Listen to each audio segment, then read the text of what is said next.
Okay. Should be back now, live on both YouTube and Twitch. Alright, so let's get in on this stuff. Alright, let me just get into the right scene.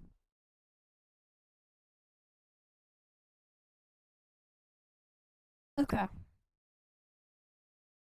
And we're gonna go through a React backlog and stuff today. Because I have a bunch of those I need to get done. Alright, let me get the music playing as well.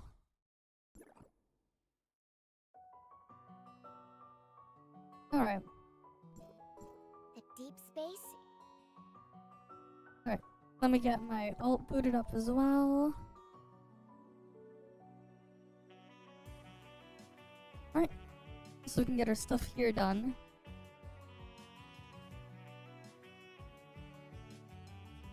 Alright.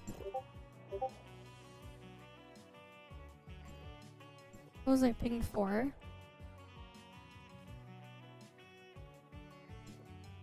One sec.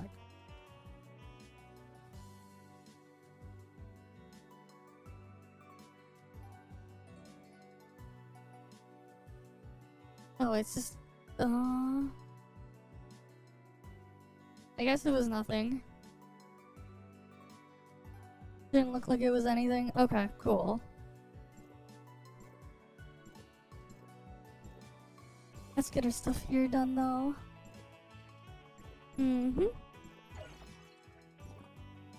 Okay.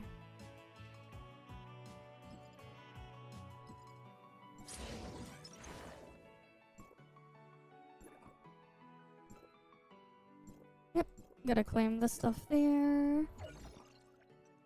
Alright, let me get my alt logged in.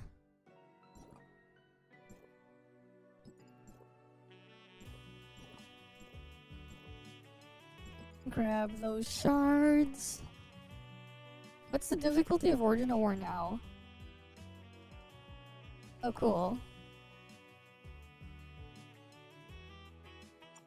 I can probably do 18 and 19 now then. Yeah, I can probably get those done. Alright, cool. Cool.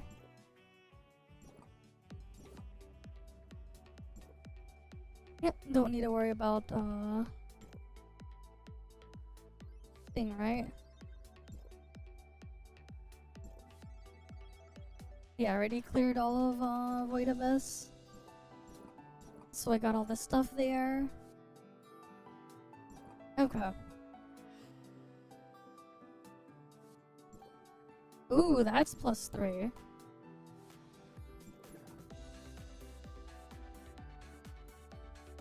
I might as well try to do get a better bygone time run then. Because it's also +3 there.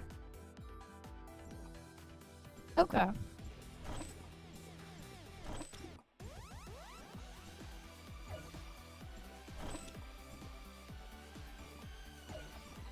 Today's run off is Sadness Valley.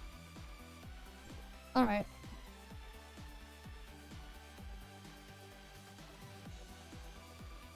Yeah, I mean, I could get a better bygone run this time because thing.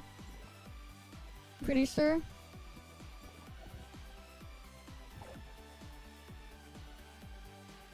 Yeah, I can get a better bygone run. It's +3 on the thing there. Yeah, Sadness Valley is sad because we're gonna skip through it.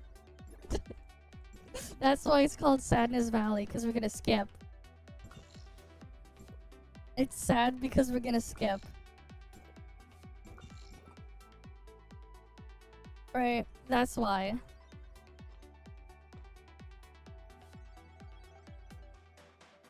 It's sad because everyone wants to just skip to the boss.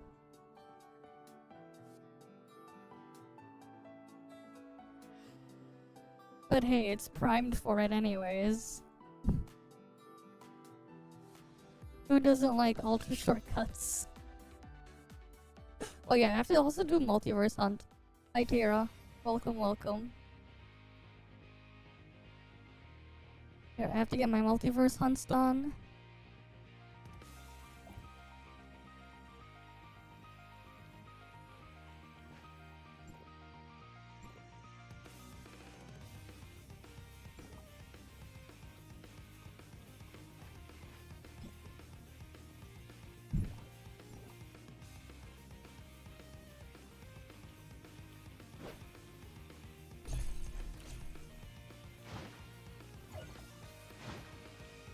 But yeah.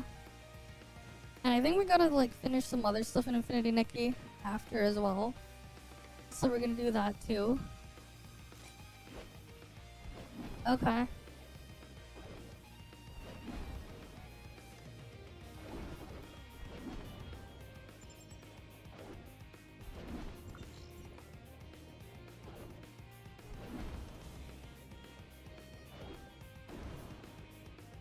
Right, go ahead and on over.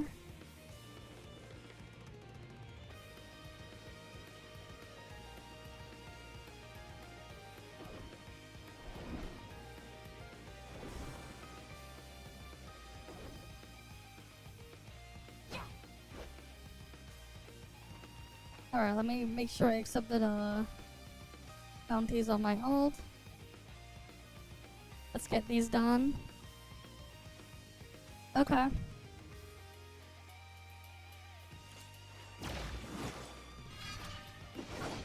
Not like it matters because I barely touched Minecraft. If at all. So it doesn't really matter to me. But that's cool, I guess. Oh, I guess I'll just do my drone ops first. Drones weren't spawned in. That means someone else must have killed them recently. Hey Flagger. Welcome, welcome. I already did the Snowbreak stuff earlier. That was separate from everything else. Cause, yeah. Oh well, it is what it is.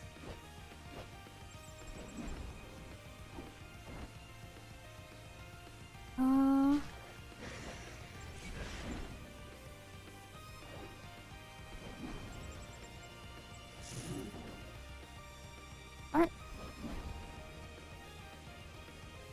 Yeah, the rubber banding is pain. It is indeed pain.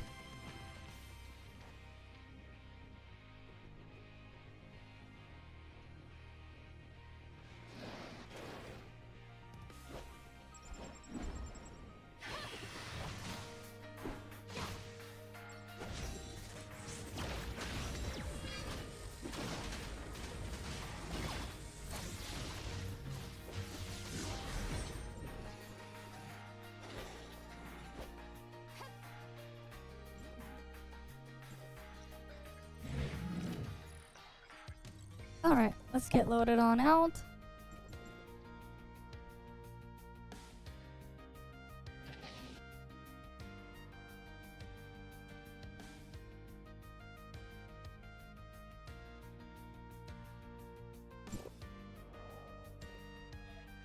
Doo-doo-doo-doo-doo.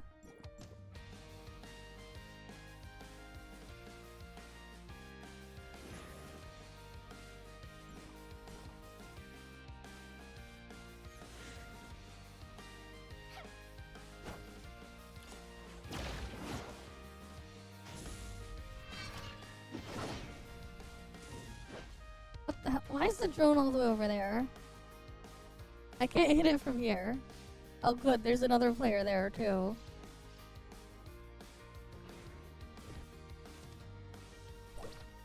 Okay, I got the drones.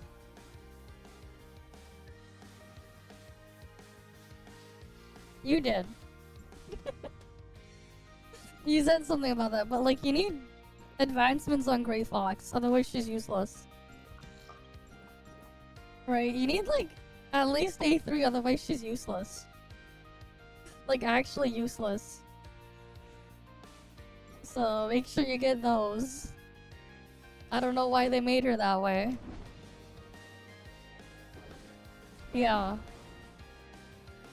Of course a lot better at A6 and then you get her matrices.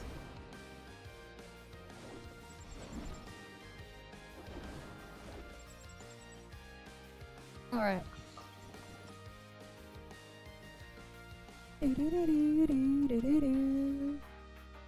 I see.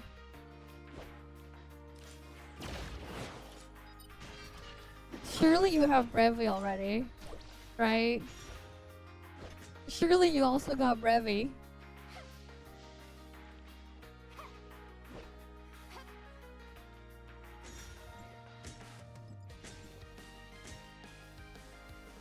Yeah, you really need Brevi though.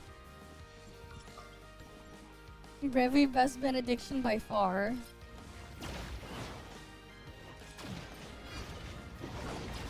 And it's not changing.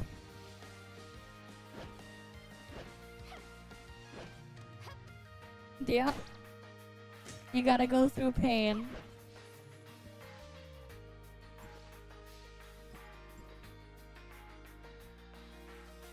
Alright, what does my ult need now?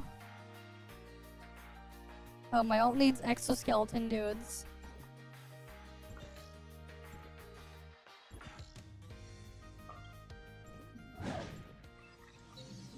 Right, because you missed the thing when they were giving the selectors. Too bad you didn't make it sooner to get the selectors. A lot sooner, you know? And then you could have selected Brevi. If you made it way earlier.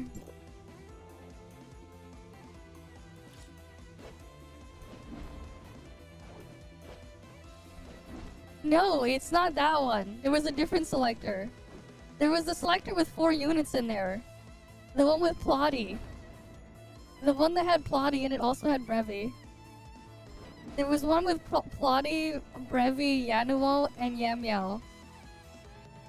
And then they had another one. They did it twice. They did it twice. They did one in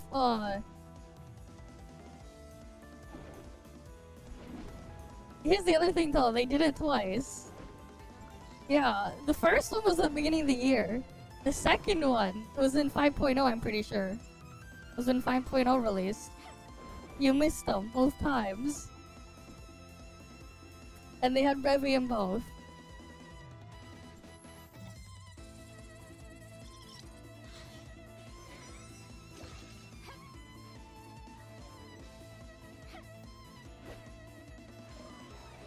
Fair enough.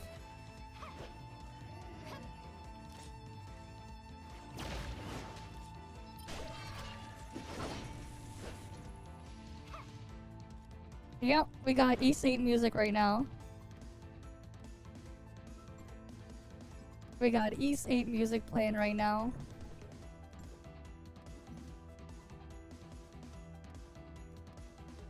No, like most of my playlist is just Falcon music, most of it. Because it was like the only thing that was like safe enough that I didn't have to worry about anything dealing with it. Especially because I multi-streamed with YouTube as well.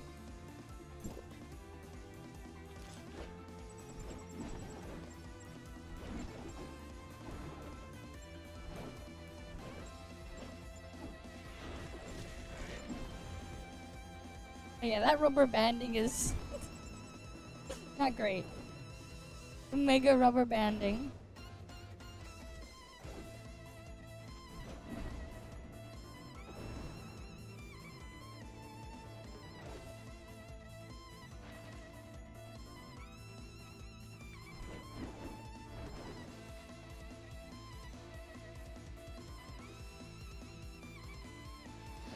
Alright.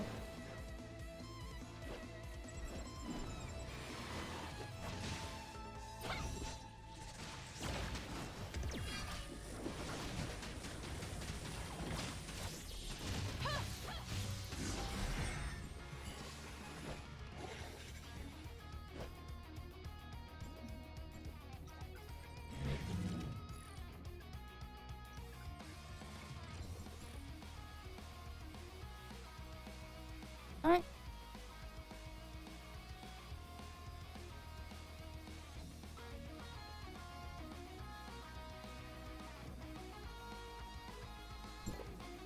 Alright, got those done.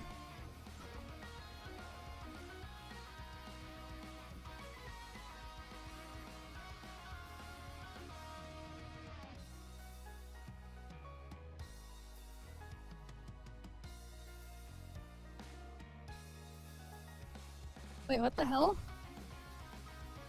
Why is my old pin message just now showing up?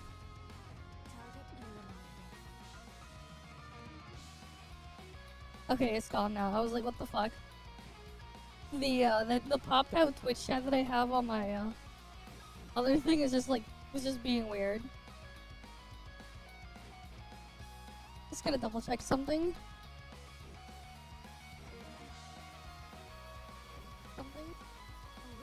Okay, it's not there. Okay, good. That's safe.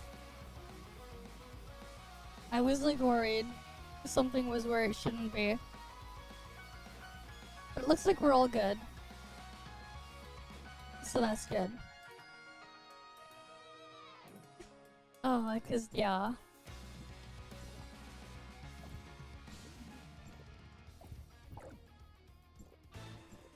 Okay, we inhabit there.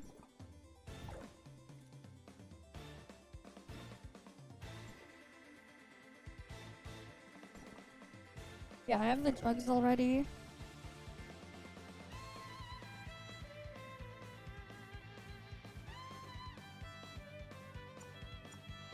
But sequential phantasm thing there.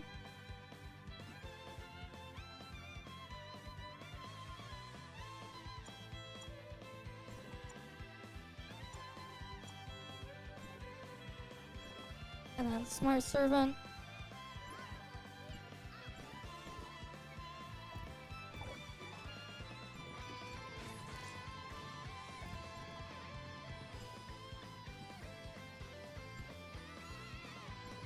I'll do multiverse hunt stuff after. Surely this time I can do it. Surely this time we can. Let's see.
This will be really close if I do manage to kill it.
Damn, I need more weapon charge.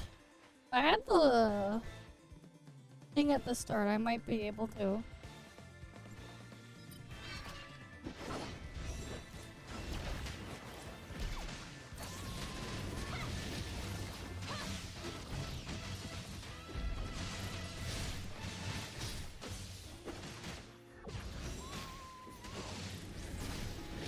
doesn't generate enough charge.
Yeah, well, we'll see what happens, man.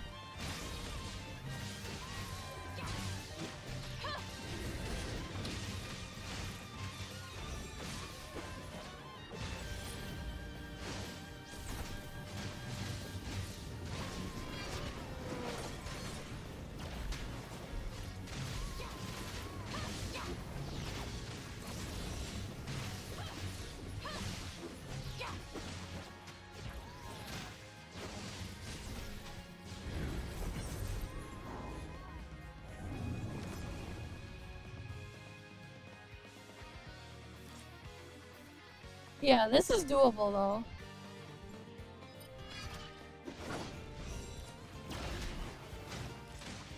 Fuck, I didn't have enough charge.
Damn it! A tiny little bit.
Is the stupid discharge around?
I guess it's technically less than 2%. The food will give though. That food will like give like what 1% with the amount of buff bloat for sure. Ah, great.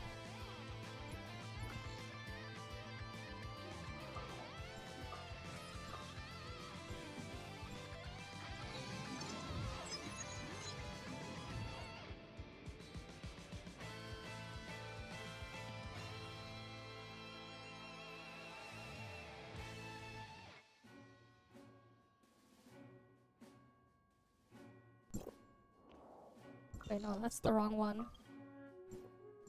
There's too much shit bunched up there, it's hard to click on the right one.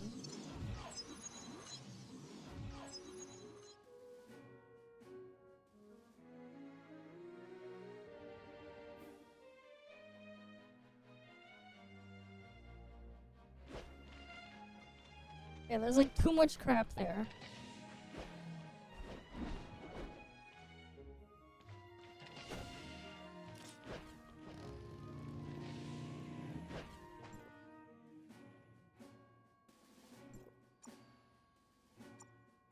Wait, no, that's Frost.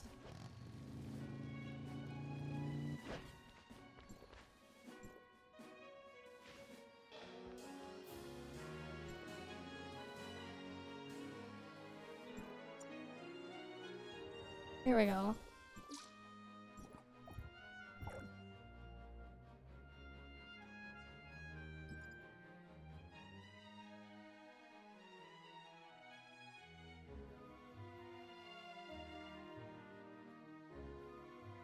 Where is it?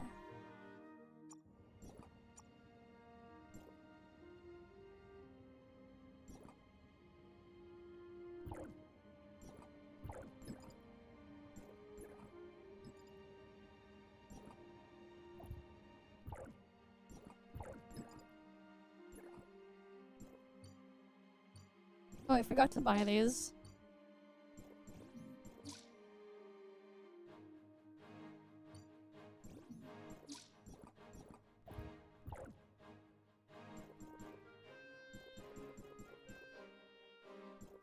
Don't worry about it.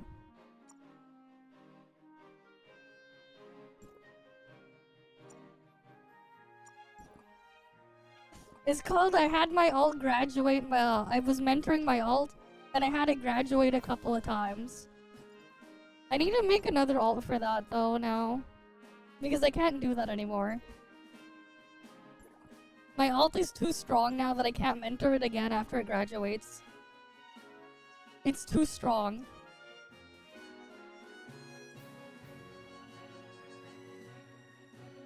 So I need a new one to do it with.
Oh shit, somebody jump cancel that one.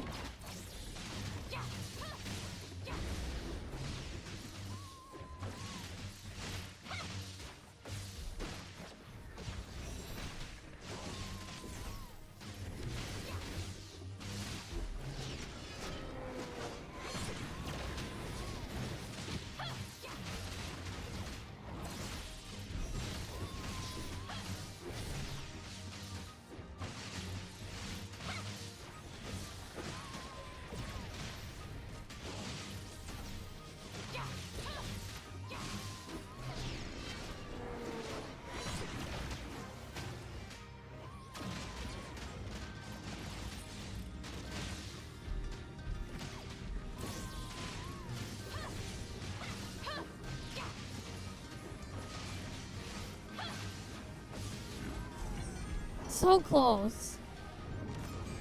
Alright.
Wait, come on.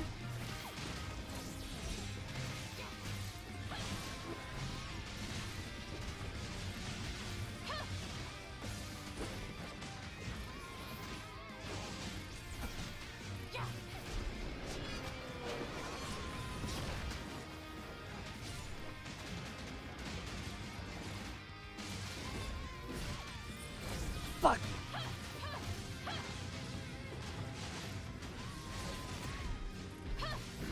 This stupid shield, man. If I didn't get that stupid shield, I would have had it. The stupid shield.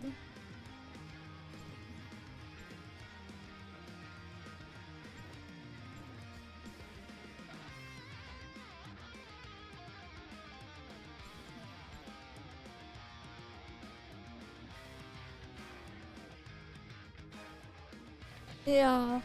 But that shield, cause like you lose time when it shatters.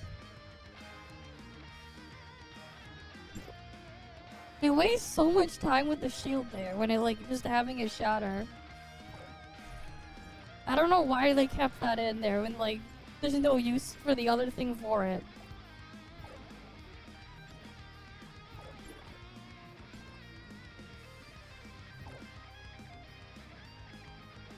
Oh well.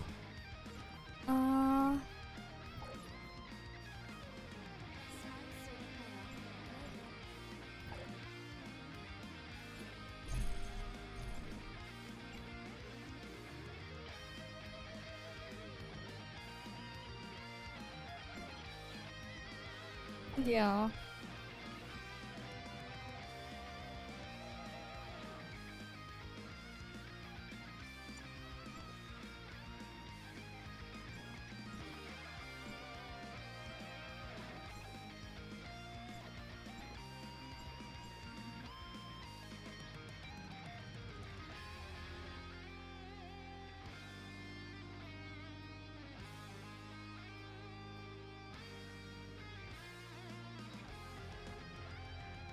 Alright, let's do the thing here.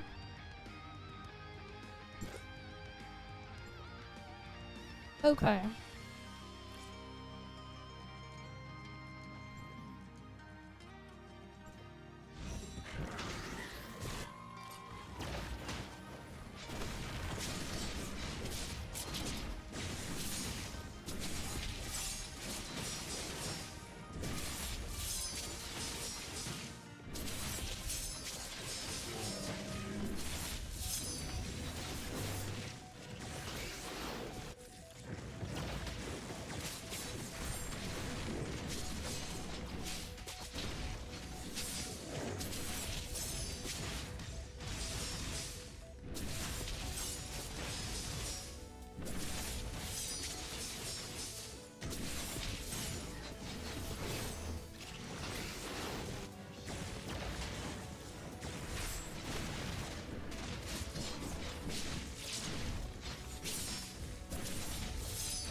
I forgot to use the other thing.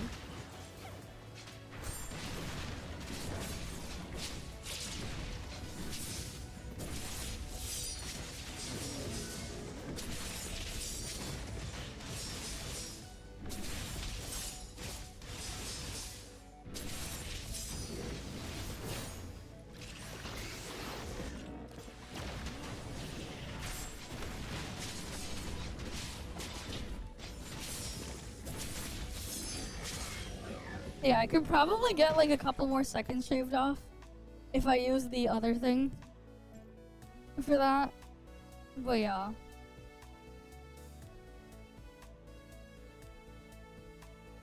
I probably could.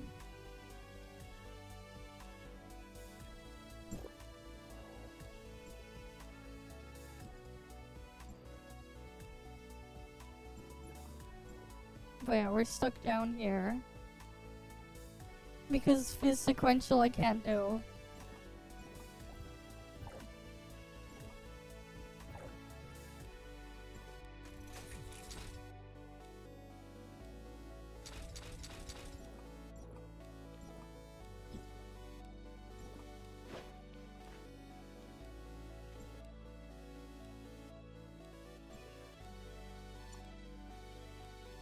Alright, we'll have to do the mining next week. I don't want to do it this today. But I know I'll have to do the mining.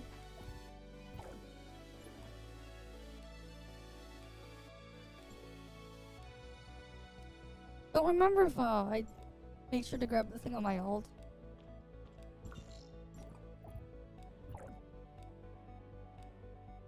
I mean, next week though, I can get the other stuff. I can get a bit of an increase next week, because then I can get whatever the thing was. I can get one of them to +1 again after I dump things. Oh wait, no, my ult needs to do mining. It doesn't have enough ore.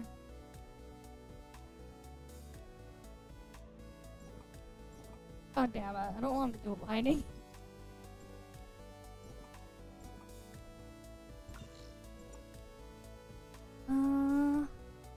I don't really feel like going around killing all the world bosses either. Alright, let's just do multiverse hunt.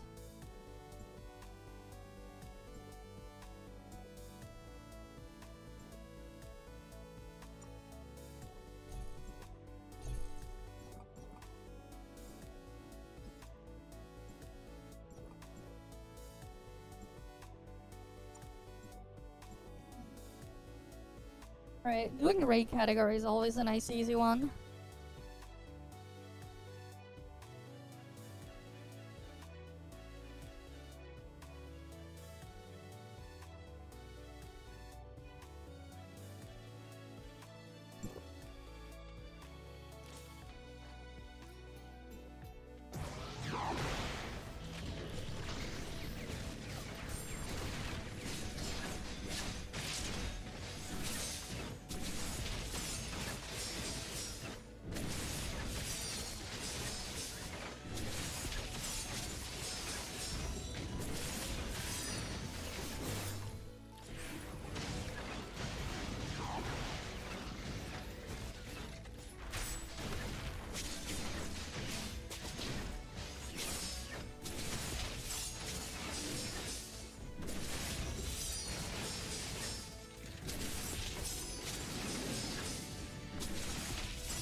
Yeah, this is pretty good damage for this stuff.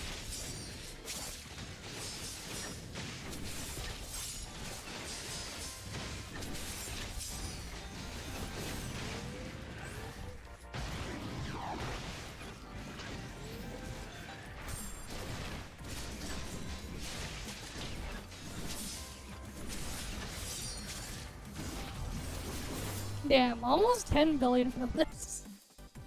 What the fuck? That does so much damage in multiverse on for what it is. Like, what the hell?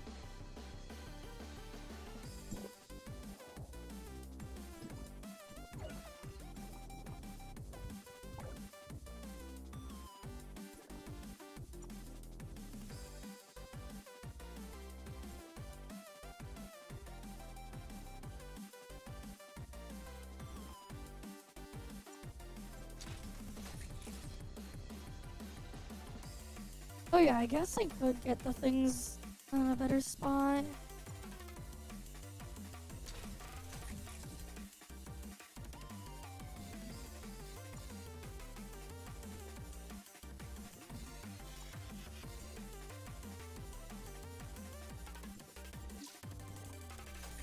I guess I could have tried to get weak point 3 here instead of damage boost 3.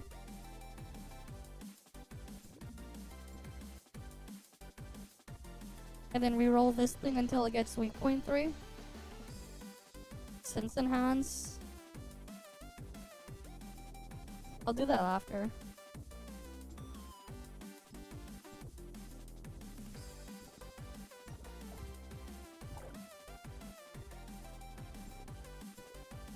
Alright, let me switch this with a different weapon for Voltan. Alright, I could, but if I choose not to swap to it, I guess I could do that.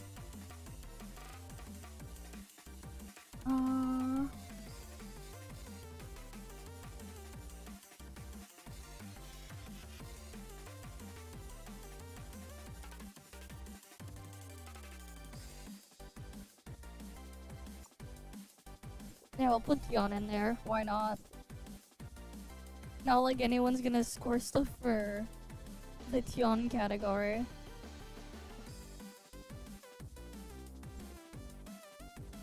Where's the Yano HSCs?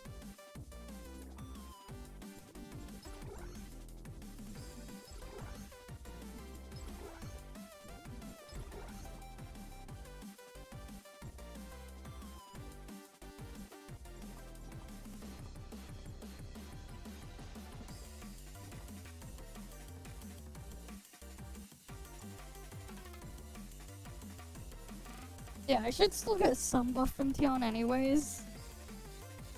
So like, why not?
Yeah, I can probably get 6 billion with John.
Yeah, that's probably the best John score that'll be on the leaderboard anyway.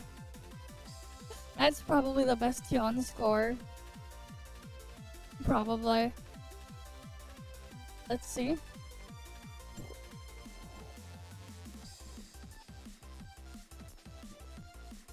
Or not. Someone got 9 billion. How the fuck? How the fuck did someone get 9 billion with John? Ew, whatever. Maybe they did the reset thingy, I guess.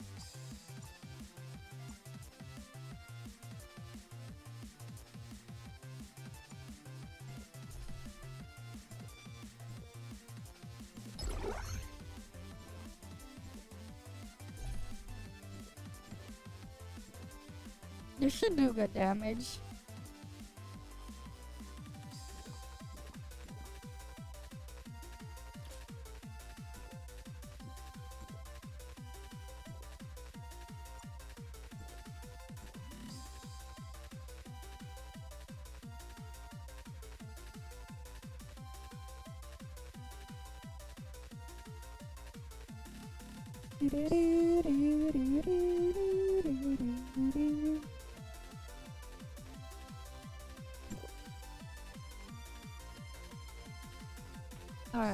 Let's get this done.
God damn it, this thing doesn't wanna like cooperate.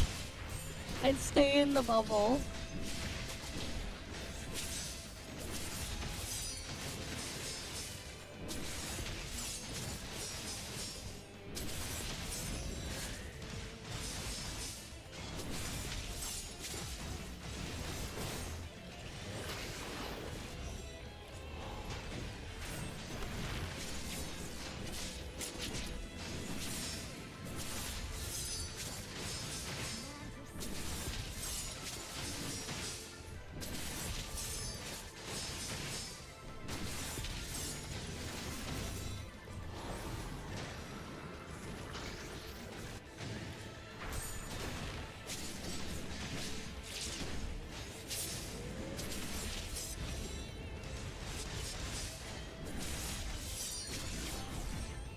I probably could have gotten closer to 10 billion if the boss stayed inside Nonion's bubble. But it didn't. If it stayed in there though, I probably could have gotten a lot more. Oh well.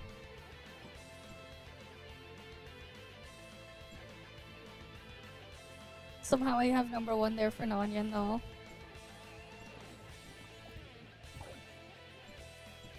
Alright, let's see. What do I put for my last one?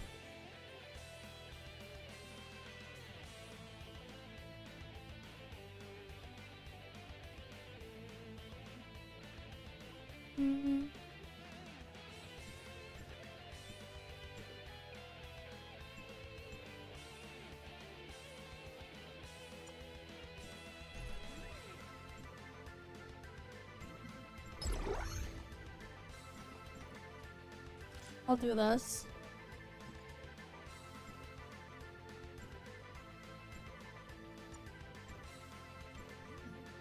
I'll put meme in there.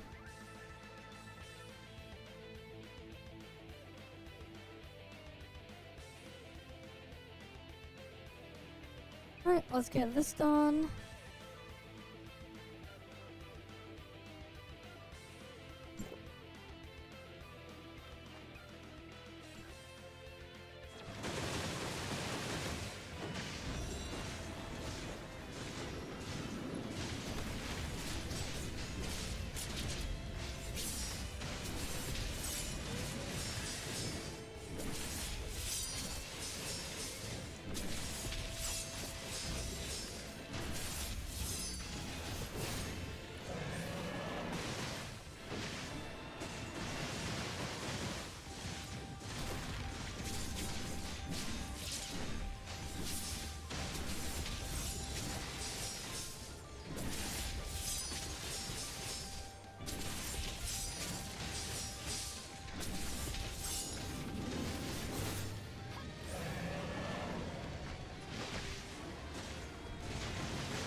good enough. I got my multiverse hunt stuff done. Right? At least that stuff is done.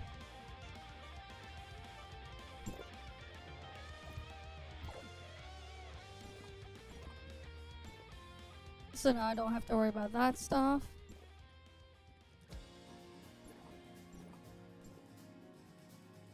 Yeah, I don't have to worry about that. Yeah, we can do a reacts now. Let me get set up there.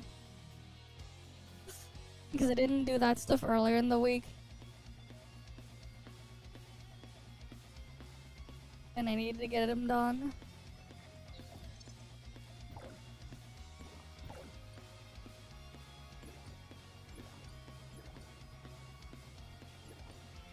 I wonder what accessory I'm gonna go after next. Yeah, it's mostly just like domain 9 shit left here. And here, all domain 9 stuff. And then the thing.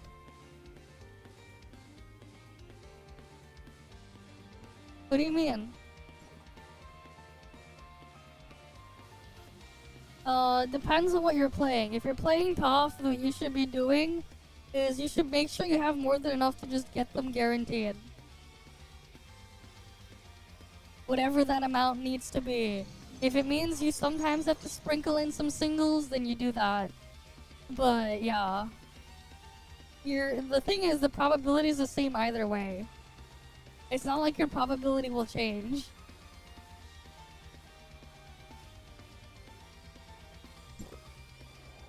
You know. Enough to get, so if we're talking about ToF, enough so that, like, if you really want it, you can get it with flame gold. That you can just outright buy it with flame gold. Whatever that amount is. And the reality is, you will be mixing in some singles with your multis. And it depends on how far you want to go. Like, if you're gonna go max them out or not. But either way, just enough to at least get your flame gold there. Which is around approximately like 100 or so. 100 or so pulls, between 100 and 110. To get enough flame gold.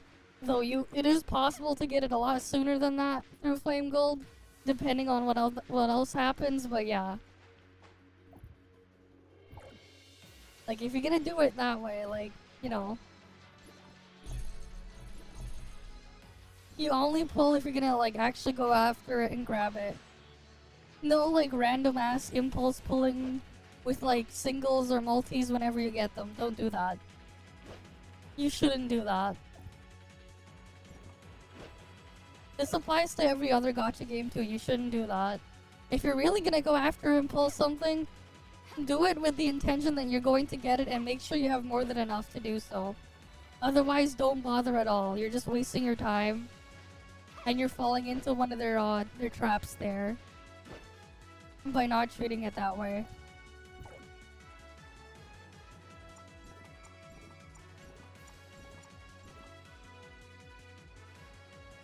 Okay, let's see.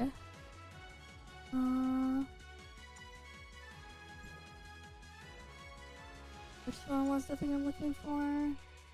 Combat engines.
I need a weak point 3 there.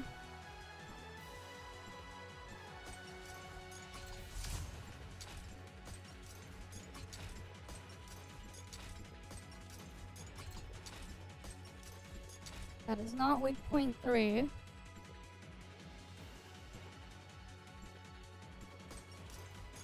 That is a downgrade. Why the hell would I want a downgrade there?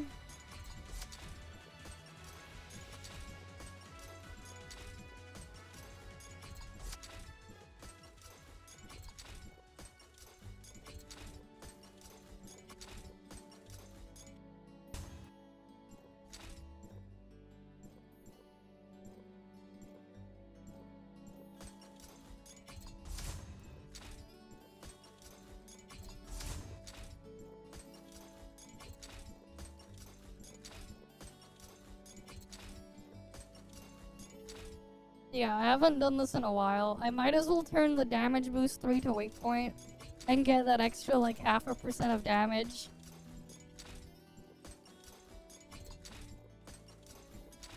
That I was missing.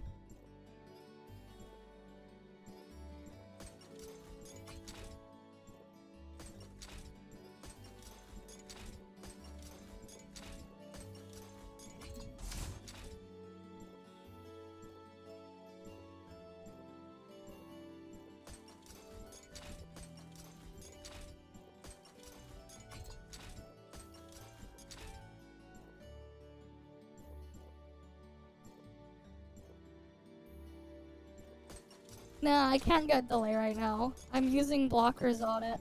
That's damage boost 3, I already have that. I need weak point 3.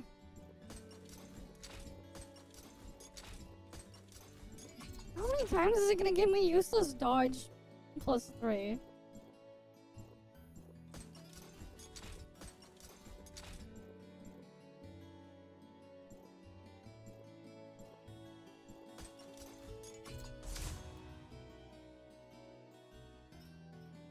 Exactly. And multi-summons are just convenient because then you only click one button once instead of 10 buttons. But regardless, whenever you're doing any gacha game, only pull when you have more than enough. There we go.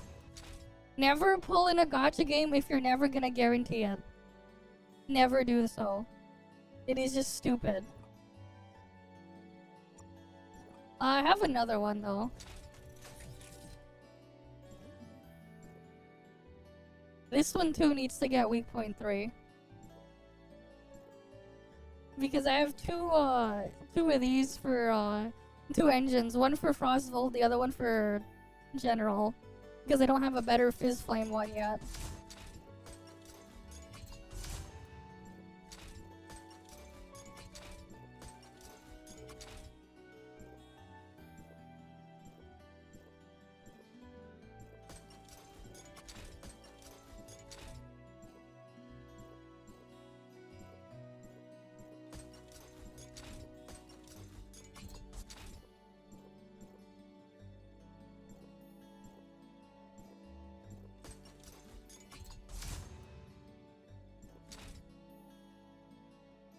No, it's still gonna be a downgrade over damage 3. Even if it's just weak point 2.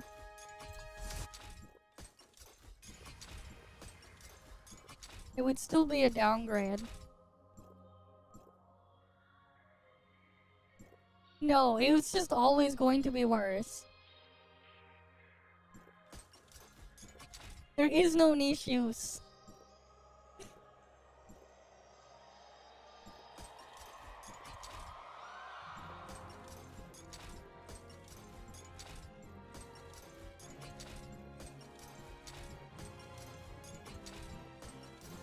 Alright, I'm out of compiling modules.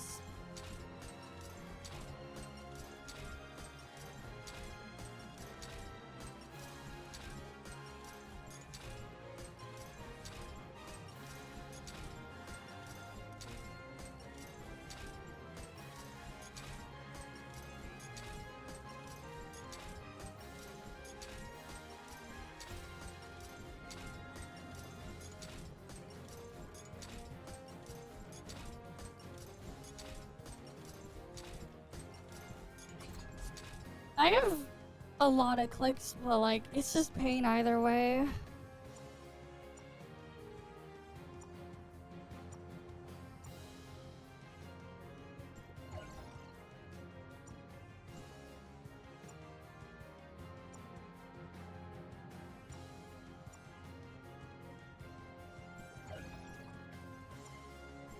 Yes, French bread, pain.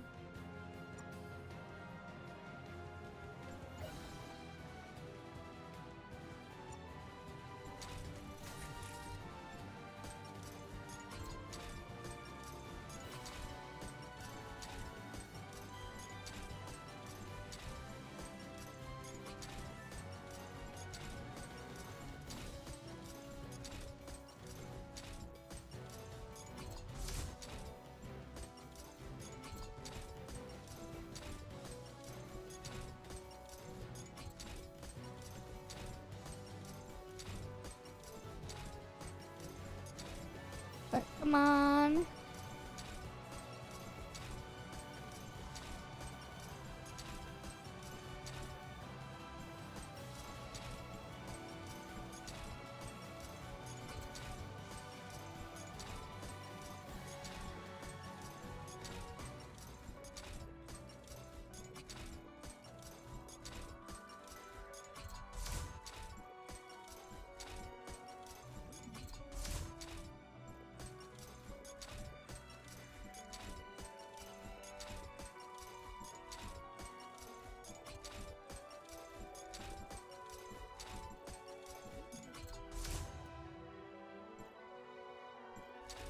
Yeah, you know, the stats went up, so I might as well just keep clicking until I get weak point again.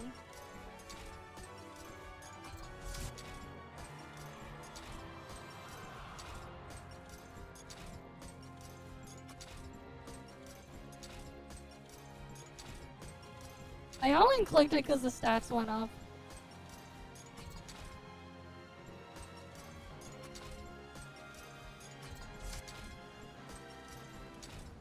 The other stats went up, so like...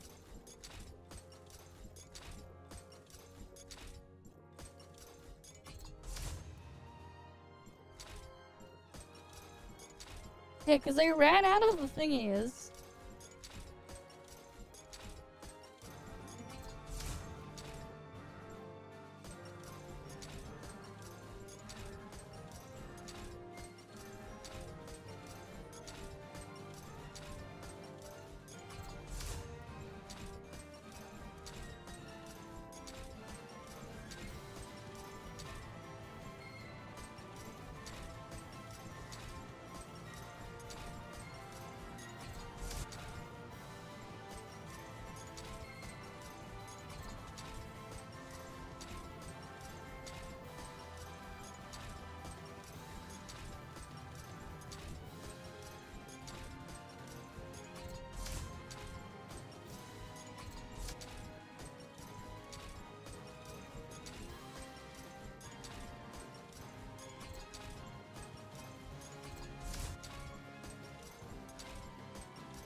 Alright, let's dump more of these in.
Right, come on. I do wonder though when we'll get our next altar though.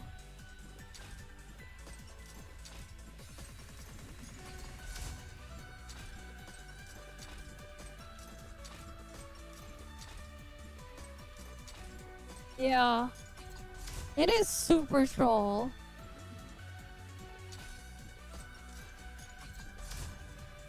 And then delay +3.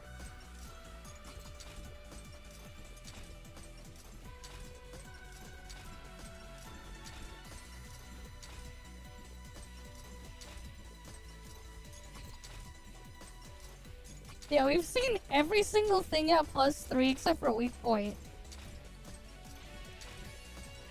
Every single thing at +3 except for weak point has shown up. At least, like, 3 times. But not a single weak point +3.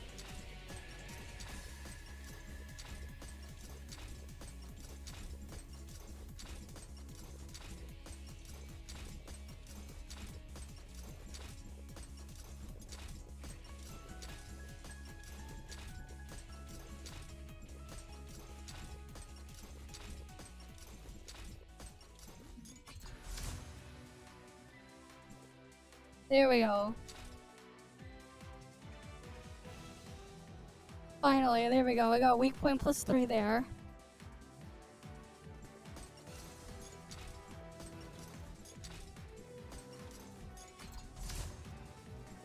Might as well get those stats a little bit higher.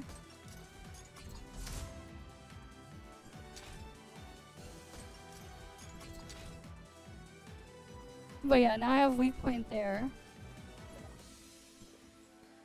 Right, so now I have the option to have weak point +18. But then I have the option between weak point 18 and damage boost +18 as well. I can switch them between them. Depending on what I want.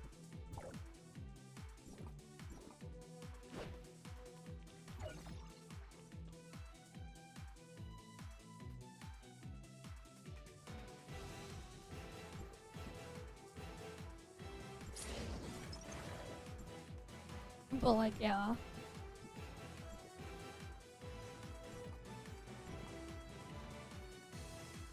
Alright, there's like nothing else there.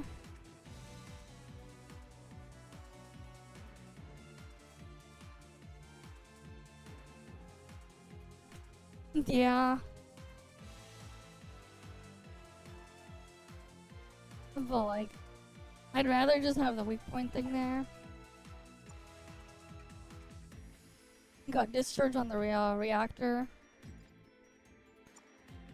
Both of the reactors have discharge 3 as well.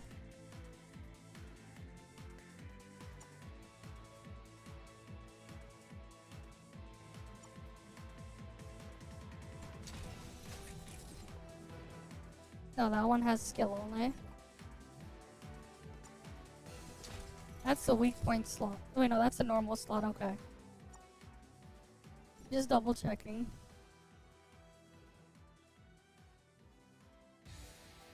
Because, like, I have the ability to switch certain things between, you know, the stuff there. So I have normal 9 equipped as well.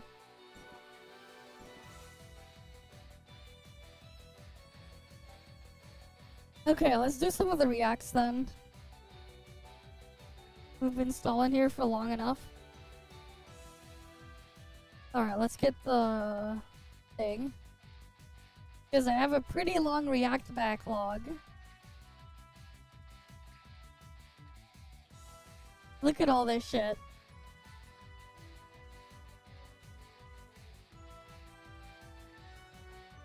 Really?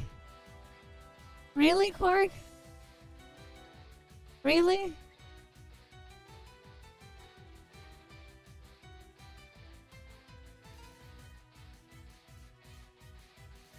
You don't say. I know, like, power over Ethernet is a thing, but, like, this is ridiculous, okay?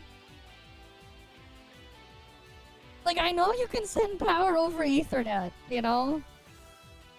But this is not what they mean by power over Ethernet. Right? This is not what they mean by power over Ethernet.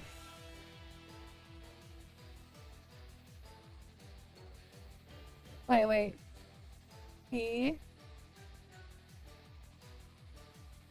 O.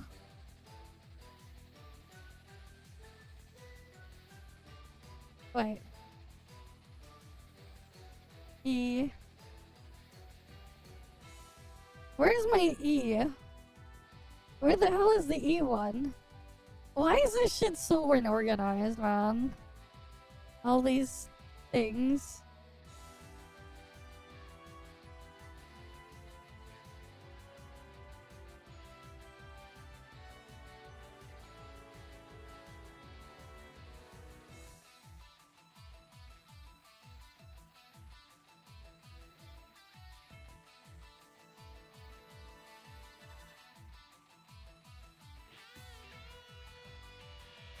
Alright, there we go. POA. And then, wait.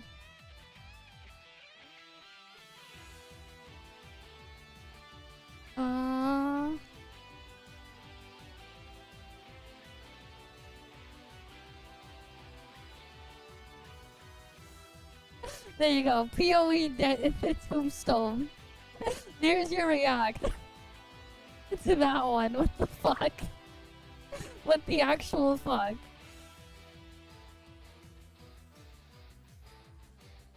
Wait, we already saw this.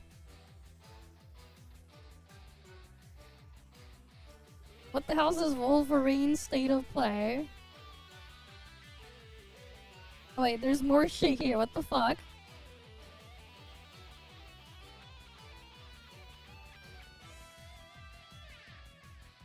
Okay, we have to like start from here. Ananta's gacha system will not be based around characters, instead it'll be based on customization of vehicles and homes via Famitsu. Okay. Yeah, customization in vehicles, we've seen that before. But homes, that's weird. What the fuck is this? Petite planet.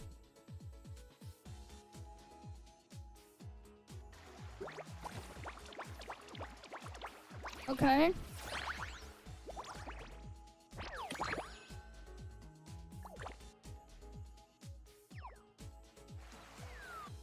Okay. No, but like power over Ethernet is a thing. Power over Ethernet is a thing. PoE, technology that allows both electrical power and data transmission over a single Ethernet cable. It is a thing. You can like a lot of stuff is powered through this. You can get routers, you can get clocks, you can get like a couple of network devices and stuff like that. They just don't use 230 or 120 or 110 volt AC or 115 or whatever. They don't use that voltage, but it is a thing. And you can get an injector. And like basically for certain things like hotspots and stuff like that, it's so that you only need one cable to power it. But like you can get like an injector like these things where you can put power through one side, there's a power supply in there, and then the Ethernet connection coming out will have power going through it. You can get an injector, so like you'll see stuff like this. Right? You can plug it into the wall, the injector. Your data line can go in one port, and then the output will have power and data coming out. But yeah, like it's mostly to keep a lot of network equipment in check. Yeah. It's pretty handy for that type of stuff, but also like you can have like some equipment that you can just power through this. Very useful if you have stuff like a KVM, or like you have like a bunch of clocks, or like you have a bunch of access points or routers in like a large facility. You can just send power and data over just one cable. Very convenient. But yeah, hi bootleg gamer. But yeah, like it is a thing. Here you go. Wait. They fixed it for you. They fixed your cable, Quark. They fixed it. Yep, you can. I mean, you can power a Raspberry Pi over one. You can power some, you can power a lot of things over that. Technically, I could, if I, made some funky adapter, I could probably get my Steam Deck powered up through PoE.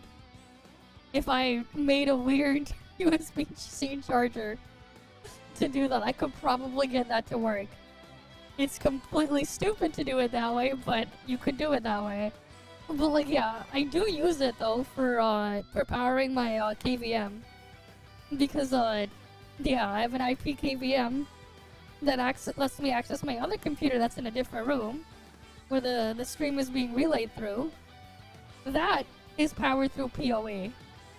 So that what happens is, if the computer that it's inside shuts off, there's still power to the PoE, power going through the PoE switch to power the IP KVM. It's great. Very handy for a lot of things. If you're really into keeping a bunch of network devices under control. Very handy. Lets you have less cables too. Alright, I saw whatever that is. How Nintendo became faceless. What is this? My name is Reggie. I'm about kicking ass. I'm about taking names. And we're about making games. Hi, I'm Bill from the Nintendo Treehouse. Hi, Scott Moffat, Executive VP of Hi, Marketing. everyone. Eric Peterson here from Nintendo of America. Welcome back to another Nintendo Minute. I'm Kit. You are who again? Krista from Nintendo here. My name is Nate. My name is Ann Lin. I'm Jessie Cantrell. Hey, I'm Brian Corstady. My name is Satoshi I'm Iwata. Sam from the Treehouse. Hello, this is Satoru Iwata from Nintendo. On my business card, I am a corporate president. Okay. In my mind, I am a game developer. But in my heart, I am a gamer. Okay.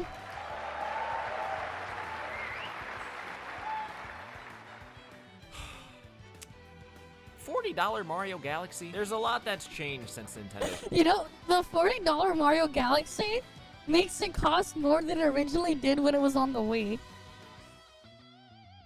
And then eventually that Wii version of Mario Galaxy got a price drop.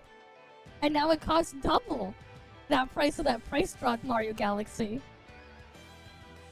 It's ridiculous. Started whipping up video games in the 1980s, but one thing I think is especially apparent recently is the universal disdain for big billionaire companies. No, corporate greed has existed for a long time, and people have absolutely despised it for a long time. Take this retro image of a big greedy man squeezing everything he can out of the little guy, including his piss. Okay, on second thought, that is not piss. I thought this was an Amazon reference. Nintendo is not excluded from such repulsion, around for well over 100 years and is one of the richest companies out of Japan. You may have noticed many people these past couple months complaining about the company, and I can't really blame them because they just keep making these They're trying to sell us Mario Galaxy 2 from 2010 for the same price as 2 Silky Songs. But my beef with Nintendo is more than just pricing, and I think that's the case for a lot of people because they've been at a premium for a minute. I mean, they're selling you 3DS a launch freaking price reaction, piece of Switch plastic Online to hold your expansion Switch price or Switch reaction. People 2 complained about the Wii U price, for the Game Boy Micro $100. price, Tears of the Kingdom $70, games never go For on this sale, new 3DS Pega package without an AC adapter. virtual console Nintendo has been having their thingy fans or pay whatever up for a long of the time, and Virtual it feels like Boy. only now is the internet much less forgiving than it used to be, which is probably for a lot of reasons, but I can tell you this. What I attribute my contempt at Nintendo for is the same thing I think about with many companies these days. They have no face. Yep. At least not anymore. The first time I used the internet to view Nintendo promotional content was when me and my brother got on the Muff from CompuServe and visited the preview site for Wind Waker, which was just the opening of Wind Waker, and it took like a half hour to load, and it's the Wind Waker intro, so it felt like it took a half hour to finish, especially when the game came out, because we watched this play out at least 5 times, and the original doesn't let you skip. I have attention issues, but it was magnificent. It got me hyped for the game, and was a really cool way that I could interact with something Nintendo extramaritally. The rest is history. The internet got faster, gradually became adopted by more and more households, and Nintendo kept coming with more special features available through the web, also Still Magazine, and G4 television. You know, someone already did that.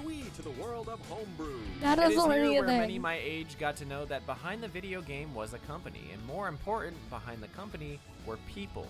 People with charisma. Iwata would talk games on the Nintendo channel. No, the Bill lawsuit's Triden would still translate ongoing, at but E3. they're not Miyamoto, winning. I don't fucking know. I was convinced this was just some dude from the audience. There's nothing quite like reading the names you see in the credits of your favorite games and then seeing those names show up for an interview somewhere online. Slowly but surely, a pseudo-parasocial relationship begins to form. Being a kid has something to do with it, I imagine, but also it could happen to adults as well. It's a slippery Okay. slope either way because the goal here is always advertising. Nintendo exists to sell us things, but through these many avenues they put themselves.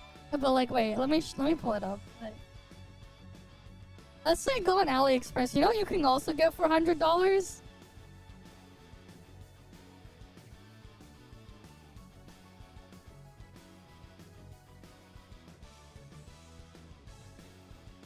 Wait, why did the prices go up? I got this for like $100 earlier this year. Which one is it? I forgot which model it was. Must have been a different model. Yeah, no, this is the newer model. Let me find the one I got.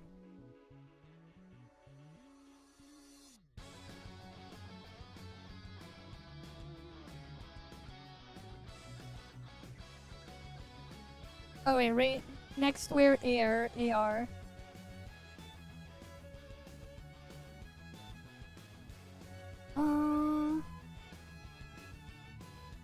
Let me see if I can find it. Because you can find them for cheaper. They used to go for like really cheap. The fuck? Because I bought a pair not too long ago. I paid 140 Canadian after shipping. Oh wait, here. I found the listing. This thing is literally cheaper. No, this thing. This thing is cheaper.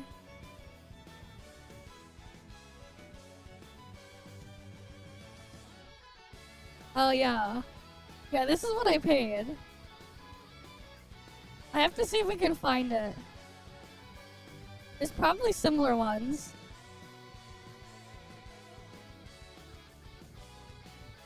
These things are great.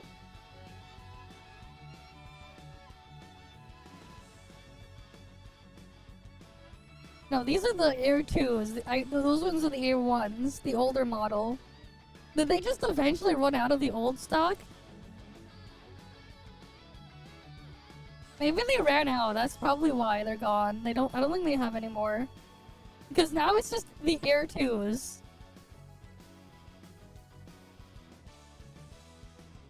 It might have been. But yeah, like, you know what this thing is though? These are like, you put these glasses on, and it's like you have a big screen in front of you. This picture here is basically what's going on here. The dude's wearing the glasses, and he sees like a big screen in front of him just floating out in space when you wear these. There is no glare. No glare. It doesn't work like that. These things are pretty cool though. I bought a pair of these because I saw them when I was like looking for other stuff, and I'm like, that's cheap for what these are. Like, I'm like, this is a really good price. So I bought a pair.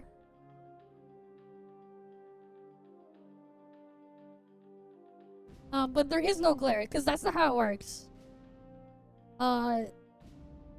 Like the way it works is like, so like, you know, this part here is a bit... Here, let me see if I can go on their website, actually.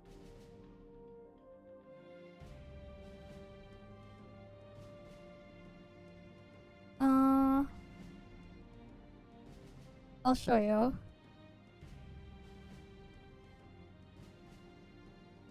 Okay, this is a different model. That's not the model I have.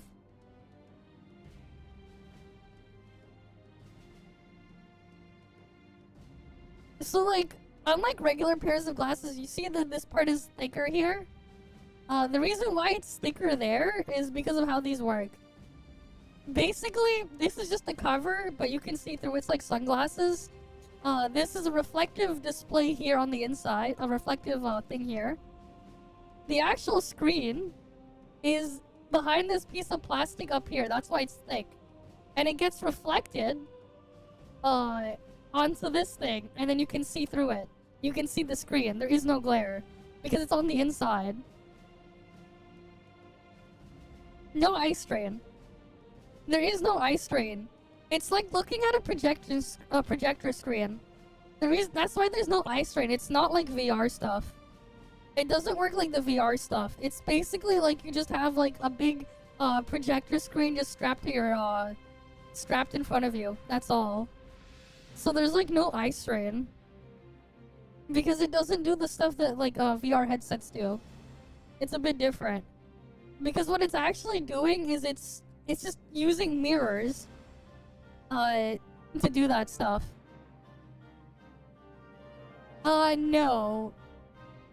It doesn't do that. It does not do focal length trickery. It doesn't.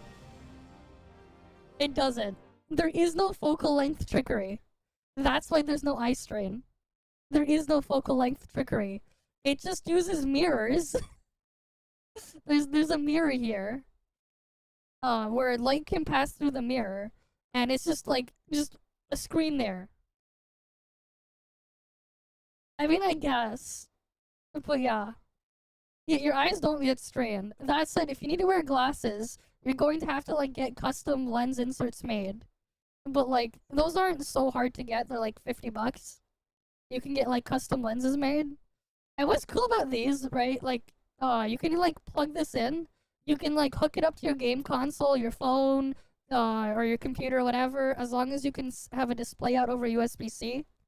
If you don't have that, you can get like an HDMI adapter to convert HDMI to USB-C for like $20. And you can just plug it into anything with an HDMI port. Nothing super crazy, but yeah, it does look really nice. The built-in headphones on these things are terrible, so you would just use your own headphones. But like, yeah, like, makes sense, because like the thing is like, the headphones are like inside there. But yeah, it's pretty neat.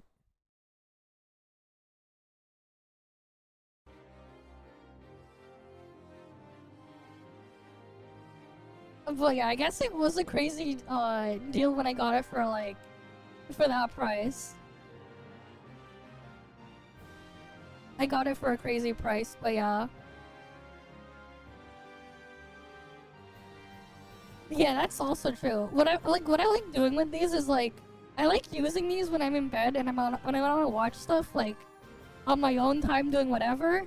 If I'm gonna go watch stuff, I like just putting these on and then just lying in bed. Because then it's just like I'm lying in bed, but then I'm watching like a thing at a theater screen. They're great for that. The screen's only 1080p, but most of the content I watch anyways is only in 1080p, so it's fine. But yeah, like it's basically looking through projection screens. They're using OLED displays which are self-emissive.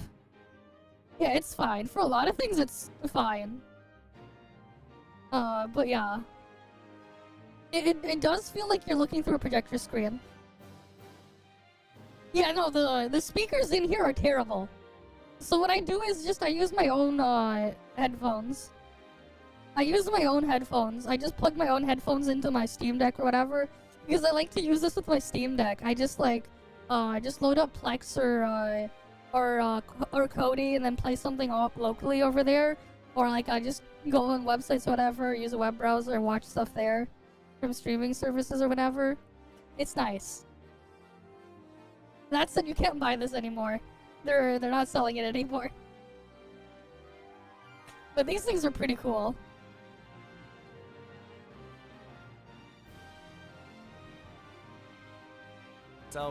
And like, again, that thing is also cheaper, technically cheaper than that piece of plastic Nintendo wants to sell you. Without any of the problems too. That piece of plastic with those Pepega lenses, or whatever.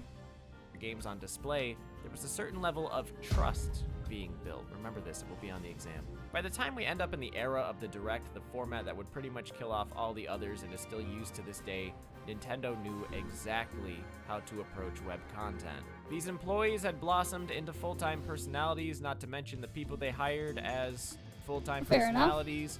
You couldn't get away from them. You had Enuma sending you swap notes and Sakurai showing up at the gate for Street Pass, Reggie's house and Happy Home Showcase for New Leaf. Even if you didn't interact with a single Nintendo Direct or read one Iwata-ass interview, God forbid you buy a 3DS and are visited by angels. And this is still during Nintendo Channel on the Wii, but the 3DS had Nintendo Video, which is what got me into Wale. And then, oh my God, what? Miiverse, yeah. Miiverse, you goddamn beauty. Why did they have to take you? After only 5 years, we had Nintendo social media. We had developers posting updates on the social media that we shared together. Yeah. And I guess technically they still, like, they do that, but let's say you were a Nintendo fan. You actually looked around on YouTube, Twitter, or Facebook, tuned in for E3 General Directs, and especially the specific Directs, then you know exactly the type of antics this company used to get into. There were jokes, memes. Okay, that's all the time I've got. They would theme entire Directs around a game like Animal Crossing or Tomodachi. Ironically, a lot of people were upset when Nintendo canceled their press conference in 2013 and switched to a digital event, but forfeiting their stage presence never meant forfeiting their presence. Even the Switch 2017 presentation, having not been on a live stage in so long to reveal the Wii U successor, a very crucial and serious moment for the company. What does he do? Why does he keep doing that? But really, they just did a bunch of things seemingly for the heck of it. Like, they were having fun. Enuma jumping into the walls for A Link Between Worlds, the Reggie Fils-Aimé promotion with Mega 64 for E3 2014, Katsuya Oguchi, Mr. Animal Crossing himself, dancing to sing on Wii U. Why did we leave? For new Super Luigi U's physical release during the year of Luigi, they had this weird makeshift documentary about a parkour legend where they kind of reference Luigi's moveset and have a bunch of internet cameos, and it is truly a product of the era. Was it all technically marketing? It's definitely Sure. something. It was also effective marketing. Believing Nintendo was this Willy Wonka-ass company where all the employees are friends and get along and do skits online, almost like actual YouTubers and not very powerful executives at a billion-dollar corporation. They made themselves seem as fun and colorful as the games they put out. Yeah. And with that, oh, here it comes, built trust. Don't attack my eyes. It's a fascinating era of Nintendo that many are nostalgic for when they seem to be just as equally committed to growing a community of faces as they did making video games. And it is a very heavy contrast to where we are now. Yep, But while it would definitely pass a in massive 2015, Let me contrast. say that the company's goofiness went Yeah, it before was when Reggie left in 2019. it was pretty cool for what because it was. the Nintendo Directs of today choose to focus solely on games, as does the Nintendo YouTube channel. Many of the employees featured But a would lot of the simply games are stop just kinda working eh. or leave the company altogether. That means no more humorous segments in the Directs, no more Robot Chicken E3, no more uploads where Enuma and Koizumi act like best friends and try to guess each other's answers. Even beyond that, Nintendo Power, Nintendo Channel, Nintendo Video, Miiverse, Swapno, by 2017, all of these were taken offline alongside Yep, the all of it's episodes gone. Nintendo The Minutes. end. For some reason, they just removed those from the channel. But Nintendo hasn't had any trouble at all because 2017 also gave us the Switch, Nintendo's almost most successful console ever, and by 2018 we'd have Shintaro Furukawa, the current president at Nintendo. Someone who also doesn't keep in the public eye as much and has definitely helped the billion-dollar company to feel like any other, faceless and distant. Which makes the once beloved company filled with so much trust much harder to connect with over values and actions, especially when things turn against the consumer. I gave this example earlier this summer, I will give it again. The 3DS launched for an outrageous price, but it was announced by Reggie at a presentation. Obviously, it backfired when nobody bought it, but Nintendo likely did not anticipate this, as 1, they cut the price faster than ever before, and 2, they put the beloved Nintendo of America head honcho on stage. Now let us compare this with the controversial Switch 2 price. Nintendo did not choose any person to reveal this price in the hour-long Switch 2 introductory direct. In fact, they did not talk about the price at all during that direct. They announced it after shadow dropping it casually on their website, almost as if they knew this price was going to cause a lot of commotion, so they specifically held it from an otherwise 60-minute presentation of only good news. I will never forgive you, Nintendo. F you, f your console, f those games are too expensive. Sticking with Nintendo for the highs is easy, but them being faceless makes sticking with them through the lows much more difficult. Yep. It's one of the reasons I think there was so much Wii U sympathy, because Iwata, the same guy who would present in both Japanese and English, and yes, the same guy who cut his salary in half when profits were down, apologized for drought, or at least would acknowledge if a decision the company was making was going to upset people. I apologize to those supporting Wii U about the lack of new titles from Nintendo in January and February.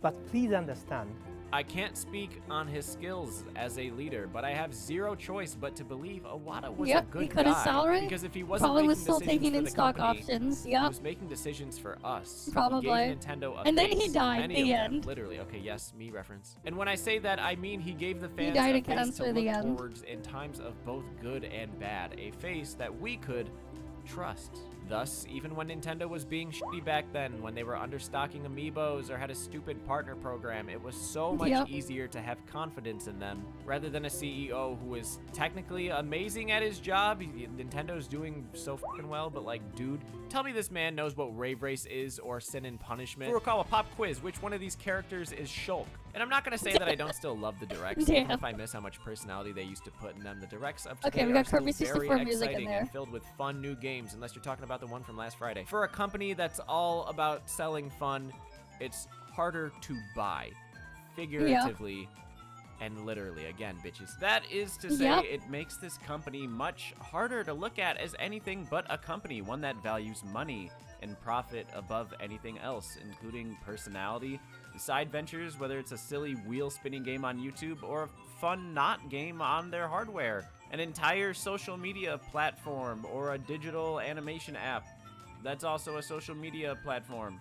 At this point, I'm 3 years removed from being president of Nintendo of America. It's been a while. You know, as I read the stories and I read the reports, you know, it struck me that, you know, this isn't the Nintendo that I left.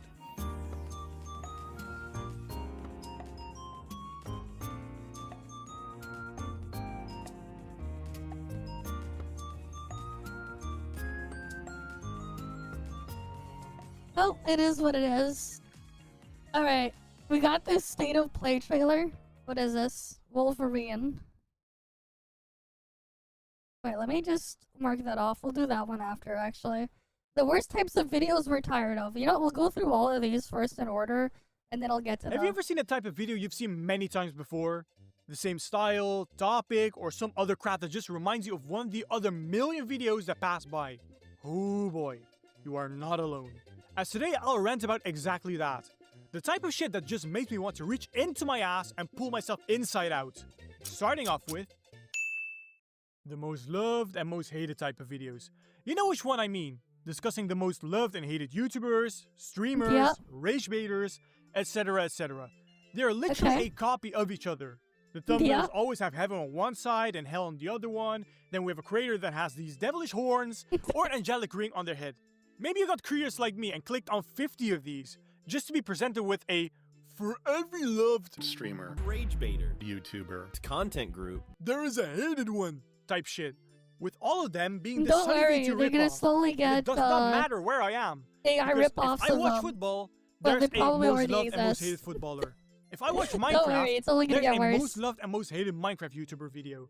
And if I watch porn, well, there's a most loved and most hated OnlyFans. It doesn't matter where you are. YouTube always just shoves one of these trashy videos down your throat. At first, these videos were interesting because they were completely new. But now I cannot even turn a corner without one of these videos catcalling Yeah, there are me. too many of them. This format is literally the fast food of YouTube. It's very easy and quick to make, and you're also earning some real profit off of it. And it was bad enough for humans to make this copy-paste type of shit. Now But now we AI have is doing literal it. robots wanting their slice of this pie, and now we have channels like Clip Cove sealing the show. Talking about YouTube drama and that annoying monotone voice you hear in every AI voice video. And speaking of YouTube drama, I have not forgotten about these guys. Yes. It's over, it's done, it's finally over. There's and then when you too click on the many of them, video, it's too. another idiot handcrafting the most outrageous, despicable, unacceptable statement that even a deaf person needs to check if they heard that right. Then we have these slop-tubers just yap about these situations, and their take always being the most common take every average and normal functioning human being has. And then, without knowing it, you're already 26 minutes into the 44 minutes video. I understand you're chasing the bag, but how can you keep this shit up? It's low-key impressive to me, because I cannot stick to one topic for a few minutes, but these people somehow stay on topic for half an hour. It got so bad that we now have these YouTubers dedicated to summarize these entire yapping sessions into a 1-minute video. And now, I'm actually wondering how people can watch that entire video, almost as if they don't have a job to worry about. Now I understand what people mean by saying news for the unemployed. Because you've actually got to live on the internet to give one flying shit about these 75 videos on Hassan. Exactly. It's also the same format, just a random gameplay in the background and them yapping along, showing a few images here and there. Also, lastly, let's be honest, most of the drama is just staged. They're having this meltdown or having these outrageous claims because they know it will get attention. Maybe I'm just coping, because there's no way someone actually has these thought patterns. So, yeah, a niche that's basically built on nothing. Unless they're mentally ill. The paranormal videos are just garbage. I can forgive you if you believe those videos if you were young. I was in that position too. But if you still believe them, grow the fuck up. Click on one of these videos and it's always the same thing. Orbs, ghosts just passing in front of the camera, door slamming shut, lights flickering, etc, etc. Watch one ghost video caught on camera and you've pretty much seen it all. Because if you click on another video, it's the same things over and over again. But just in a different setting. So, let's talk about the poltergeists, right? The ghost that apparently is able to move random stuff in the house. They know how to shut doors, how to flicker lights, and they also like to leave a mess behind by throwing the random shit onto the floor. But for some reason, they never try to move a fridge, or a washing machine, or some other heavy stuff. Gee, I wonder why. Move his mom. Maybe the ghosts are doomed with the stereotypical nerdy build seen in every old high school movie. Alright, I'm done making stupid assumptions. We all know that these videos are fake, right? Smashing a door, just use a rope. Moving an object, just use a rope. Flickering lights, hire Nosferatu. Like, you do not need to be a magician to recreate these types of videos. If I were to make one, I could guarantee all of you that I would top every single ghost video. All you need is a camera with shitty quality, a VHS overlay, make everything look black and white, and now just cause a mess. Keep in mind, if I were to continue my old channel, I would pretty much be forced to cover videos like this. And I know for a fact that I would lose a lot of subscribers if I continued. Which, thankfully, for your and my sanity, I didn't. Every FNAF monster explained in 16 minutes. Every political ideology explained in 17 minutes. Reasons Gen Z have less sex in 16 minutes. You can look up anything explained in a set amount of time, and I can guarantee you that at least 3 videos are ready to be clicked on. The amount of these videos is just ridiculous. At first, I saw this format by a channel named The Evaluator, clicked it, and I enjoyed the video. But then I saw more, and more, and a whole lot more. And then when I look back at the channel, somehow this dude uploads 15-minute videos in 3 days. The topics are not related to each other, growing from sexual topics to stuff like disease and stuff. And I wonder how that is possible. The videos used to be pretty interesting, having a good topic to talk about and explain. But the more videos were made, the less normal ideas were left, and the more abnormal ideas popped up. The rise, and fall, and then rise again, and then fall once more. Okay, so not every one of these videos are bad. For example, the company videos are alright. They can get a pass for that. I am mainly complaining about the influencer videos. So you remember me complaining about the slop-tubers with their shitty drama content, right? Well, this format is literally the exact same garbage. It is, It always brings up drama from years ago, making it out as this big thing, even though it's not. The editing style almost always looks exactly the same as the other ones. The reason for that is Sunny V2, again! Thank you, kind sir, for taking video essays and turning them into the formal cousin of drama content. I really appreciate it. I forgot to point it out before, but what is up with the serious music in the background? It's the type of music that would make you think that you're watching some true crime video. Chill the fuck out. You're talking about Corey Kenshin, not Ted Bundy. Speedrunning ones are fine. Those ones are at least somewhat interesting. Someone stretching out a video that is 5 minutes into something that is 15 or 20 minutes. Like, please learn me this skill. I already am struggling to reach the 3,000 watch hours, let alone 4,000. Yep. Give me the method. I want to monetize now. Alright, so that's it for today. I mean, I'm not struggling to hit those watch hours. It was I just a hit dumb those little every idea. month. I thought I'd do it for fun. So, yeah. But I'll see you all on the next one. it's easier with stream content to hit those watch hour quotas. I don't have to worry about that. I hit that every month. To keep the partner thing going. But like, if all you're doing is pumping out videos like this, that's a lot harder. But yeah, he's speaking facts for real. Alright, here's the one. Wait, there's more.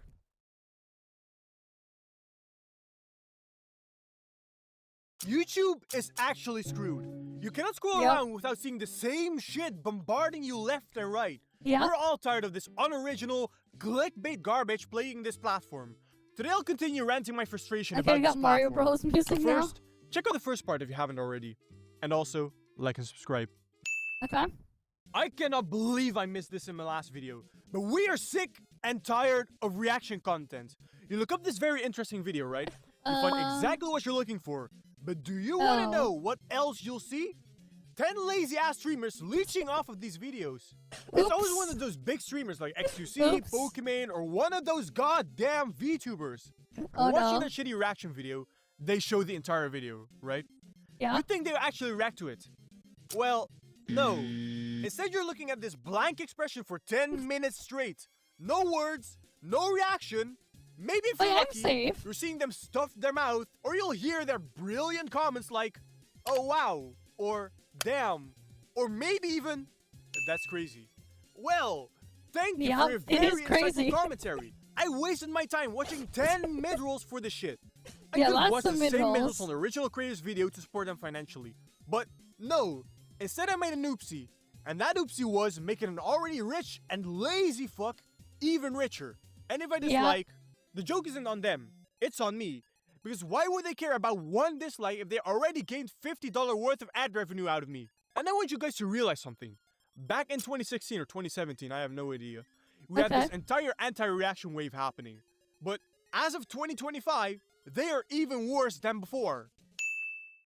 If Sunny V2 and Pegasus had a baby, this format would be the product of it. These videos are literally glorified drama content with somehow even less info. But then after that, the Sunny V2 ripoffs popped up, salivating at the fact that they had found another cash cow. So they started milking it, and now we're left with 7 deadly sins as a female YouTuber, Yeah, I want that artists, ad revenue. and even Yes, Family Guy please. characters. Somehow linking people to which deadly sin they fit the best. YouTube's algorithm is a fucking joke. It's like giving food to a raccoon. You give it food once, and it invites all of their buddies to come in. Okay, I understand. I watched one of them. This does not mean I want to watch 50 more of these. Fuck off. And as if this format couldn't get any worse, they spun this shit around into 7 heavenly virtues. Now looking at the thumbnails, you realize that it is literally the same as those most loved and most hated type of videos. It's always the same fucking creators like Pexto and Ryan Pictures. Of course, they're not the only creators making these types of videos. But if you see a drama and video essay crossover video, you know who to point a finger at. Bro, I am tired of Reddit videos. When this shit newly started around 2020, I think, I saw these videos and thought to myself, yeah, this trend will probably die next year. And 2020 it's came still around, going. and I still thought to myself, this shit will probably die out soon. It's still but going, as of 2025, I will never be optimistic again. Reddit videos are not dying out, they are evolving. Because now you'll hear these stories with some garbage ASMR video playing in the background. And speaking of the stories, I have never heard such wild stories in my life. You've got shit like, I accidentally had sex with my girlfriend's identical sister. Or even worse, my student became my roommate. And then my fleshlight. We know that these stories are fake, but I want you to realize something. They have AI voices over them planned too. out these sequences of words to handcraft the most diabolical shit ever. I did not learn English for this. The FBI should really move their ass and start investigating What these did guys. you learn English for? But the creators of these videos, they don't type out these stories themselves. They're moving like Swiper, swiping these stories and then using the same fucking AI voice to narrate it. No, genuinely, take a listen. She was out of town for work, so I was flying solo that night. The dialogue that I had to reconstruct to the best of my memory. Getting a new iPhone for free because her old one stopped working. And I thought reaction content was lazy. I mean, don't get me wrong, they still are. but I think Reddit content takes the cake on this. It's okay Alright, though. so I before don't. you say anything, I usually am not don't talking about the re-upload normal my types of reaction videos. content anyways. I am talking about the content They'll farms. stay in the They stream. have this VODs. magical ability to change a 5-minute body cam video into a 30 minutes one, and then they conveniently spam as many mid-rolls as possible. So by the time you reach the end There of the are video, a lot of them. you probably already got harassed by 20 mid-rolls at once. These videos always use this shitty AI voice to narrate, but the narration itself is straight up ass. They pause a body cam video every goddamn time so the AI can spoil whatever happens next. Like, these fucking creators are acting as if we don't have eyes ourselves. They're out here taking care of us as if they are our fucking guide dogs. If they truly want to take care of us, they wouldn't word every irrelevant thing as a goddamn horror movie. And then on top of their already garbage videos, commentary and stuff. the thumbnails are even worse. Or if they they're straight just up sitting edit the there. suspect in the most menacing way imaginable and then put up a shocking or even dirty caption. Maybe I don't pay enough attention to the video and miss that one part, but I am 100% sure that I've never heard her mumble out, "Put it in my mouth." I thought we were dealing with Officer Jacob, not Johnny Sins. Some of these thumbnails also be moving like Diddy because they really love using children in their thumbnails. Using them for shock value and stuff. It does not take a genius to recognize that that's pretty exploitative. It is extremely let's use a crying exploitative. child who probably went through the worst time in their life and use it as a fucking thumbnail. Hey, did you lose your mom and dad? Oh, how sad. Anyway, thanks for the money. If there's a fan base, there are 3 rules that apply. Rule number 1. If it exists, there's some cool fan art of it. Rule 34. If it exists, there's porn of it. And now rule 35. If it exists, there's an iceberg video on it. Like, it doesn't matter which fanbase you're part of. It's guaranteed at least someone has made And an then those iceberg family video. vloggers, all The those people things are. watching these videos have a lot of time on their hands too. And then Because you have how the ones fuck where they can you put watch an them on entire the hour of an stupid, iceberg video? The length of these videos on those, give like, Pegasus a run for his what, money. mobile home The tours videos or themselves whatever? are simple as shit, just explaining everything from And the it's most like, well-known well, information rip out there those to the least children. known info. I've watched a few of these videos and listen, I understand the upper part of the iceberg is supposed to be the no shit Sherlock tier, right? Right, the ones that But live in why those when the vans or icebergs whatever? go deeper, it's either another no shit Sherlock or information so irrelevant that it's better off not mentioned at all. This might be a crazy thought, but maybe no one knows this info because no one gives a shit. Just like my channel. Yeah. Alright, so everything in the video has been suggested by you guys.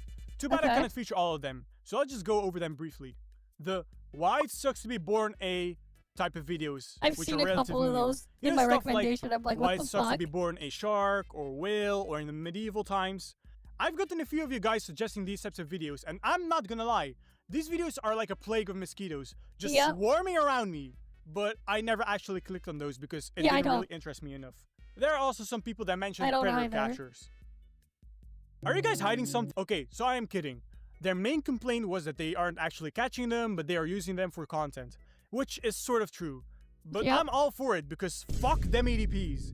Lankybox also got mentioned, spamming uploads while having this ADHD-ass editing style for kids. I'm surprised no one ended up with a seizure watching this shit. But talking about this guy is pretty much beating a dead horse. And then lastly, I saw the political YouTubers being mentioned.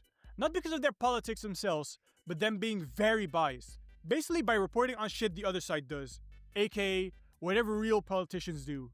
Alright, so that was it. I have a few things to say though. First of all, I will not make a part 3, simply because I ran out of material. Second of all, and I will say this very clear this time, do not take this video too serious. I don't hate the creators. This video is only made for entertainment purposes. So before I get called a hypocrite by making this shit, no shit Sherlock. Anyway, that was a mouthful. See you all on the next one. Okay, that was something. Alright, what's this? Ananta will have no gotcha and its characters. Okay. I genuinely think this couldn't be better timing. I woke up like genuinely like proud to hear this news. Okay. But I want to talk to you guys about a conversation I held with my chat quite literally almost 3 weeks ago on this very topic. And then I want to show off the news outlet that's already reported that Ananta is going to remove we already saw the gotcha thing in their though. game. And they're going to steer Famitsu. from doing character gotcha and instead do things like cosmetics and vehicle customization and so on and so forth. We don't have all the details yet. I will be going out to Tokyo Game Show quite literally tomorrow to talk with them and gain as much information as I can and share it with you guys. But apart from that, just listen to this conversation. It'll make much more sense. And then I want to talk to you guys about how gacha is dying in a good way. Let's go ahead and take a look at this. What did I say? Get the cooking, Smack. I think gacha games are already, as we speak, not just because Do at Night Abyss, I've already seen this happening. I think gacha games are slowly stepping away from the quote-unquote gacha, guys. I really do. And here's the thing. I can't say stuff to you guys because I have business relationships, but these trips that I've been on, like at the Gamescom and talking with some of these developers, bro, I shit you not, chat. The gacha is getting killed. It's like basically, I think what developers are starting to realize is that they can't get away with the gacha business model with each gacha game that comes out. And because of this, they're now slowly trying to go in to just a mobile game type of monetary system. It's gotten saturated in this space, like way big too time. And by the way, oversaturated. like yep. I said, this was a conversation on literally September. Now there'll be 2nd interactive during a tech live demos stream. of interactive But tech demos. What has essentially the happened, gambling guys, is simulator. with Yes. each release gacha Sounds game, about right. the space has gotten more and more saturated. And with each released gacha game, nothing has really changed. They've all been in some way, shape, or form identical to Genshin Impact. And they've just put their own twist on them. And so like people are tired of doing the exact same formula, but then still seeing the exact same premium price points. People are tired of losing 50-50s. People are tired of gambling on fucking weapons separate from characters. I've been talking about this at length for a long amount of time. This is actually an interesting topic considering He what talks happened about in Wuthering he Waves still plays and the those talking things. points I was talking about in Wuthering Waves. Fucking Cooked ass hypocrite. community defending the garbage ass monetary practice in that game. But I've always tried to tell people this space has the worst monetary system in all of gaming. Yeah. And for the longest, I just felt like I was talking to a wall and that all my words were falling on Sure deaf you ears. are. But sure I you have think been. it's so clear that with this new Don't era think of so. gacha gaming that is upcoming, the community, the gacha community is finally fucking waking up. At least in the Western demographic, right? The first actually, one. you know what? I think it's not just Western demographic. I think it's a worldwide thing because otherwise they wouldn't be changing their models to appease, well, their now new preferred like demographic wants and needs, I guess, so to speak.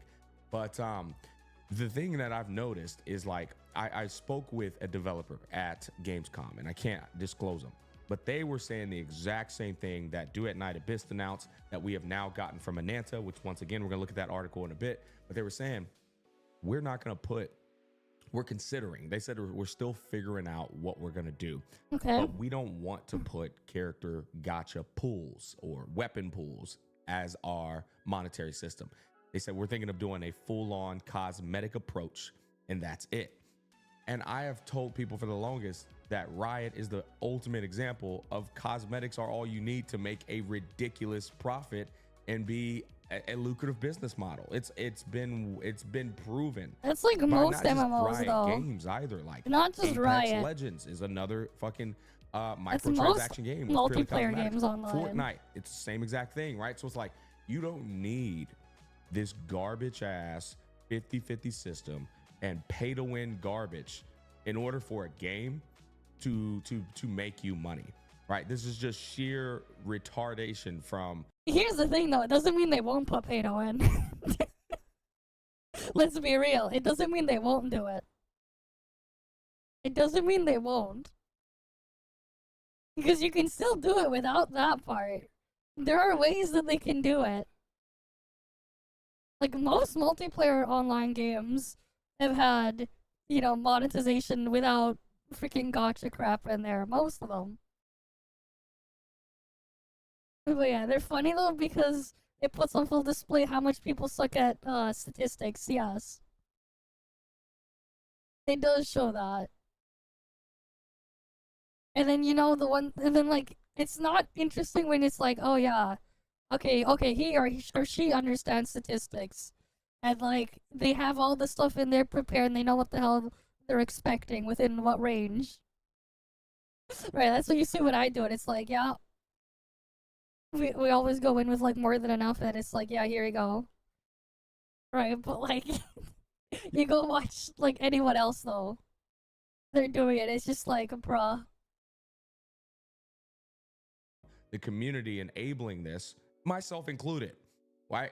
Now, the difference between me and y'all, though, is I make a bag off this shit. No, with all due respect, right? I get a bag, but like, exactly, there's never been a legitimate reason for anybody to advocate this monetary system. It has always been garbage and will always be garbage.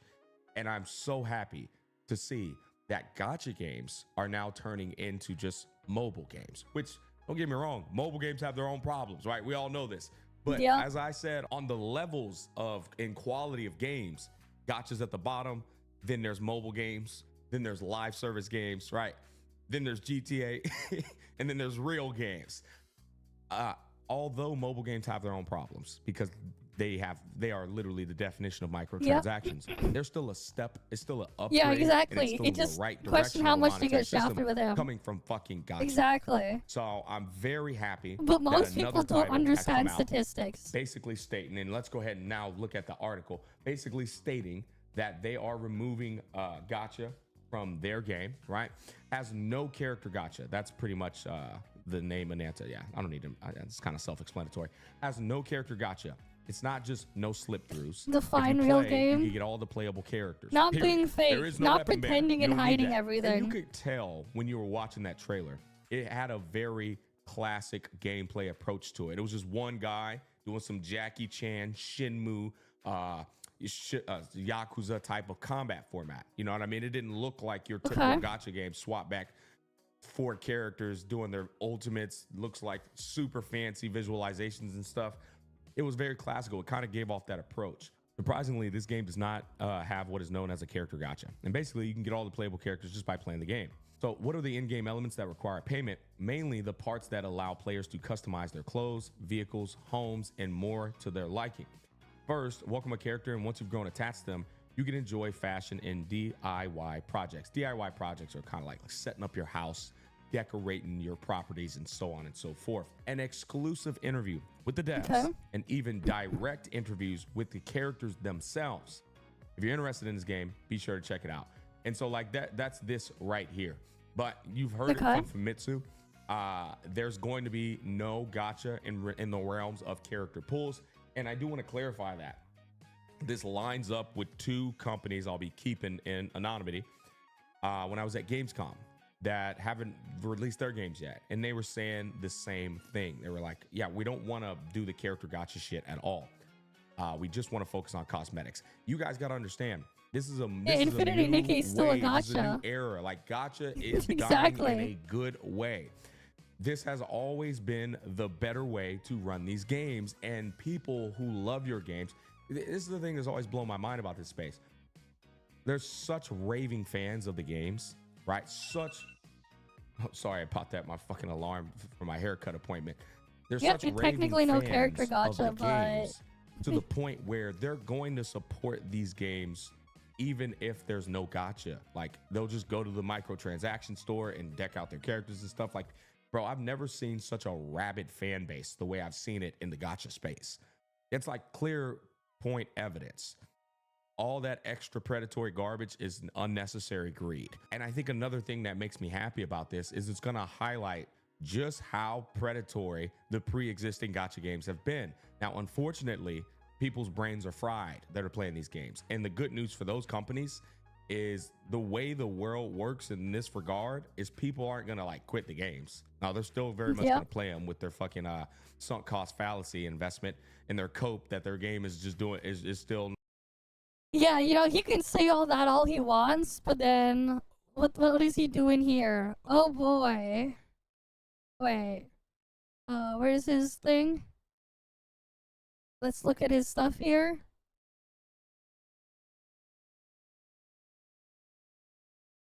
Oh boy, what's that? You know, he can say that all he wants, but what do I see here? What do you see here, guys? He can say that all he wants, yet, you know.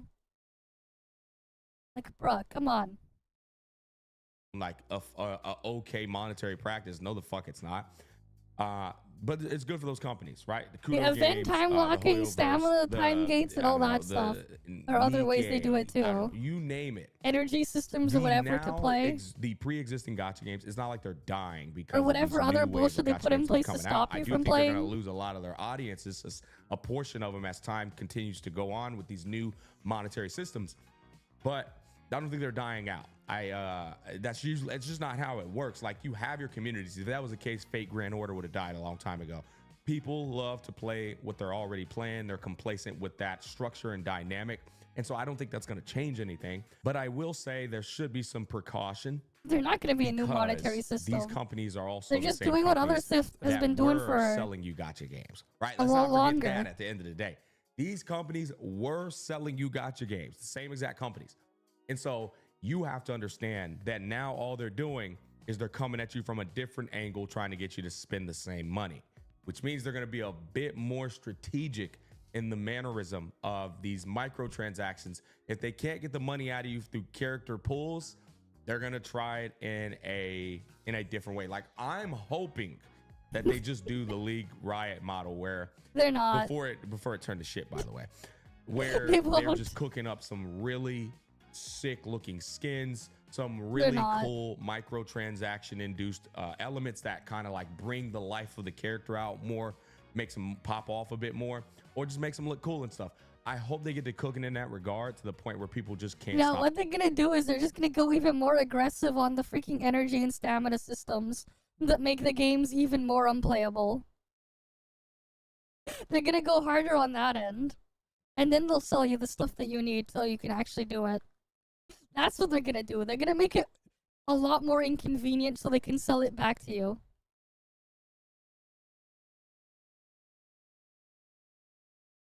Exactly, they're gonna manipulate them in another way, the same way all these other ones that aren't gacha games do it. They're just gonna do the same shit. Right? Like, they already do it to some extent already without that. You can see it in all of them. It's just that now they're gonna make it even worse. That's all. They're gonna make those aspects even worse. And deal with it that way. Because that's literally what every other mobile game does. Again, this guy's a massive clown and a Stop hypocrite, spending man. on the cosmetics, versus the bad way of microtransactions, where, They're all like I bad. said, it gets in the functionality and integrity of the game's like core gameplay system, where it's like, I mean, they're going to do that. They already have those in those games without the gacha anyways. So let's be real. They're just gonna go further in on that stuff. They make it as unplayable as possible and as inconvenient as possible, and then sell you the stuff back. It's not anything new. That's typical free-to-play game garbage. Right? Like, they're still gonna do that. They're just not gonna have the freaking gacha in it. But you're still gonna have all the other pain points. oh yeah, you wanna play a little bit more? Well, you could go to the shop and buy this to like extend your playtime, or like, oh Yeah, that's exactly what they're gonna do. we still got a stamina system and you ran out of stamina for the day, but you could buy some more from the shop. You know, I don't know like how they're gonna go about their microtransaction plans in terms of like you playing the actual core Yeah, they move gameplay the loop. tolerance, That is still a exactly. concern and a caution that everyone should be aware of. Never like just give companies like just a whole like benefit of the doubt that they're just gonna give you a game and it's gonna be the best fucking gameplay possible with no bullshit involved whatsoever. In short, if it has microtransactions, there's a high chance that that game can have some hot garbage in it. That's all I'm gonna say right there. Now, that's just gonna be my only message of like pessimism and caution. Outside of that, though, this is overall a net positive for the gacha space. I've been asking for this for a long goddamn time. And finally, we're getting a new wave, a new era of gacha gaming, where gacha is dying in a good way. Comment down below. Let me know what you guys think. Thanks for watching. Peace, love, and happiness. I'll catch you guys on the flip side. Alright, enough of that clown. Alright, let's see this one. What the fuck is this? Genshin is evolving, but it's probably backwards though. What I don't know. Heck? I'm sorry, I can't do my normal kind of video introduction because I'm too busy grinning ear to ear like a kid in a candy store. If you haven't seen it yet, Genshin's user-generated content mode, Miliastra Wonderland, has been officially unveiled, and it's better than anything I could have hoped for. I mean, I expected a polished and expanded, permanent Divine Ingenuity. That event from versions 2.5 and 3.7, where players can make custom domains. That was already super cool. It was pretty bad though. It was super limited. We'd be getting what is essentially full access to Genshin Impact to make any sort of mode or level we can imagine. It's like Roblox or Minecraft, but Genshin Impact. No. Okay. Deep breaths, Musashi. Calm down, calm down. Remain your analytical self and do not succumb to the drug of hype. The trailer is 88 seconds of pure awesomeness. So let's take a look at all the modes the devs created in it to get a sample of what all can be done. First up, custom character creation. You may now create your own perfect husbando or waifu, if that's your thing. Which means, oh man, they're totally gonna gotcha the cosmetics for this, yes, aren't they will. But at least they got variety, like this silly Tanuki costume. Yeah, Warcraft 3 was peak. That's all. If it wasn't for Warcraft 3, League of Legends and Dota would never exist. Level and mode creation. Going through the list of everything they showed, we have a board game. Kinda looks like Monopoly, or possibly even Fortune Street. Fortune Street's one of my all-time favorite games, so excited to see if it can be fully recreated. Overcooked? Cooking Mama? That one mini game from Mario Party that's like this? Take your pick. It seems to be possible. This looks a lot like Genshin's own Theater Mechanicus. Feel like we haven't seen that in a while, so nice to see it implemented here. Football, or soccer as some call it, obstacle courses. Now it's looking like Divine Ingenuity. A PvP mode that uses monsters as well as the player character and environment. Already imagining someone creating a proper fighting game in the Wonderland. I guess. I will play the heck out of it if so, and please make Nilu the best character. Third-person shooter battle royale, or maybe MOBA? Convoy defense game? Not important, because we have Bomberman. There's so much that I don't even know what's happening anymore. Like, why is this one hilly troll in a cage? Bomberman again, but with tanks. Destroying places with a giant tornado like it's Sim City on the Super Nintendo? Am I showing my age? And did we talk about the user interface? No? Well, it appears to be a proper graphical user interface coding environment with a logic editor, and oh my word, are there so many options upon options in the menus for fine-tuning. Might we even get access to animation editing like this? Basically, it looks like, as said in the beginning, players can create whatever I played the original Dota back in this then. upcoming mode. I have failed to contain I did my play hype. Warcraft Can you blame 3. me? Genshin Impact is about to become the ultimate playground, and I could never, not in a million years, have expected that a gacha game of all possible genres is what's there's nothing to do because it's a freaking shitty open world. creating this paradise. But I guess it's about to become far more than a gacha game, isn't it? I cannot wait for it to arrive in future 6.x versions. So basically you just ignore Genshin and you go deal with this stuff. Plan to dive into this the moment I'm able to, so make sure to subscribe. Is that to keep basically up with it? Ignore everything about the Genshin? mode, and of course, all that It's bait other for silly normies, but Genshin then you realize goodness how that I already terrible it covered. is. This is Their open Musashi, world. signing off. Till next time. Okay.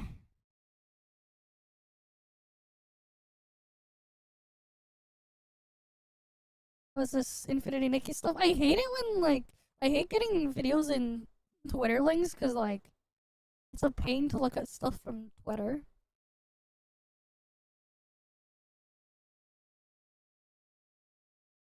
Alright, what is this? Save both Ripple Estate and the abandoned district. I can't possibly lie to you.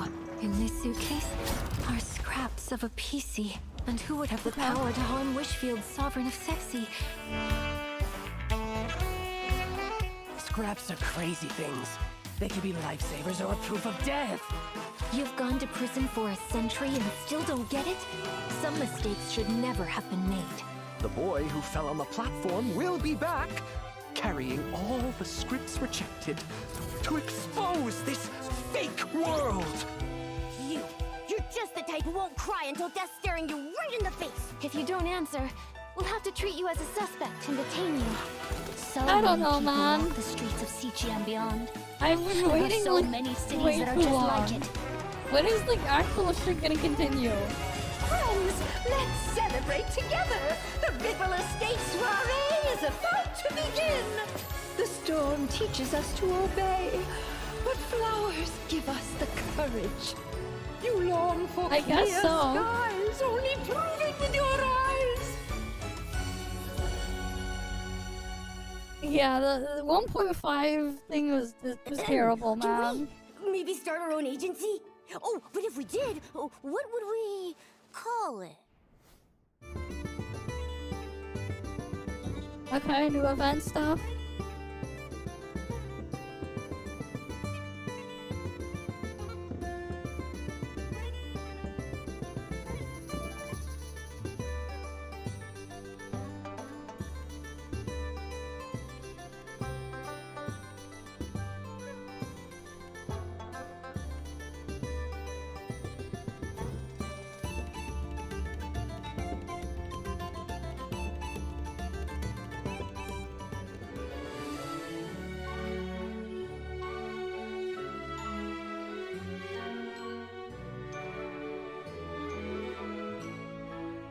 Okay.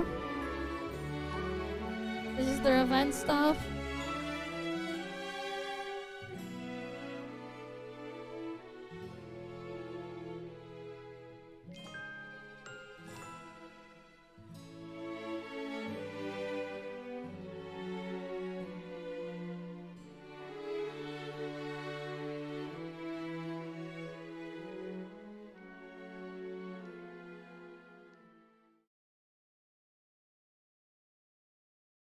I think it's fine if they do it, but they actually have to do something to the map.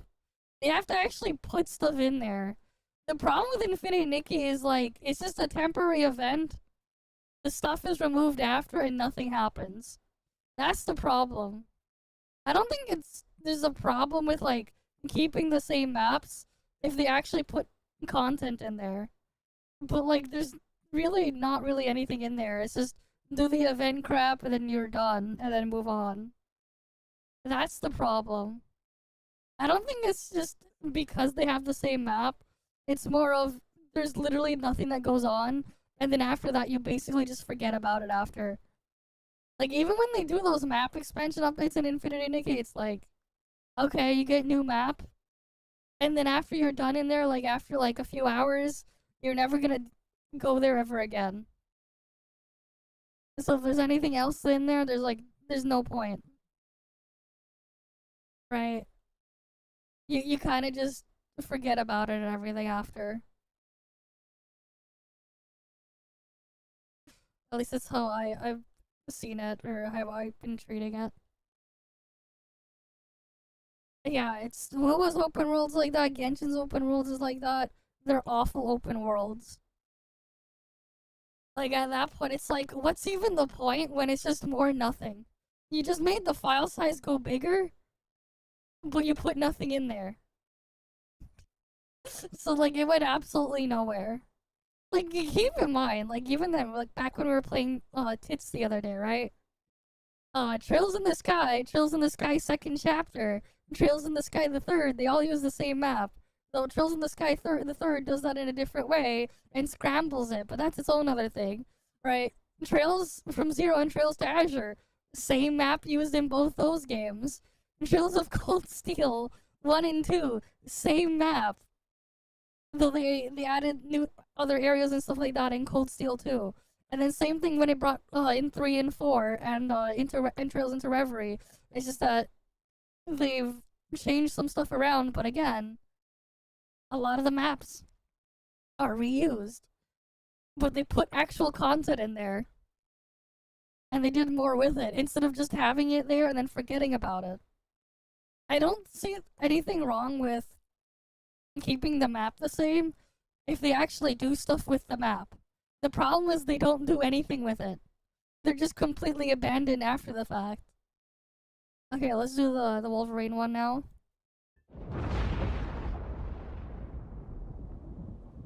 Been fighting longer than I can remember.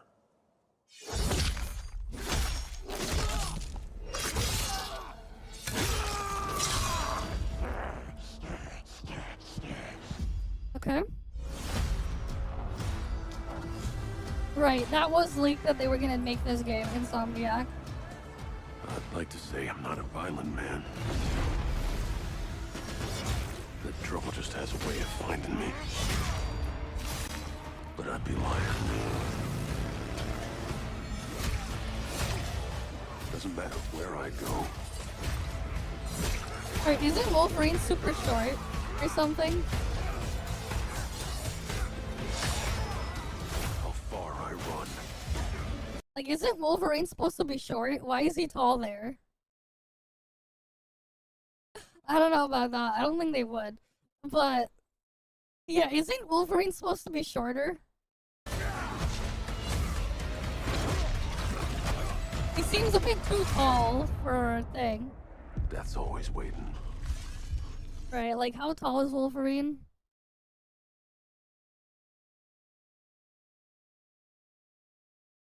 Give me a sec.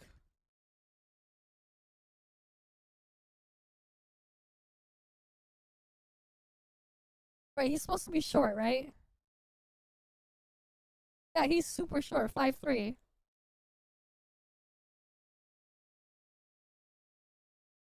Wait, 5 foot? No, not 5. Yeah, 5'3". He's short. Why'd they make him look taller in here?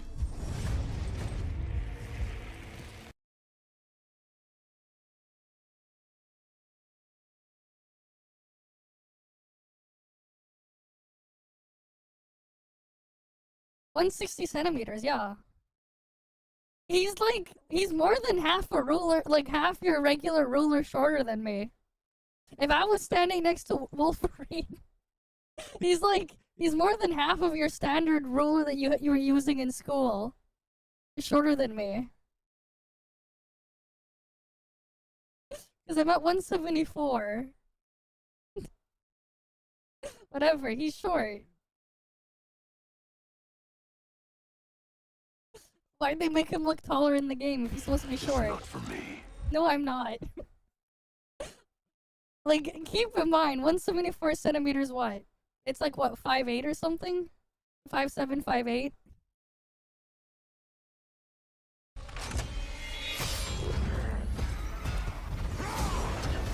But yeah.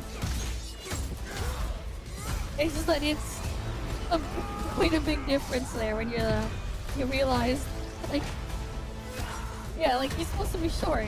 Because I ain't no hero. I'm Wolverine.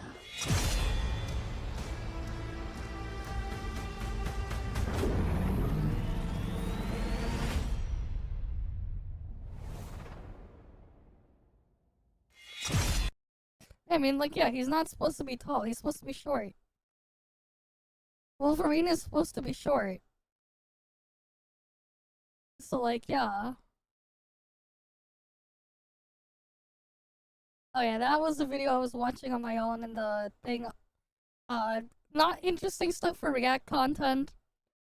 A lot of you guys would probably fall asleep if you were to listen to this shit. But yeah.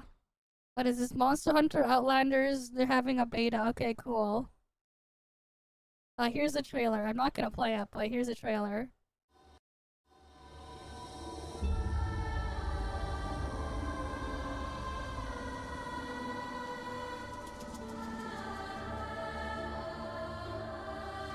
Pre-alpha gameplay.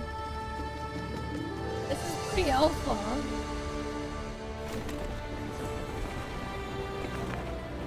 No, I have not.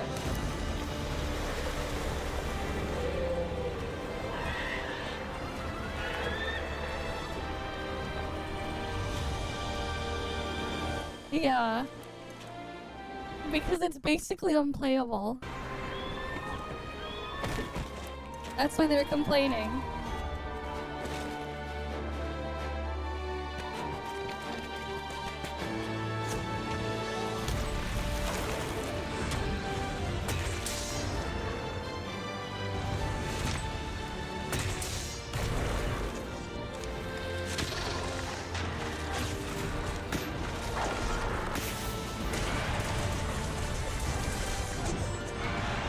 To be honest, I don't know much about the X-Men.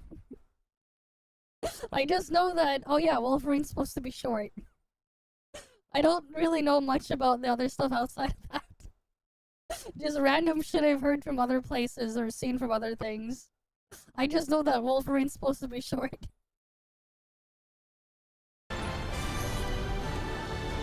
Like, I don't really pay attention to that stuff.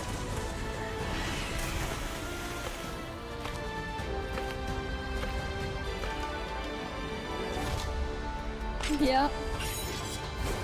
I know. And then you repeat it over and over again. And like, you know, you should have seen how it was when I was playing Grand Blue Relink a year ago. I was like so done with it. Like after I finished the main story, I didn't bother to deal with anything the other stuff after the fact. Because most of it I was just waiting there to farm the same thing. Over and over and over again, just so I could barely progress through.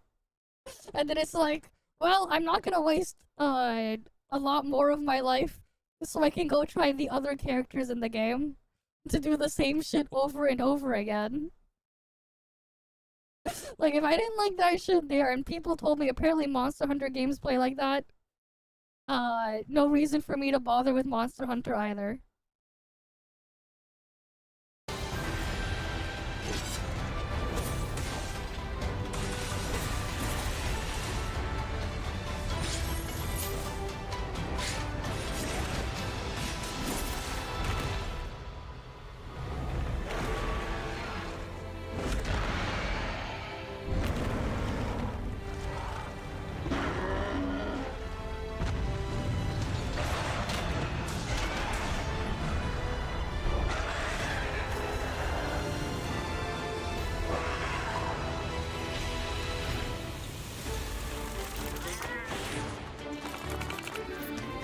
Okay.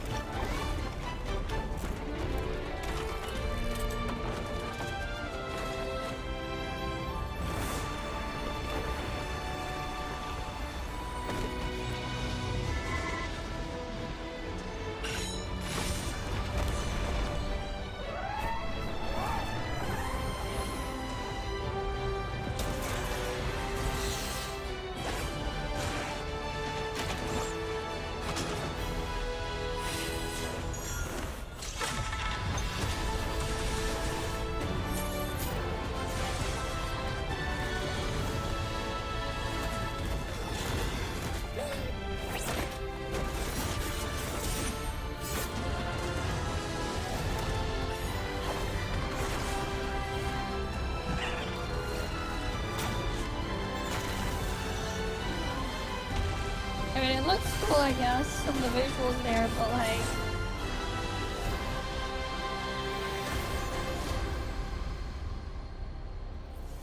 Yeah, that's cool for the people who are into Monster Hunter. Hopefully it's good for them.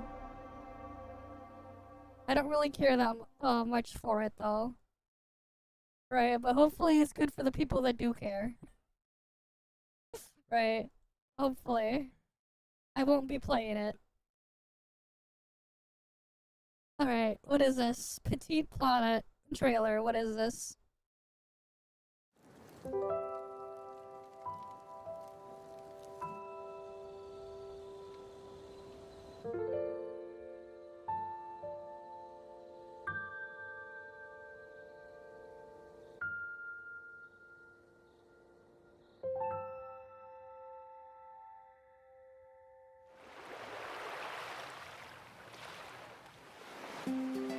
Yeah, exactly. It's basically slop games now.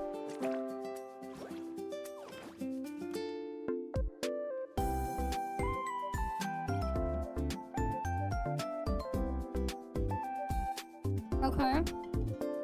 So this is some sort of like farming sim game? Or gardening sim maybe?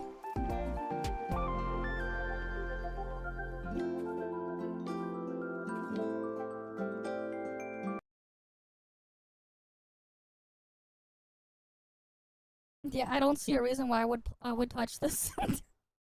Even if I wanted to play like a farming sim type game, why the fuck would I play a freaking mobile live service crap one from freaking Hoyo? Why the fuck would I play this? When there are literally dozens upon dozens of others I could play instead. Heck, if I wanted to have other critters in there, there's even a freaking Pokemon one coming out, and then which would probably still be better than whatever Hoyo dishes out. And then there's the freaking Pal Farm. Right, Pal World Pal Farm. I'd rather just go touch this shit instead, if that's what I wanted to play. Right? Especially because like with this one, it's like a one-time purchase, you get everything, and you can just play without any of the bullshit, any of the live service mobile game bullshit that stops you from doing whatever you want in there, and makes you pay to speed things up or whatever. Right? Like, I could just play this shit instead. Right, like, I would just... If that's what I wanted to play, I would just play this instead. Right, but yeah.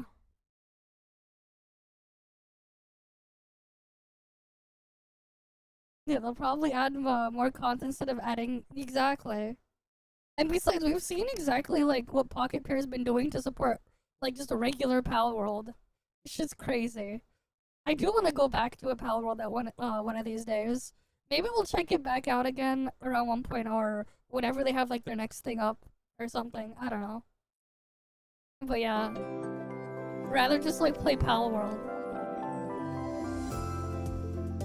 And stuff.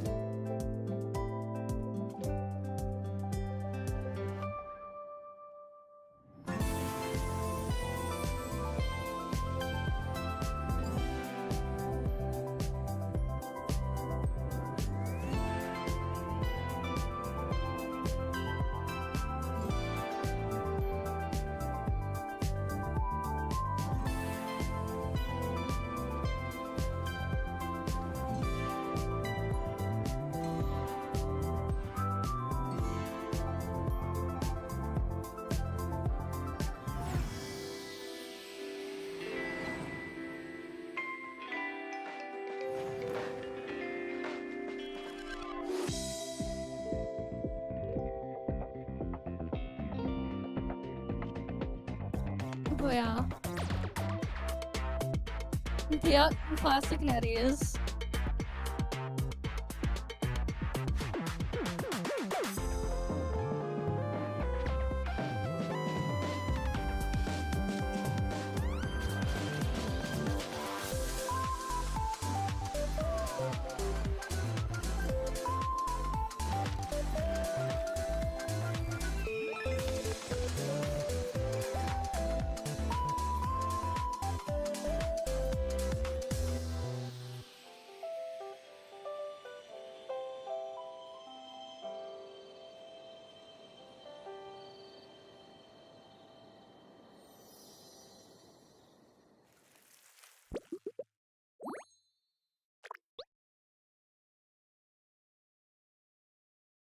But yeah, like I said before though, like there's really no reason why I would ever touch this shit. At the same time too, if I had to play a farming game on my phone, what's to say I can't just put a fucking GameCube emulator on my phone or an N64 emulator on my phone and play Animal Crossing or whatever. The original Animal Crossing. What's to say I can't do that? That would take up a lot less space, be a lot easier to run, a lot better for the battery as well, so I could play it for longer if that's what I wanted to do. And I would have a better time doing that shit too. And I won't have to deal with, again, the bullshit these live service games put in here. Especially because it's like, what? It's not like it needs to be live service either. But that's what it will be. But yeah. Comparison is the true killer of joy because it's like, if you have actual options and you're comparing your options, it's like, why would I do something that's worse than something else that I can do? That's a lot cheaper, a lot better, right? You customize the MC and the gacha rolls for hunter helpers. Okay, cool. And that too is exactly, especially because like if you're playing it on a mobile device, there's going to be times where you can't just have a good connection to the internet if you're literally traveling, right? It won't be the best. So like, it makes even less sense. I don't know, man. Alright, Doug Bowser stepped down. Okay. And then this person's gonna take his place. Cool. Bruh. The TGS demo's 233 gigabytes? What the fuck are they doing? Did they copy and paste every single asset in every single location it's stored in? Why the hell is it so big? What the hell are they doing? This is just what they had in the TGS demo. Honestly, I can see that, man. It wouldn't be the first time I've seen something do that. Fuck, Pokemon Sword and Shield on the Switch does that. That's why they ask for a lot more space than you would need, and you can compress it to be really, really small, the game. Despite it being uncompressed, it's like 16 gigabytes or something, because they did that with literally every fucking Pokemon. They're like, oh, this Pokemon is in this route, or in this section of the wild area. Let's copy and paste all their model and all their other data and put it there too. Which is just crazy. Oh yeah, this is Nexus Anima again. I'm not gonna play that shit. Like, I wouldn't touch the freaking anything from Hoyo again unless I get paid to touch it. Like, fuck no. This is CashieOS. Right, I saw this video already off stream. Not all of these other ones, but like, whatever. Here you go. You can see stuff about CashieOS. Hello guys and gals, me Mudahar, and how's it going? Do you guys like gaming? Well, Windows is pretty much about to die in less than a month. Windows 10 is about to be pulled off of life support, and your only chance is to go to Windows 11. But what if there was another way, gamer, that you could go? The Linux way. Now, ladies and gentlemen, the catalyst for this video was that I love the Steam Deck. In fact, as of right now, I'm installing I heard about it. Indiana Jones and the Great Circle onto it. Surprisingly, it is fucked up though that they did. They stole his money and shit. But I wondered, could it run a little bit better? Now, I made videos talking about SteamOS and, you know, how excited I am to actually see it finally come out.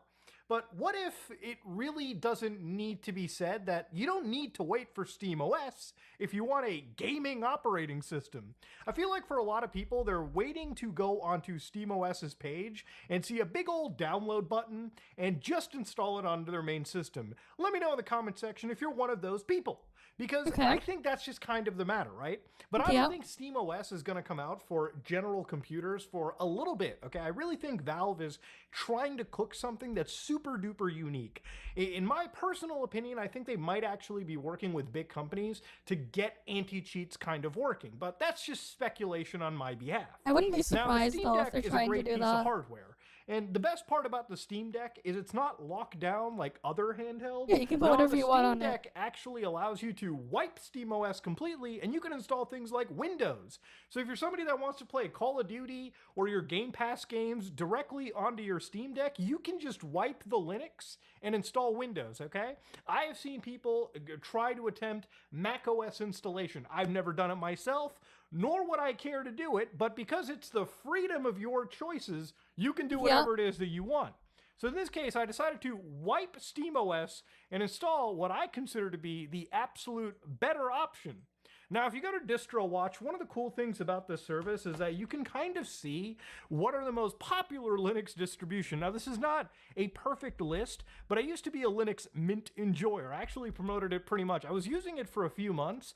Part of it was me doing this thing called distro hopping, which is effectively being like a computer software slut. So, you know, you just kind of switch operating systems until you find what works for you. Now, for years, I was using something known as Arch Linux, which, again, if you've ever met any Linux person on the internet, they'll let you know if they use that they use Arch Linux, okay? It's kind of a huge badge of honor, and a lot of it comes from the fact that it is a little bit more difficult than the rest of the Linux distributions. You typically have to go into... To be fair, Linux, the Linux on SteamOS that's used is based off of Arch. So technically speaking, if you just say you're using the freaking SteamOS, you could say you're using Arch. Command, you know, shell from the beginning and sort of build it bit by bit. The big benefit is if you know how to build your system, which is effectively following the brilliant Arch Wiki, you can make the least bloated, or you can make the most the least to your style of Linux possible. You can install exactly what you need. For fuck's sake, if you don't want to have a desktop environment, you don't even need one. You can use it as a headless system. If you want to install certain packages and delete, you can do whatever you want. But I decided, what if I wanted to use something that does this all for me and has extra enhancements that makes the system super duper snappy?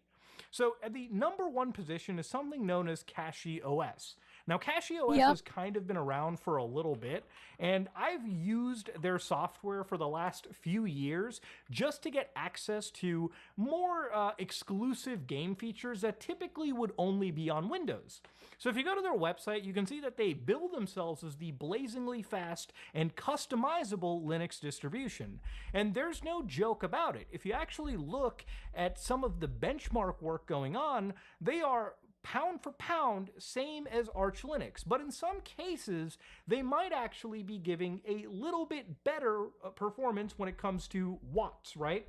So for instance, the fewer watts consumed, generally the better. The more optimal that operating system is, the better.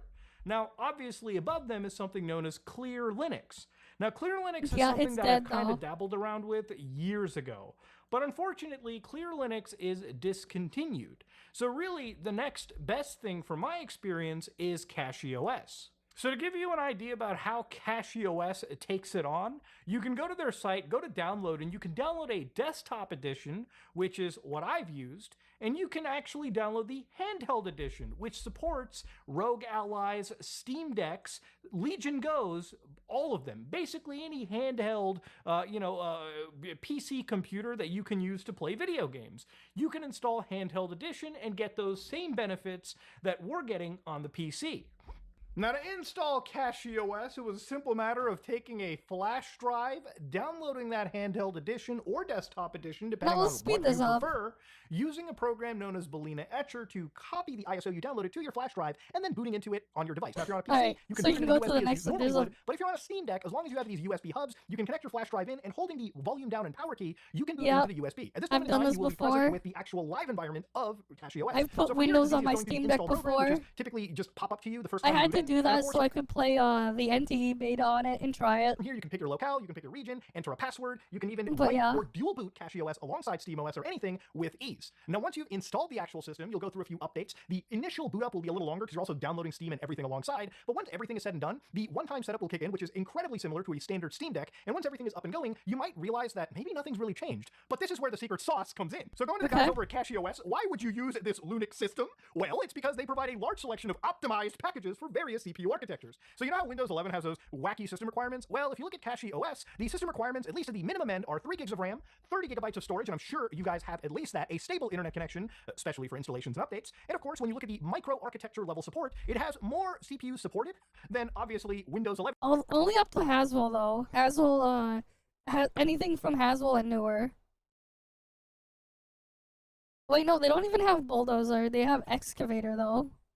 Supports, if you can tell by detail 4. And fifth, and I believe the 6th generation, which is actually supported by Cache, but not by Windows 11 from my understanding. And all of this without bullshitting with the installer and trying to convince it to install on unsupported hardware. Now, the other big thing about all of this that is really key and important too is this is Linux. It's not Windows. You don't have to worry about wacky stuff spying on you or this weird feeling that, Cache OS is going to install a whole bunch of bloatware, dogshit, AI slop into your system that you'll always have to, in between updates, constantly be getting rid of. Remember, this is Arch Linux. So a lot of stuff that's in Cache OS you can also play around with on regular Arch Linux if you know what you're doing. But the big benefit of this is it takes a lot of the headache out and simplifies the process for the average gamer, which is, again, the market that I want to cater to. Now, one of the things about their systems that they talk about more importantly is that they have custom kernels tuned for performance and stability. So for instance, aside from the base kernel patch set that tunes various kernel parameters to improve desktop responsiveness, Cache OS cherry picks patches sets that have not been mainlined or not included on the stable revision of the kernel. Therefore, these patches undergo internal testing before being released to ensure that stability isn't impacted. So it's a very curated experience that's not designed to completely destroy your system. Now, again, because this is a rolling release, meaning that you're really just getting things as they release, there are things that can break. There's a good chance your Steam Deck could break in an update if you install this system. But my personal experience has shown me that's usually the exception rather than the norm.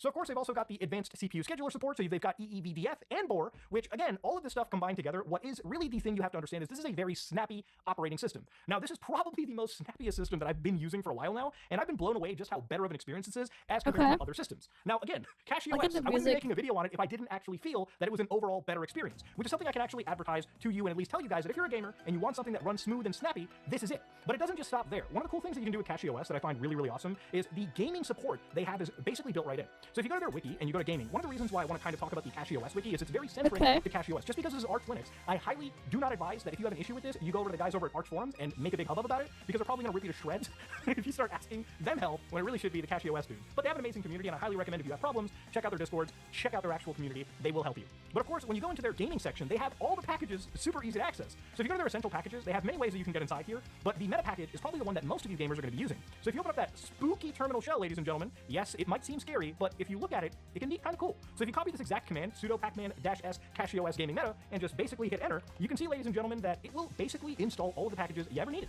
Now, I've already got this installed on my system, so I really don't need to play around, but let's say you also wanted all of the other stores built in beyond just Steam, like Heroic Games and Lutris, you can install the extra gaming applications. And, of course, once all of this is done, it comes with a special type of Proton called Proton Cache OS, which basically has a lot of these patches, FSR, codecs, UMU launchers, and these various hotfixes for games built right in. So of course, when you download a game like Cyberpunk 2077, you can right-click, go to Properties, and of course, you can also just go to Proton Cache OS and hit that native package. Now, the reason why this is important is because it has a lot of extra boons provided to it that make it overall better, in my opinion, than just using regular Steam Proton. Again, this is meant for gamers that kind of want to be at that leading edge of gaming tools. You know, you want to make sure that your experience is kind of on par or as close as you can to Windows. Otherwise, it's going to be a lot of friction for people switching over. Now, the other big thing that I find really awesome about Cache OS is that if you're somebody that wants to update their system and enable things like HDR, or automatically upgrade things like FSR, publishes a lot. They do a lot. Launch command for your various games and basically get these boons without actually putting in the entire system does all of the technical stuff sometimes in the background for you. So that I find to be really fucking cool in this process. And of course, obviously, the gaming performance. Generally, I found the performance to be on par with regular Linux, if not a little bit better, okay? It's just a more responsive system. I feel like for the first time using Linux, and really it does feel for the first time that my system is as responsive as like a Mac system or even like a well-tuned Windows system. It just works really fucking well. And of course, obviously, it goes without saying that there are certain games that just won't work. So for instance, games that have that strict anti-cheat support will not work. So if you're playing something like that new skate game, doesn't support Linux yet, so if that's holding you back, then it's gonna hold you back. But overall, guys, the experience that's provided here is actually pretty goddamn awesome, especially considering the fact that this is free, open source, and even if you don't play video games, for instance, I think the general responsive snappiness of this operating system is just worth the price of installing, okay? Not to say that not yet. I have to finish one more thing. But for any of you That's guys what we're gonna do in a bit. This is at least a good foot in the door for people to play around with the ever-coveted Arch Linux world, right? It's just actually that fucking good. Probably the only other most responsive operating system compared to this might be like, I don't know, well-optimized Gen 2, Hannah Montana OS, Red Star OS, you catch my drift, okay? Now, obviously, look, I'm just making this video for the gamers that want to exodus from Windows, but if you're still somebody that wants pure stability, there's still no better option than things like Linux Mint. But if you're a gamer, Linux Mint is great, but it feels like it's kind of held back because of how less focused it is on gaming and more on... Okay, cool. Next one. Massive dark web drama, worst cyber attack, goddamn. Crypto scammer patient. What the fuck is this? There's so much.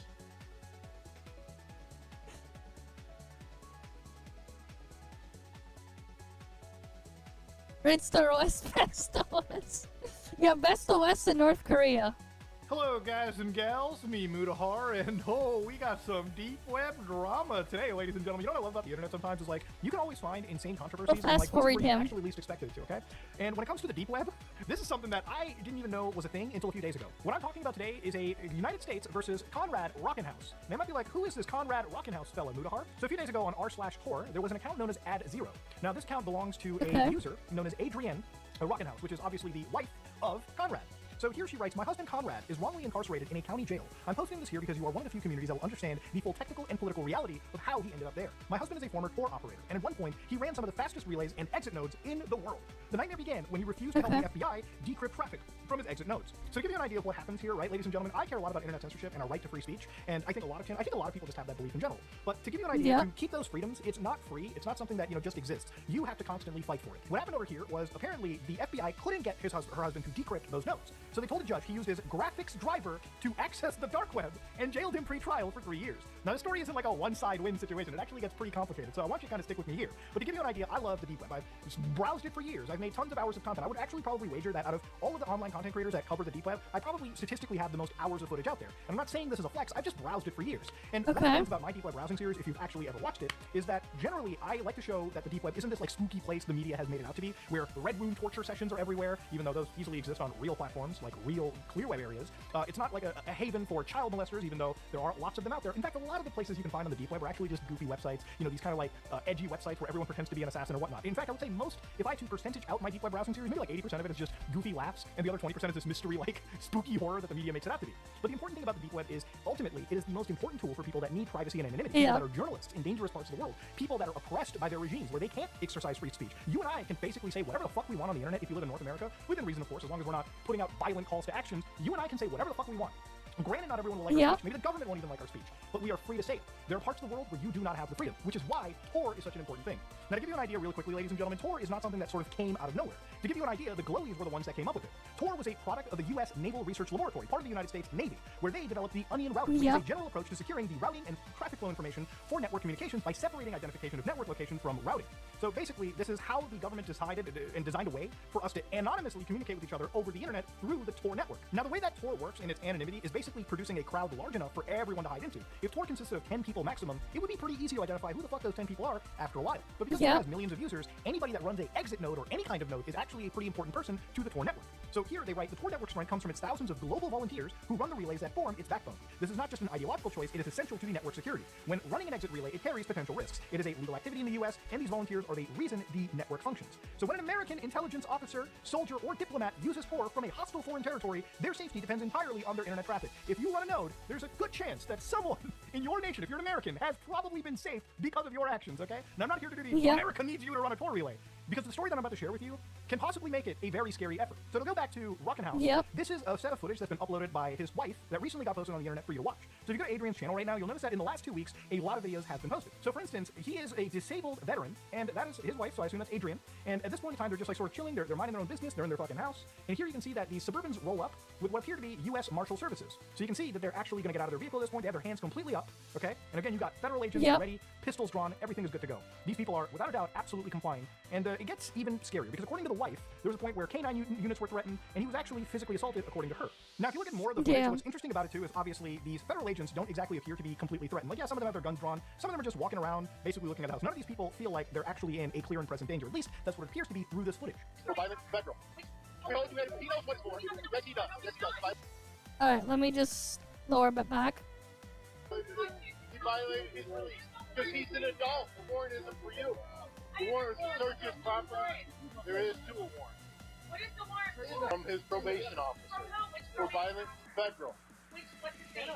I don't know. It's a federal probation warrant. I understand. I checked for every Now, immediately over here, when I'm looking at this argument, the words that I'm picking out are federal probation. And I want you guys to remember that word going in forward. Okay, right? federal probation. Obviously, you know, for me just looking at this footage, I think personally the U.S. Marshals are being a bit too heavy-handed, considering that there really, again, doesn't seem to be any clear and present danger at this home. It seems like maybe what they're doing here, the Marshals, is a lot. It's just too much. So when you go to the Rockenhouse website, according to Adrian, the actual warrant on the public record was a simple arrest warrant for a fabricated, non-violent probation violation.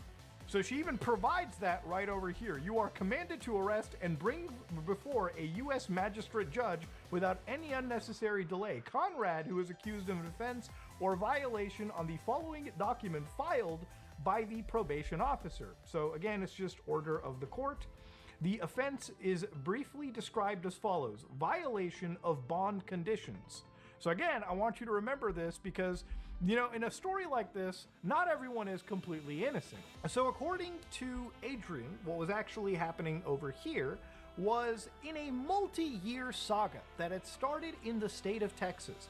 Conrad was a supporter of free speech and online privacy, refused to help federal agents decrypt traffic on Tor exit nodes. He operated these for journalists and activists, and months later, on a pretextual, non-violent computer crime, he was arrested. His 3-year pre-trial detention was triggered by a single, provably false claim. So here they provide a court transcript where, again, they use some wild shit. So you can read this for yourself, but some of the takeaways over here are kind of like this, okay? So in this one section, he doesn't see that he actually downloaded the Tor software because the software technology usually blocks that. So he said that he did see that he was successful in downloading a Linux operating system called Spice. Which is not true. Spice, ladies and gentlemen, is a tool that we use in order to look into virtual machines.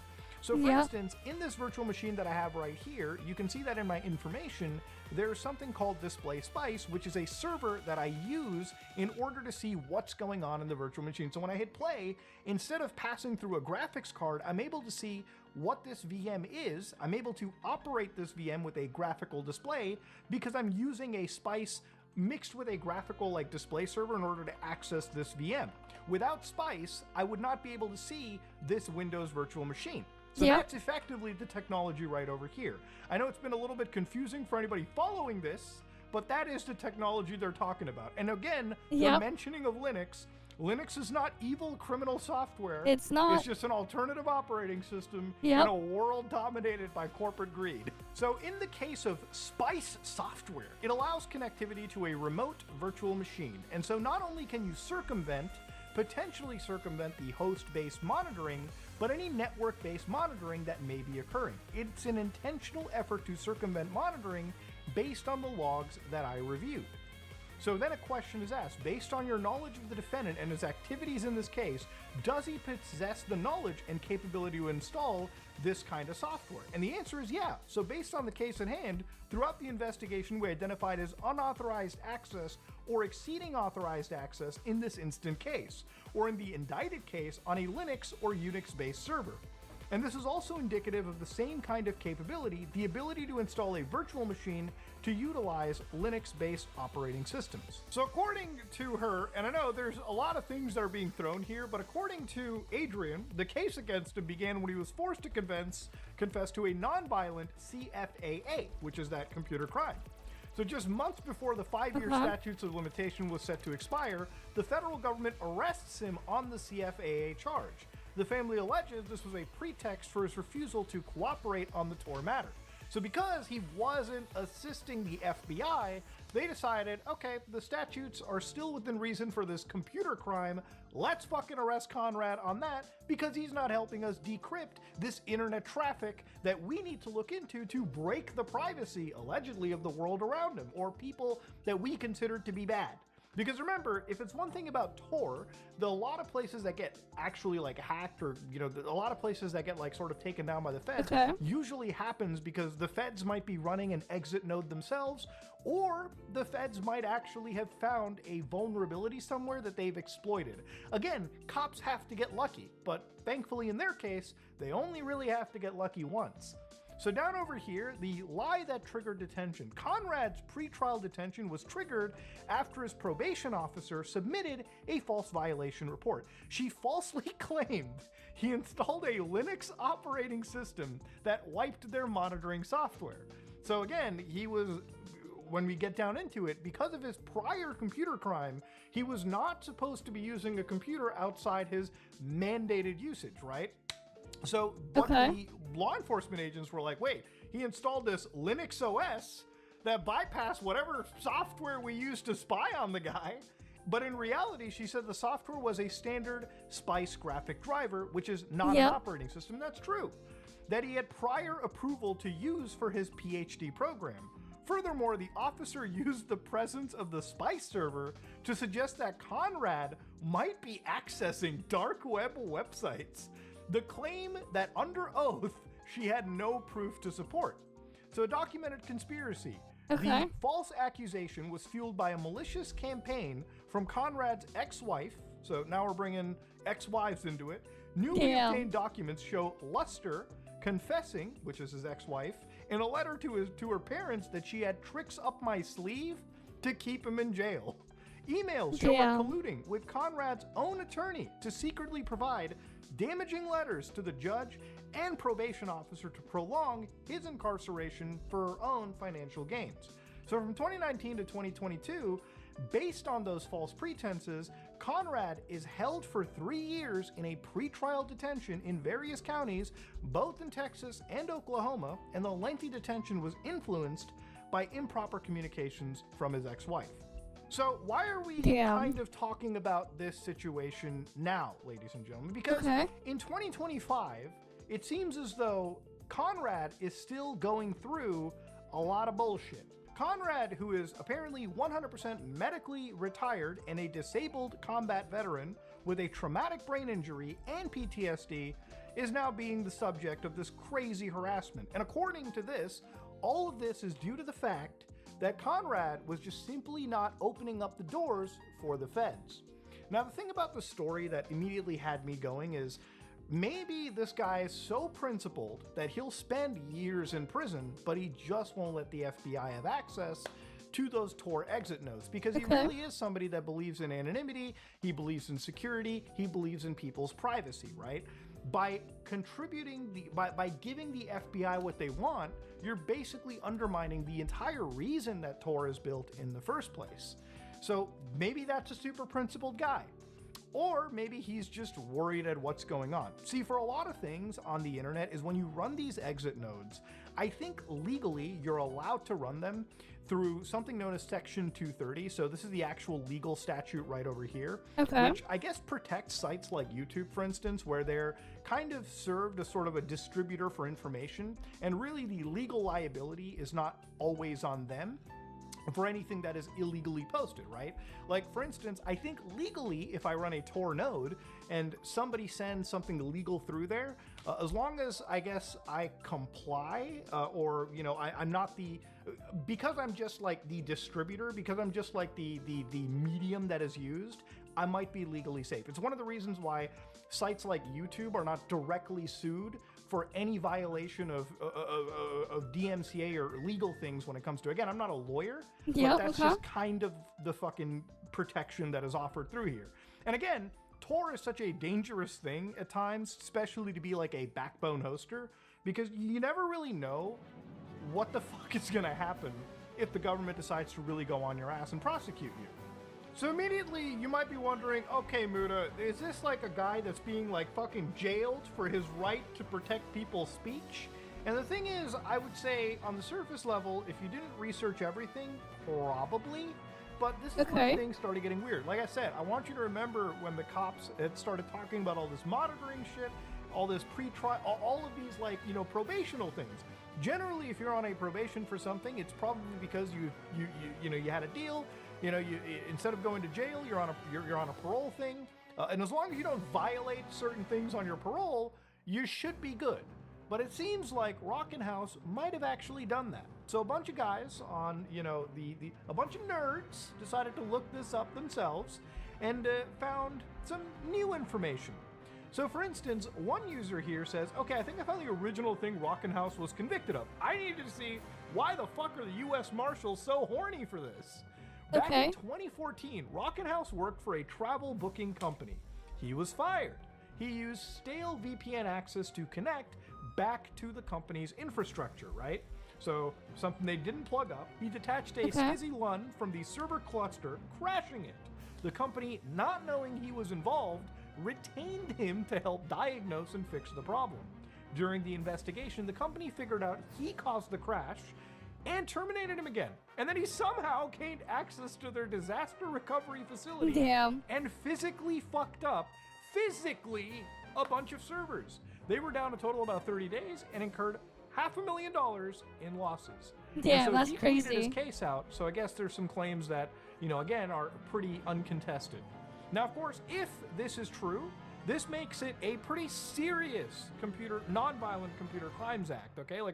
It makes it a pretty serious thing. It makes you understand why the FBI was monitoring this fucking dude the whole time.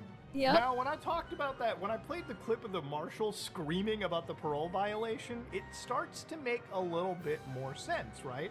Because according to, again, a story that was also obtained via Pacer, so court documents as well, there were a couple violations in that warrant. So one of them was admitting to using cannabis during supervised release, which that just should not happen, okay? Don't do that. Okay. You need to make scheduled restitution payments and to cooperate with the financial investigation that sets those amounts.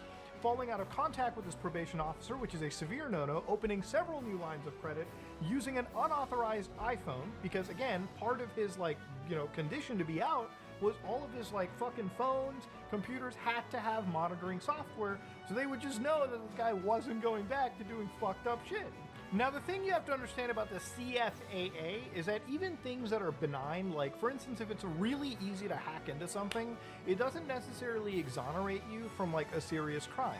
Remember, the most important thing about these laws are intents of your crime, right? If it's easy to hack into somebody's computer and steal their personal information or fucking crypto money or whatever, you're still liable for pretty serious fraud and criminal acts, even if hacking somebody was easy.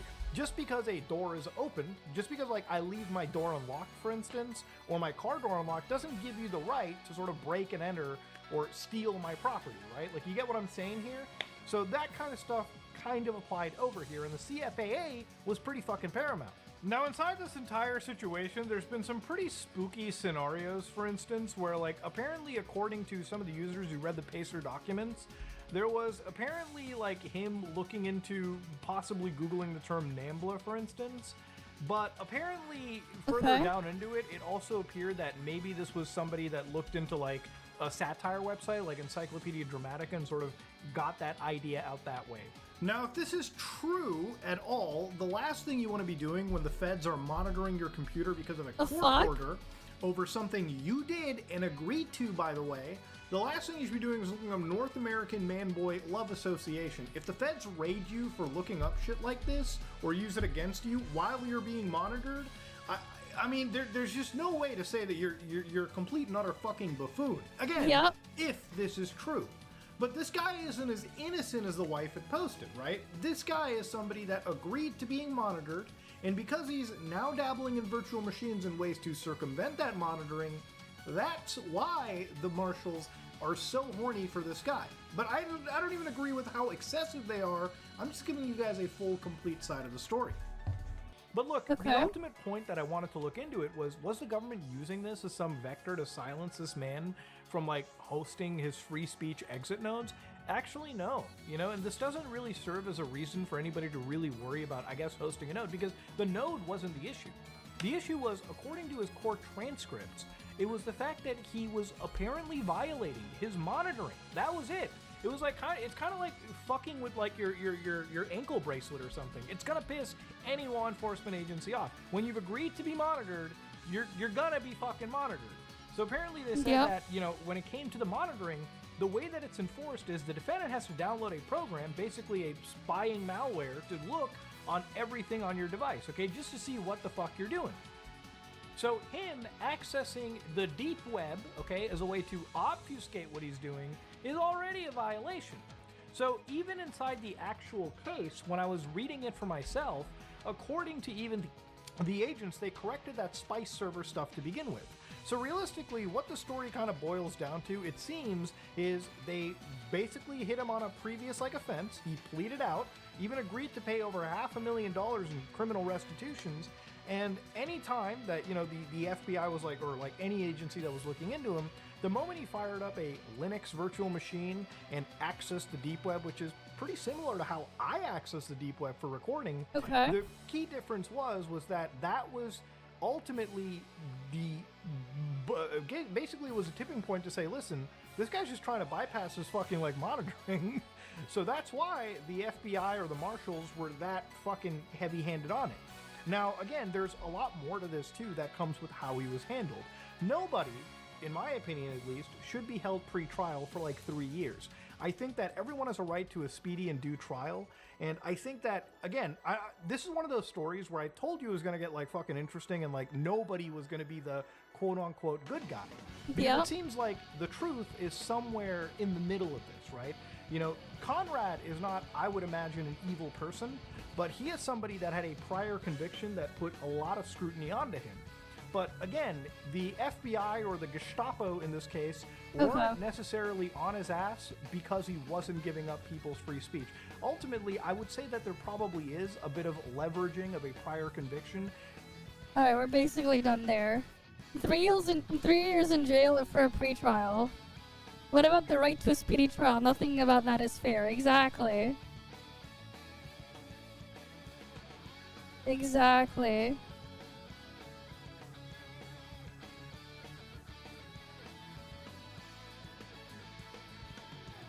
Common practice for lawyers in the U.S. to sign continuances, which waives your right to a speedy trial. Damn. That's crazy.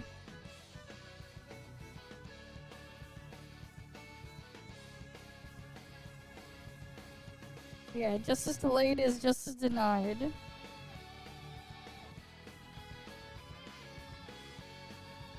And apparently Obama made it legal for them to do this shit.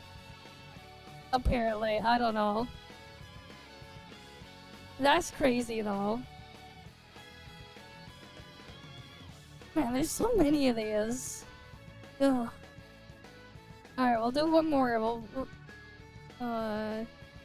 Alright, what is this cyber attack? What happened? Fellas, what if I told you the largest supply chain hack in history had occurred? Well, in the context of something known as NPM. Now, you might be like, well, I heard about crazy hacks all the time. What is so new about this one? Well, yeah, what did they do? By showing you something that you may not know exists. This is NPM, which for anybody that doesn't know what NPM is the largest software repository in the world, okay? For the JavaScript fellows, this is where you go to get access to a whole bunch of packages that saves you time and whatnot. Now, what if a lot of those packages, some of the most popular ones, consisted of malware that was out there to drain your money and steal your personal information? This is actually consisting of 2 hacks. Now, the first sign of this hack that actually happened, the first vector, was an account known as Kix. Now, Kix is an account that actually runs and maintains some of the most popular packages in the entire game.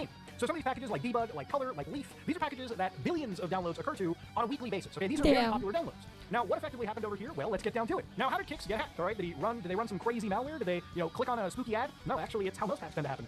They clicked on a phishing email. Now, thankfully, due to this graph provided by Veroni, they could show you exactly what was happening, right? The attacker sends a phishing email from a phishing support email link over here, which contains a link that once it takes you to a fake login page, obviously the victim in this case, Kix, would then provide stolen credentials and 2-factor authentication tokens. See, much like YouTube hacks, whenever somebody clicks on a shady sponsor, they usually grab your Google or YouTube authentication tokens and go to town on your channel, enough to the point where they instantly convert it to a scam live stream, and YouTube promptly removes that YouTube channel, and of course, a big headache is ensued with the YouTuber who has to get that channel back. But in this case, the attacker now adds malicious code to the NPM packages. And because nobody is the wiser, everyone mass downloads these packages. So because Kix had his account hacked, Kix was a maintainer of popular software. And so the hacker in this case was able to inject serious malicious code into very popular NPM packages, making it the largest, from my understanding, supply chain hack in history, or at least in NPM scope, which is actually pretty large, okay? Tons of JavaScript guys, tons of people use NPM. This really is an important resource for people that are developing and whatnot. So at this point in time, if one person gets hacked, you have to ask the question, could somebody else in this chain also be downloading and possibly clicking on phishing links? I mean, it's possible. Generally, when you get hit with phishing stuff like this, it's always imperative you start changing your password, you start reissuing tokens, you start basically invalidating how many all the maintainers were hit? as quickly as you can. So basically, if you received an email from support at npmjs.help and you followed whatever instructions were provided by the scanned phishing email, you were pretty much impacted. For a lot of people who wanted to know if they were actually infected, they could run these quick commands to see if somewhere in your dependencies tree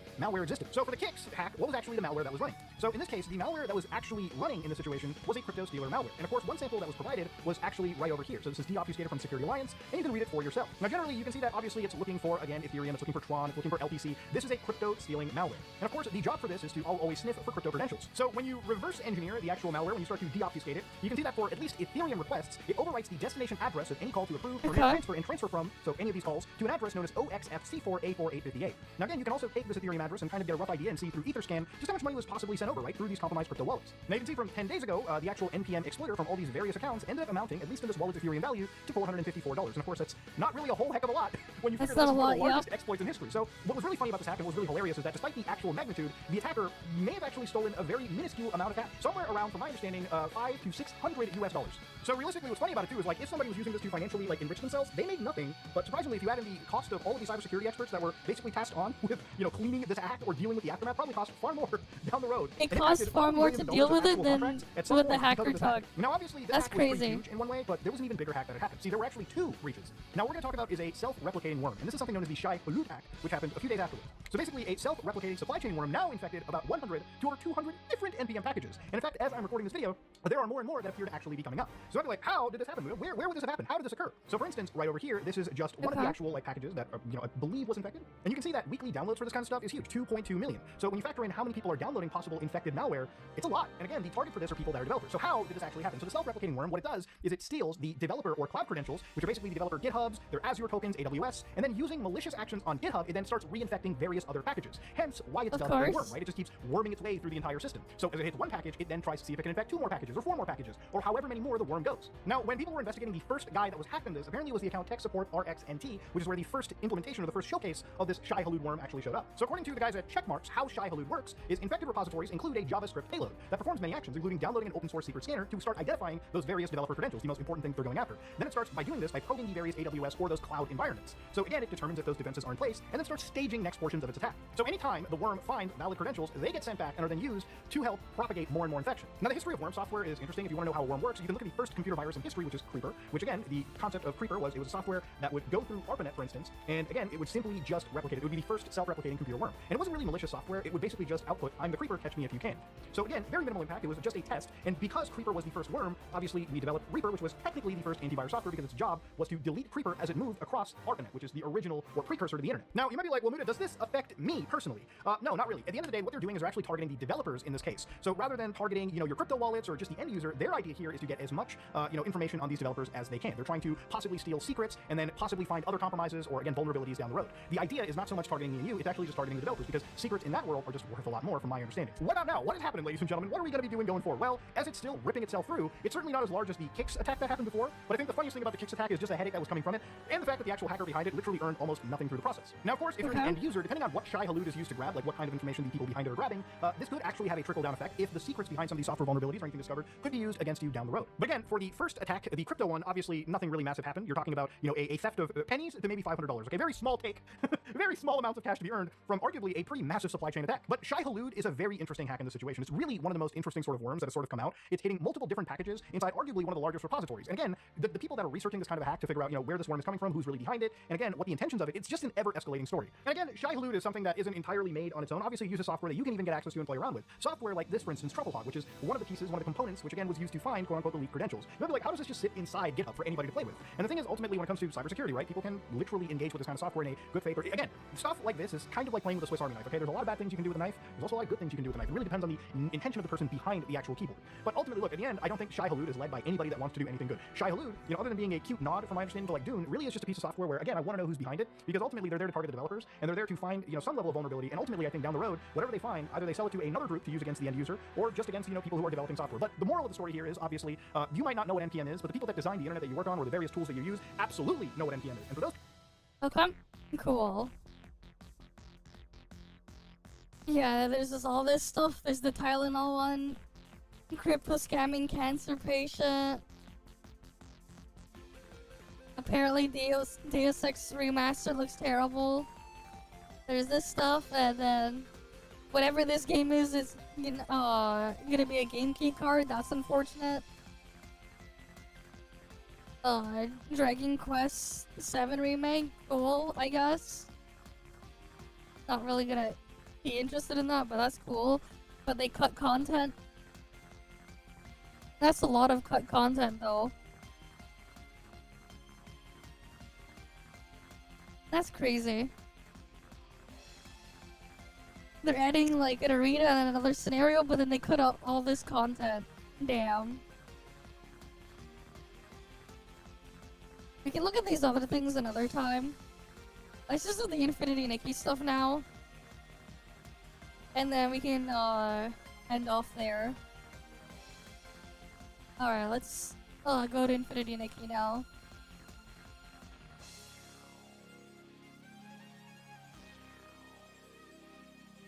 Let me get the game booted up.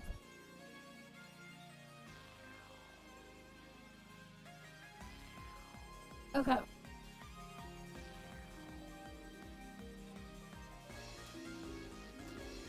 There's a bunch of stuff I haven't finished in here. So let's get that done. Before we end off.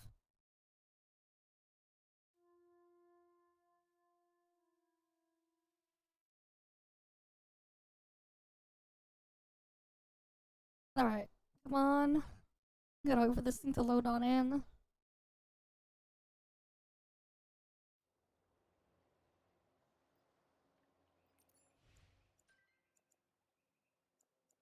Alright, we have, what's here?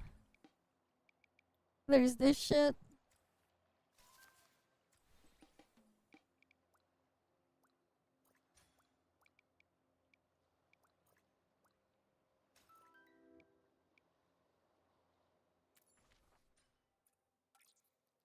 I have to exchange something with Allison, what?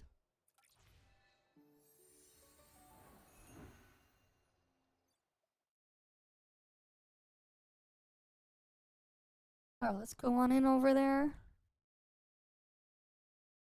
Right, because the Infinity Nikki thing is soon. A brand new outfit to greet a brand new day. Everything feels brighter.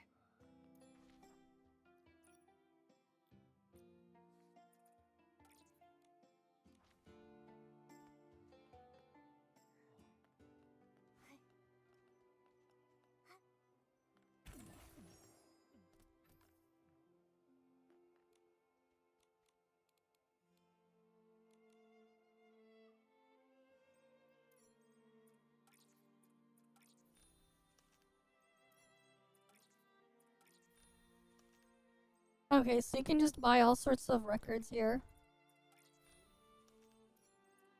Okay.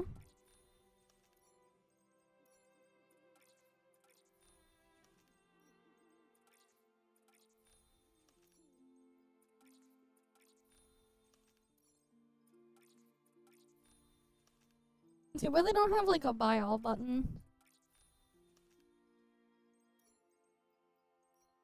Or the ability to like mark multiple of these things to buy?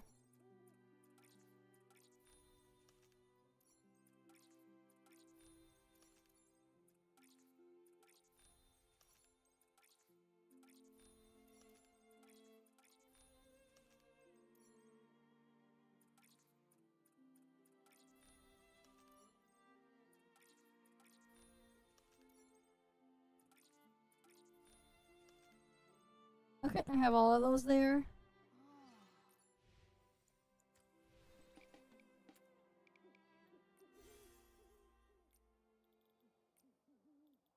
Alright, there's two things I have to do here.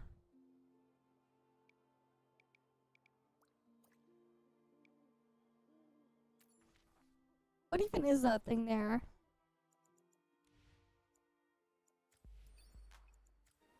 Or this thing, how do, like, what is this thing?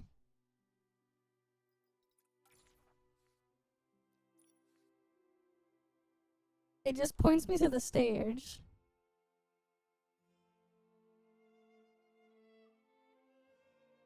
How do I do that thing? I'm so confused. I'll do the piano thing first. I'm missing the thing on the piano.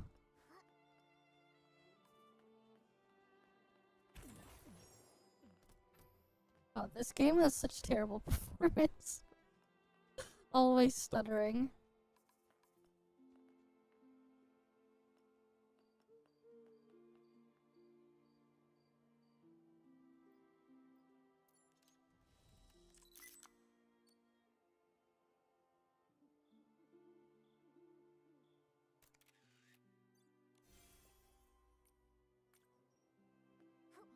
But yeah. Okay. The piano was over here. The wind is picking up. Momo, be careful. Don't blow away. It's just a light breeze. I'm not worried at all.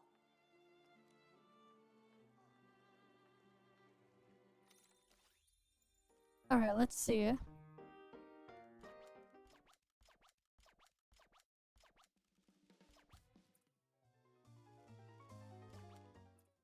Alright, we'll just do all of these.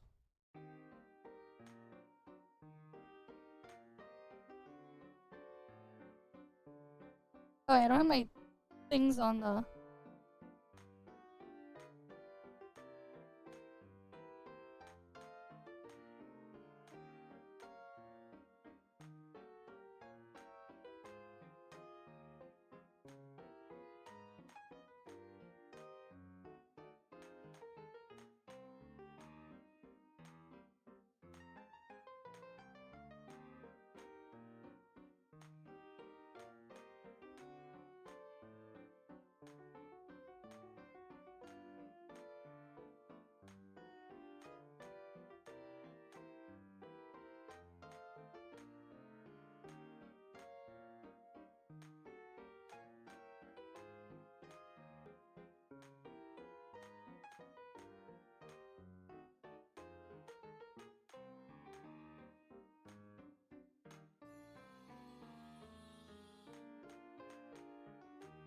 Alright.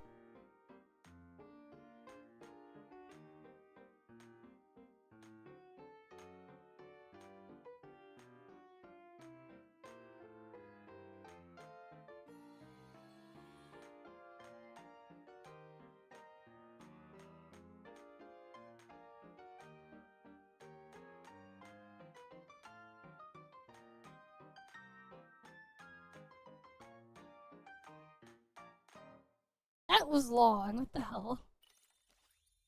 These are long. Alright, we gotta do a bunch of these. I think I just need to do... We'll just do each one of these once.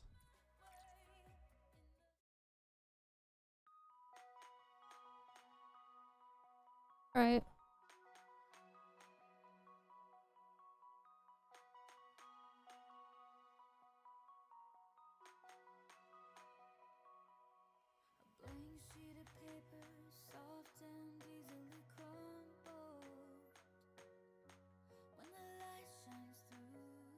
Alright.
Okay.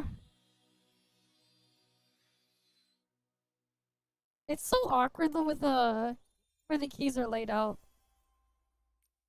for this shit. I just need to clear a couple of them. How many of them do I have to do? I think I'll just do each. I think I just needed to have each one done once. I did some of these the other day, but I didn't finish them all.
There we go.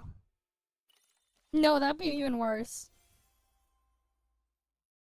That would be even worse, I think.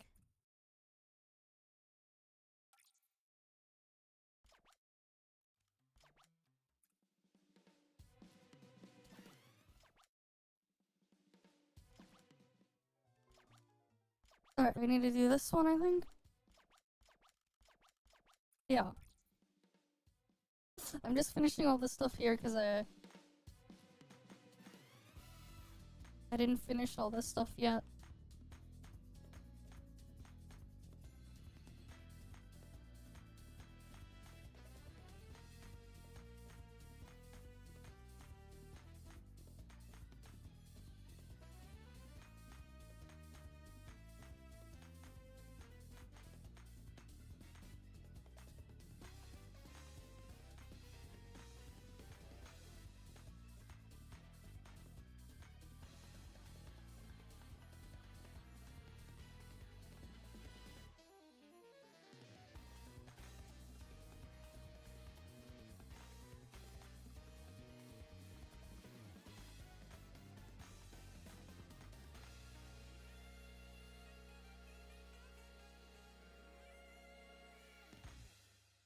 Alright, is that one done? Okay.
Whatever, good enough.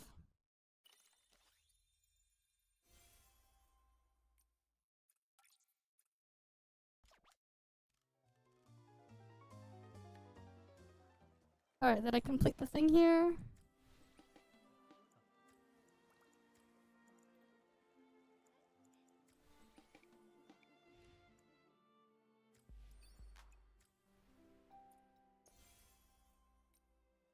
Okay, got that one done. What is this one? How do I do this shit? Radiant Bee, how do I do this? There's a magical kitty dancing machine. Go and play Cloud Seat thing, get at least B+. Okay, I have to go there and do this thing.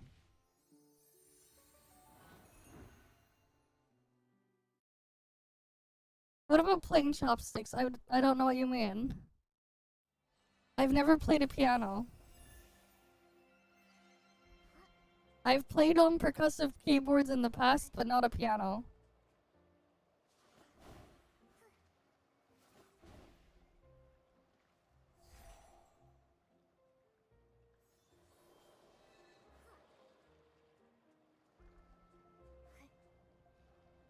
Alright. It said to go here. What am I looking for here?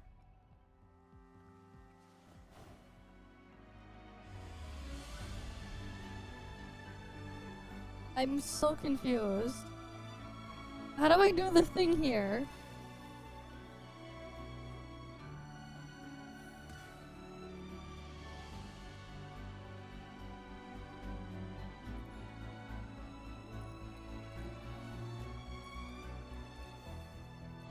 I am so confused.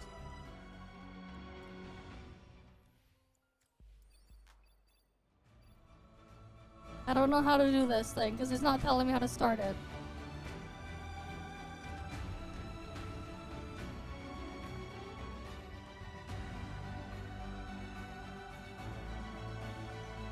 How do I do this shit?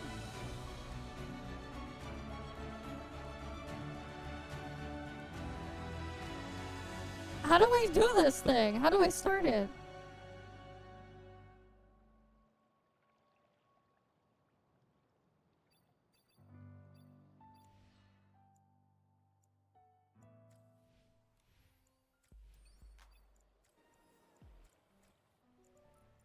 I did all of these quests here. What do I do? What bubble? I don't see a bubble. I am so confused.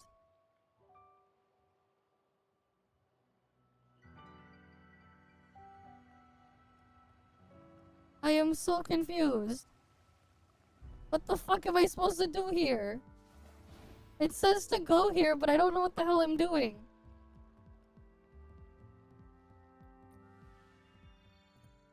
Is there an ability outfit or something?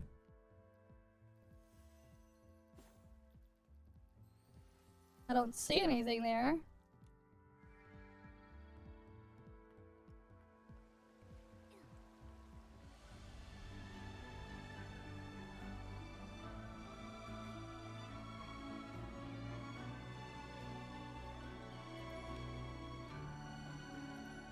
Wait, so I go here.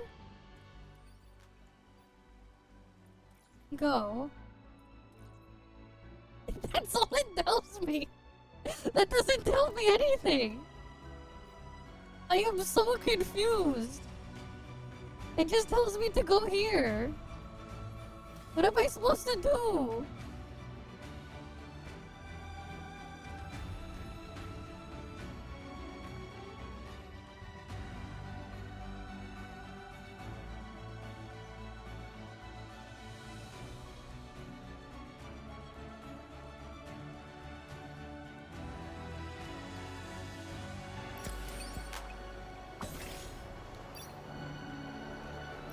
Okay.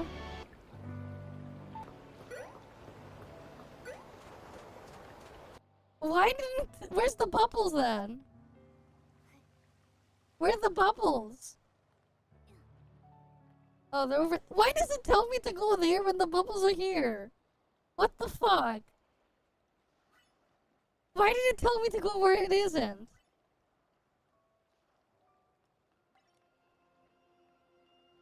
It's so dumb.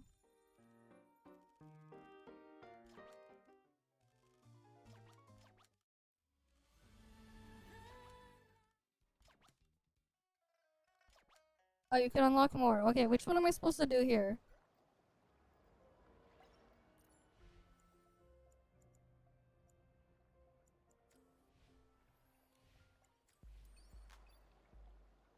Radiant Beat. Cloud Sea Entwined Paths.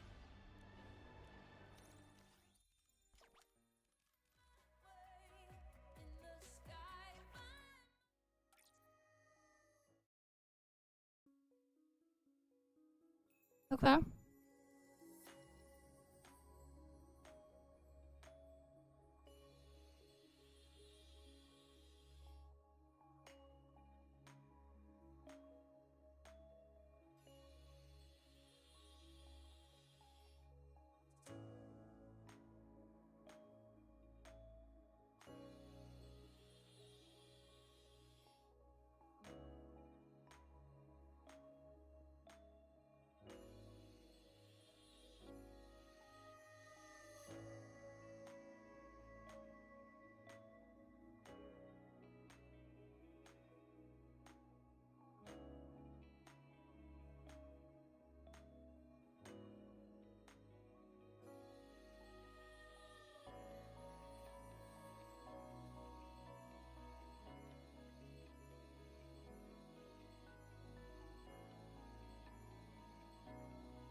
That should be good enough, right?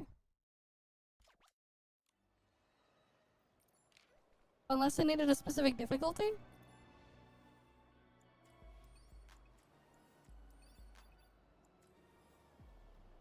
And then it's asking for 10 songs? Okay.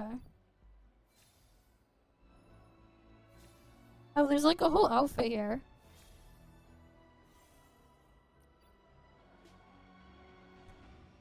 Alright, let's see.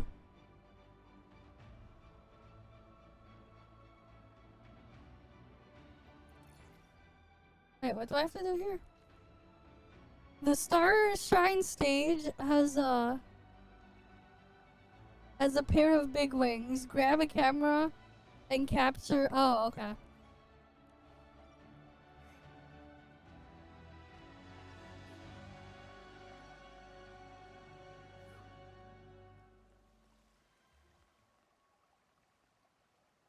There we go.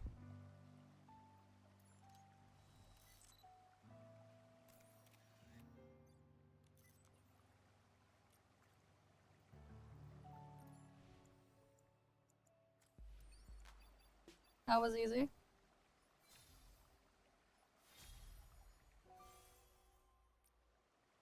Okay. Wait. Try switching a record, okay.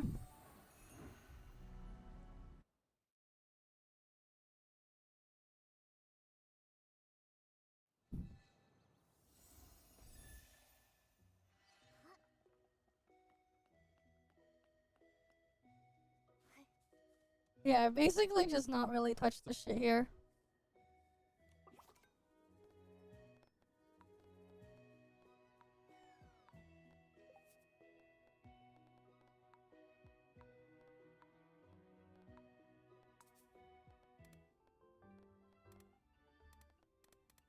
This song fits my mood perfectly right now. Okay, that should count.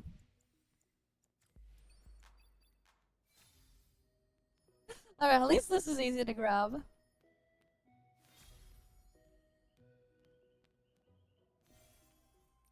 I mean, that's their own problem, man. I think you said something earlier when I was asleep. I didn't exactly catch what you were talking about, but... Alright, here, let's see this one. Step on it, for 2 days in a row. Oh, fuck. I can't do that for 2 days in a row now, it's too late.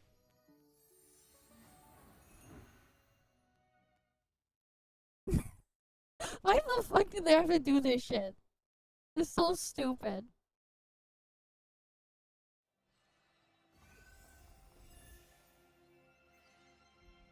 Oh wait, that's true, there is, but resets in a couple of hours. Yeah, it is in 4 hours. Fucking hell, man.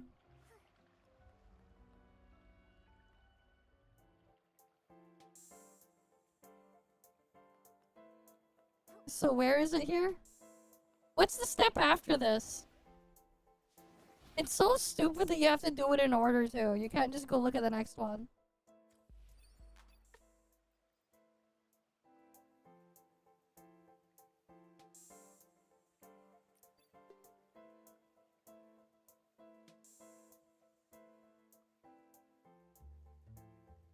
And then let's just do an instrument one. Okay.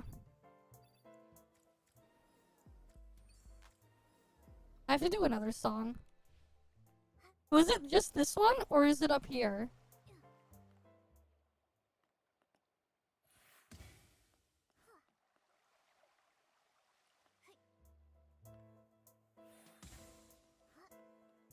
Well, the last two I can do off stream, whatever. I'll just... thing. It's so annoying too that you have to do it like that. What's the song I didn't do yet? Sure, we'll do this one.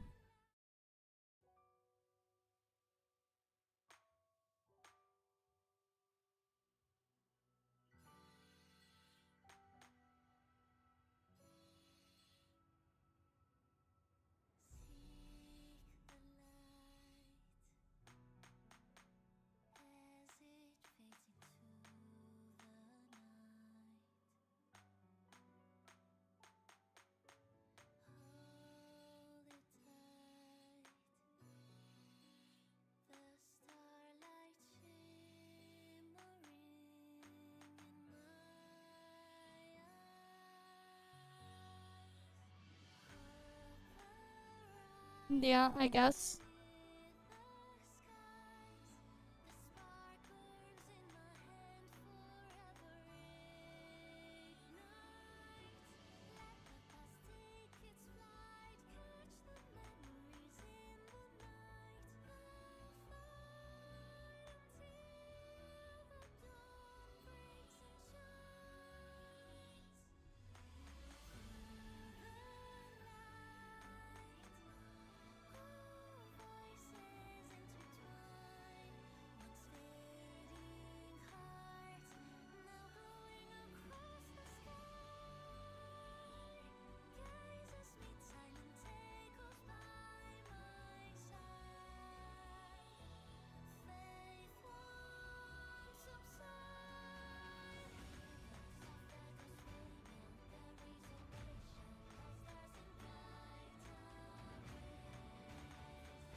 Some of these songs are really long, but then some of them are short.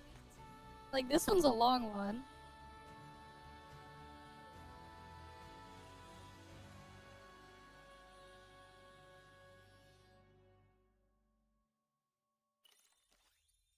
No, at least I don't have one as long as the final boss song from, like, Trails to Azure. That thing's like 9 minutes long. Right, imagine if they had that freaking they had one as long as the final boss theme, for the final boss battle in Trails to Azure.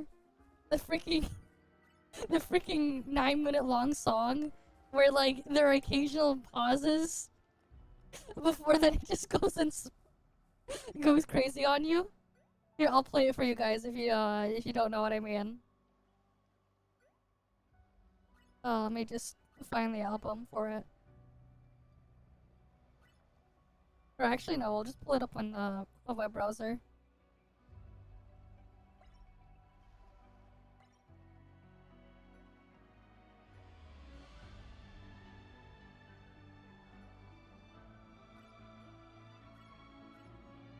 What was the thing called again?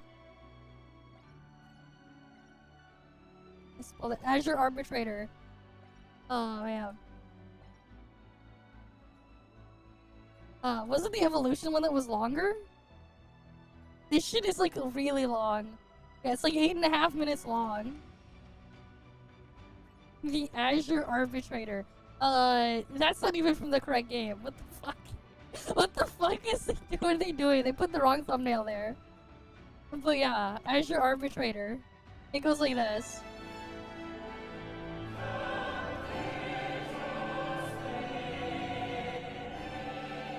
Right, you hear this?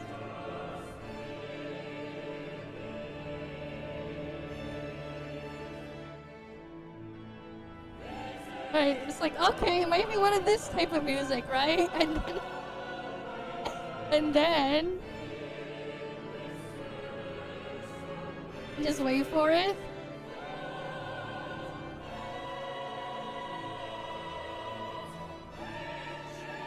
Because then it's gonna transition. And then it's like this.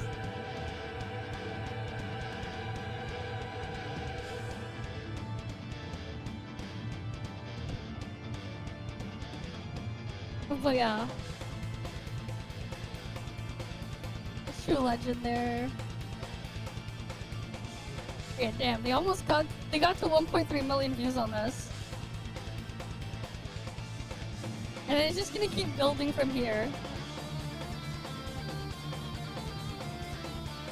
We're talking about the Geofront patch, yep.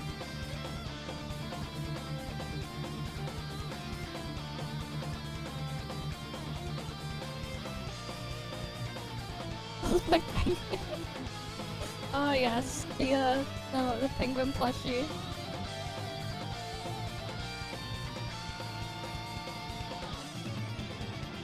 Yeah, after you play Azure, you realize the title of the first game makes a whole lot of sense.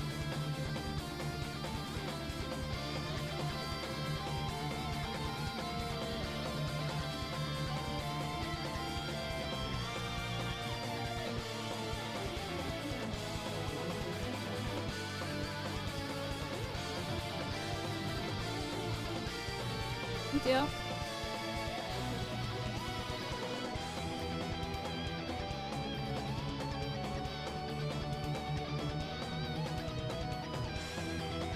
I see, the kanji is for Kiseki in the title. Okay. Path 1 is taken. Alright then.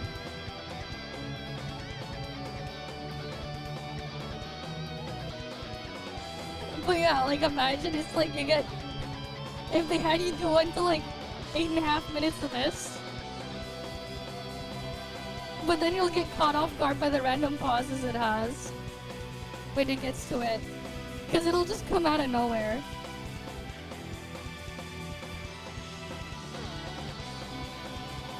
But yeah. Alright, let's see what else I need to get done here though. Alright, let's see what else do I need.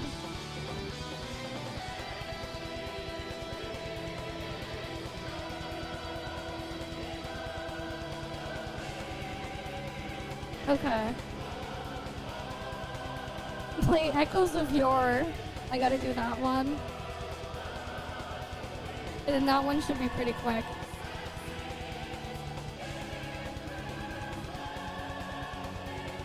What's this last picture here?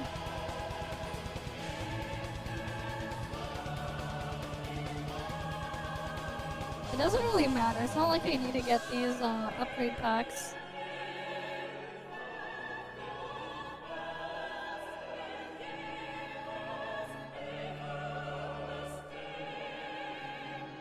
Oh, I think I just take a picture of the house.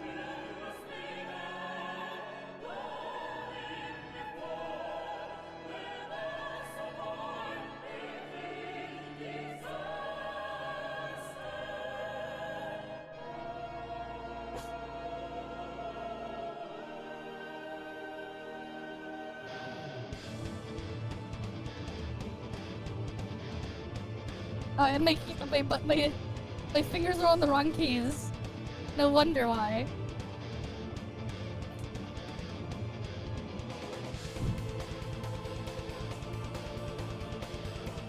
Wrong music, bye.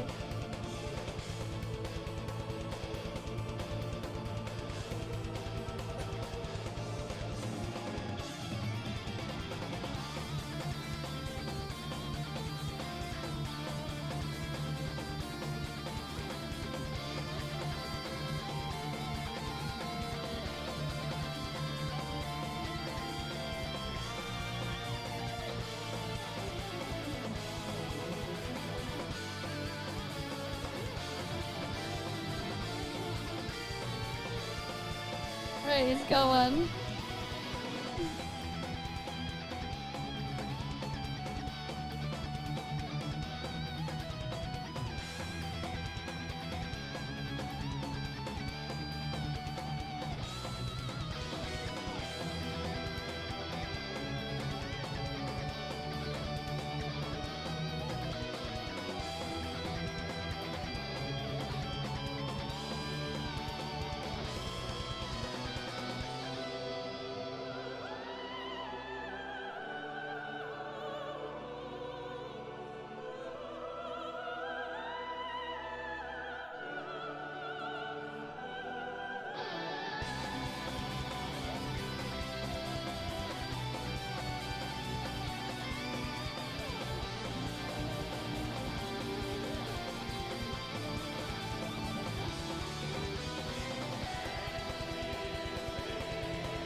Alright, got that one done.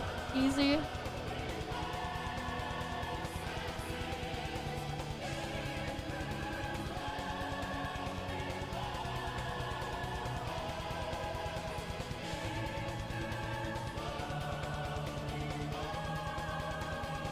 I need to use prisms on any type of clothing now.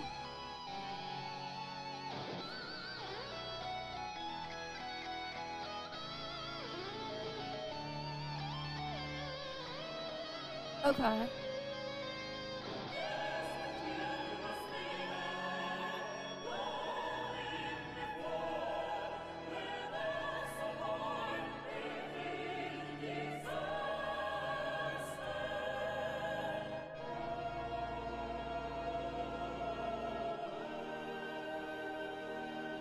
I'll just unlock a bunch of stuff on this one.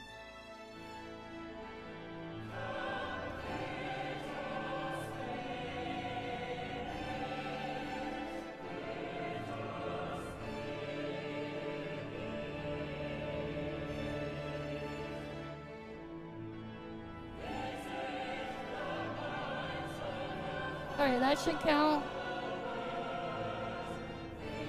Alright, got that one done. Right, the song is still going. And it hasn't looped at all yet. It's like, it's not even looping.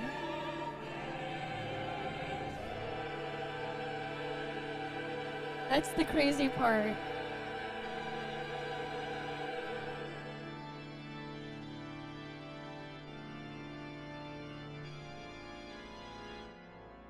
Okay, there's this stuff I can do, I guess.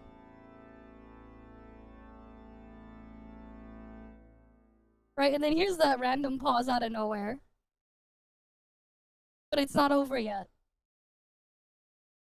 I'm pretty sure. Oh wait, no, that was the end, never mind.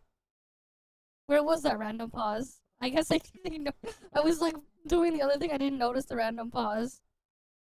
But yeah.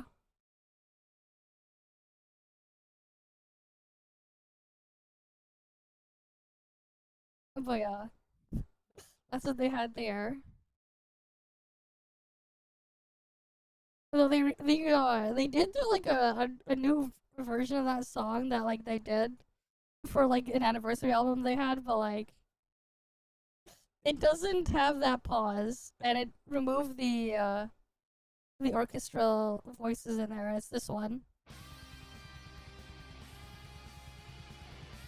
And it's a lot shorter. It got shortened to 5 minutes.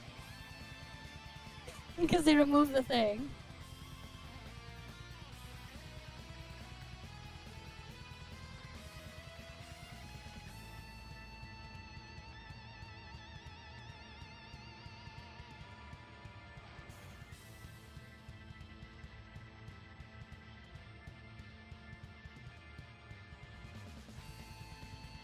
Alright, might as well get the Starlight Crystals. I don't really play them. They're fine, it's just hard to get like the controls done nicely on them. Back when I actually used to use my VR stuff though, I actually did play a decent amount of them. Like a Beat Saber, and then there was like another one. I forgot what it was called that I had. And then there was like a couple others that I did play. But it was like also just a nicer way to work out, where it's just like, oh cool, I turned it into a game. Or rather, working out became a game. You know? But I haven't touched my VR stuff in a long time. And the problem is, it's just like the amount of space you need. And yeah, like just setting it, all the stuff up. So like it's just been sitting in so like my stuff has been like put away except for like the not the lighthouses, the camera houses or whatever. For the Rift system. Those are still mounted where they are. Because like, taking them down and stuff, that would be a pain. VR chat is something, man. I've messed around with it a couple of times. But I actually haven't touched VR chat in years. The last time I touched VR chat was before COVID, actually.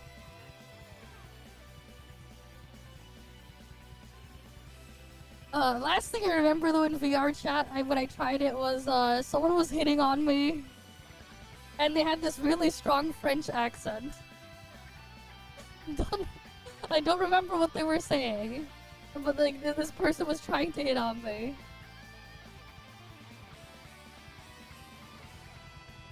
And I was like playing with some other people at the time. But yeah. I mean, there's all sorts of things that people get up to in there. All sorts of things. Right? I haven't, like, yeah, I haven't, like, looked at this stuff in VR chat in years.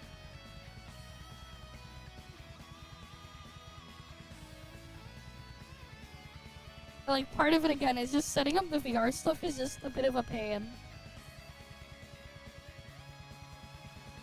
That I just don't really want to do right now until I've actually cleared things out.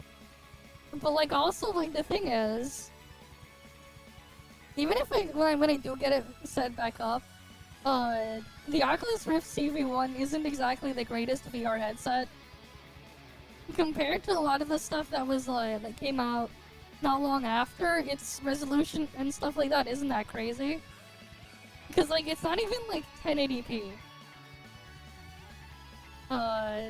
The stuff on the Oculus Rift, the original, it's not even like 1080p. It's like half of 1080p.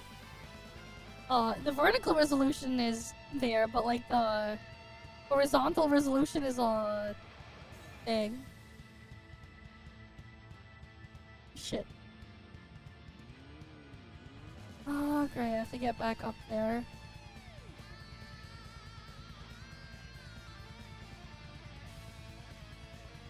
That's annoying.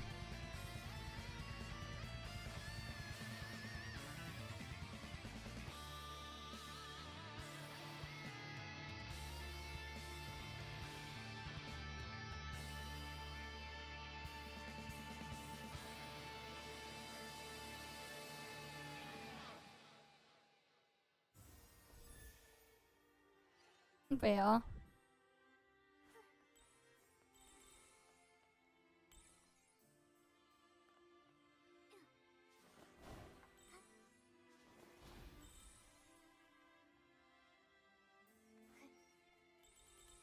Oh, it is what it is.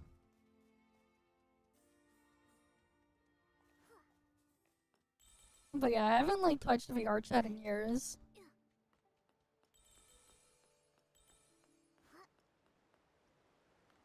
And it's still gonna be a while before I can actually have space to actually mess around with my VR stuff still. Because there's a lot of other stuff I need to get done.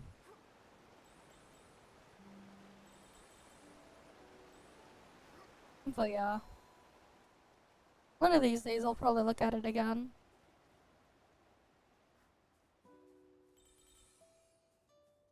Okay. Now we're back over here.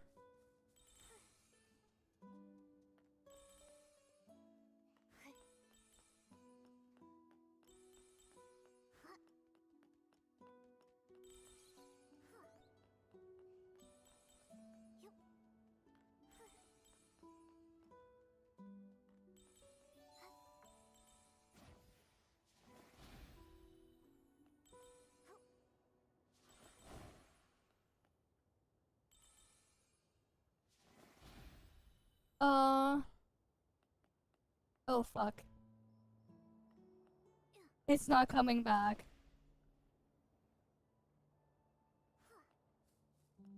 Why did they have to make it the way they did?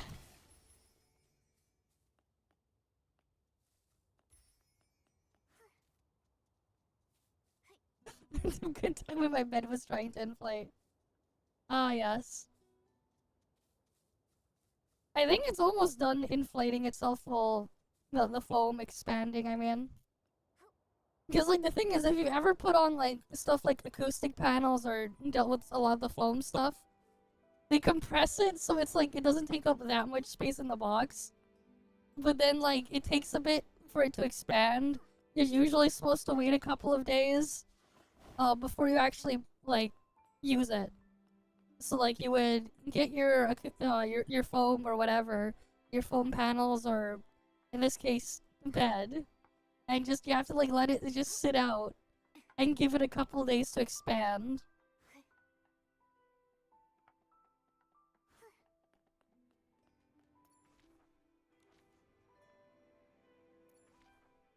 Oh, was the course all the way there?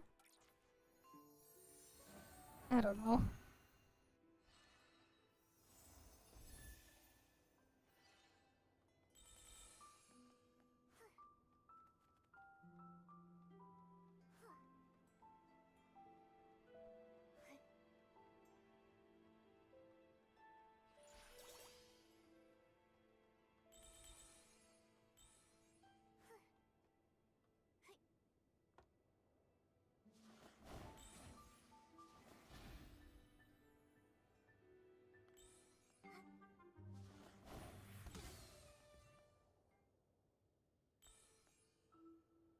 There's more pieces there.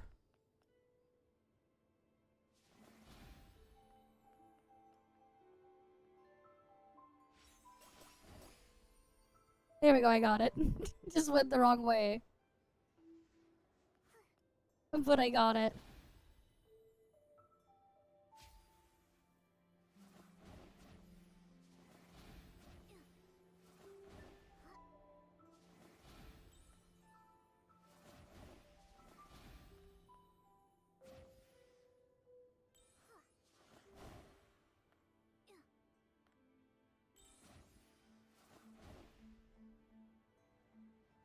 Alright. Let's end this one and do the other two that I haven't done here.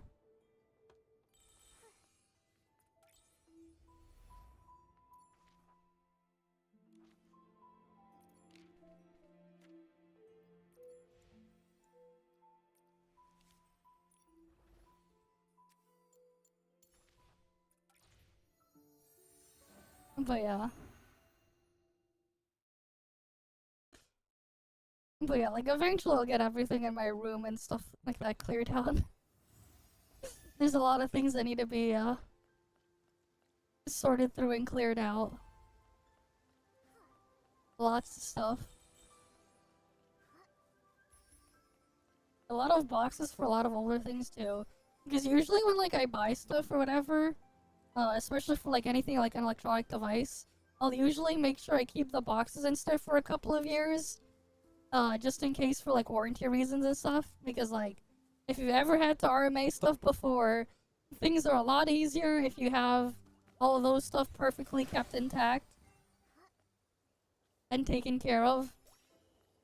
But some of the stuff I have in here I need to get rid of at this point because some of the stuff like that at the time is long past. But it's just like too much work to like sort through and organize it that I haven't done it. And it's just been accumulating over the years.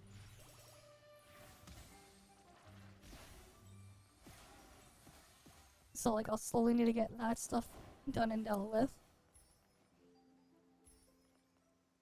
Amongst other stuff, because like I also have like a new desk I need to build. Well, not really build it, like assemble. And then I have to get like assemble some monitor arms and put my stuff on there. Get that stuff sorted because I bought some new monitor arms. Some of them have come in, but some of the other sizes and things that I wanted haven't arrived yet. The same with my mic arm. I need a new one. I ordered one, but like that won't be arriving for like another 2 weeks. So like I have to like wait for that one as well.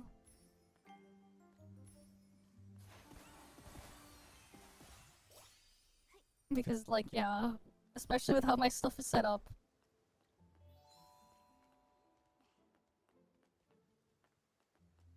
Oh yeah, the foam, I did order that. The acoustic panels. Yeah, because I needed a bunch of them. I'm just waiting on a reply from the seller. Because I'm trying to buy it in bulk because I need a lot of it. Because like the plan is like one of the walls in my room, I'm gonna cover it entirely with the entire wall with the foam. But yeah.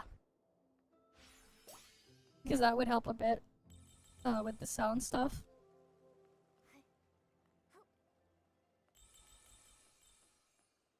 But yeah, like that's just another project I'm eventually gonna slowly get done. There's like a bunch of stuff I need to get done, and it's just gonna take a while. And honestly, some of the stuff that I'm doing now, I meant to do like months ago. Like that bed part. I meant to do that like 6 months ago. Like the IKEA box with the bed and stuff inside. It's just been sitting in the basement for like the better part of like 6 months. Might have been longer than that actually.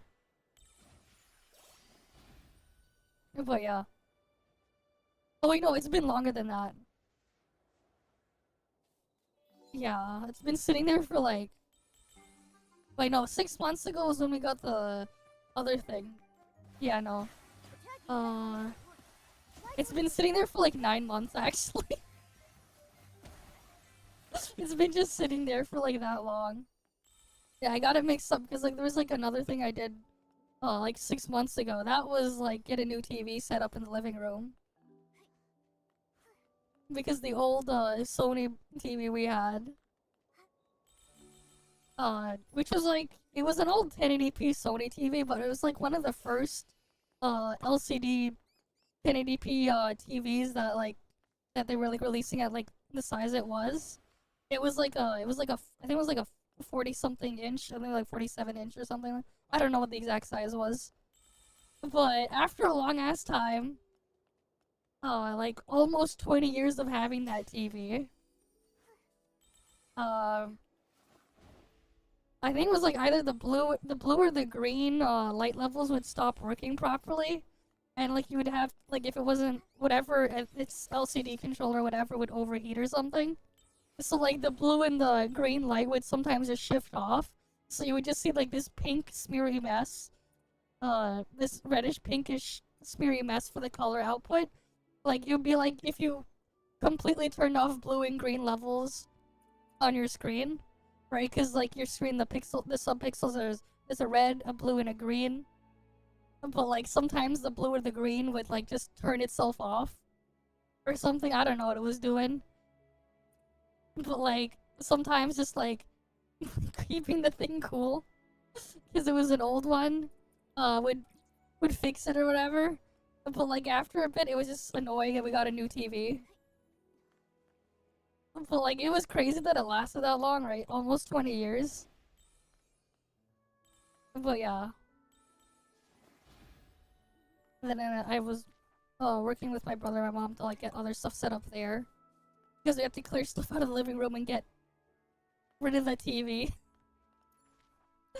But that was 6 months ago, but like, I had this stuff for the bed in the basement for like 9 months. Alright, for this thing though. Okay, 1 day counted, so I just wait for reset, then I can get those ones done after. Alright, what's the other thing here?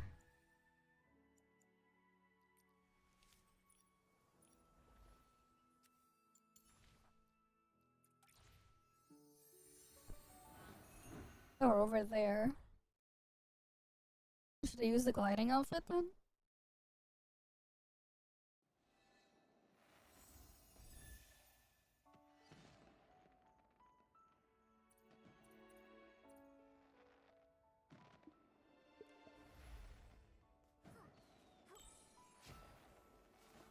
Alright.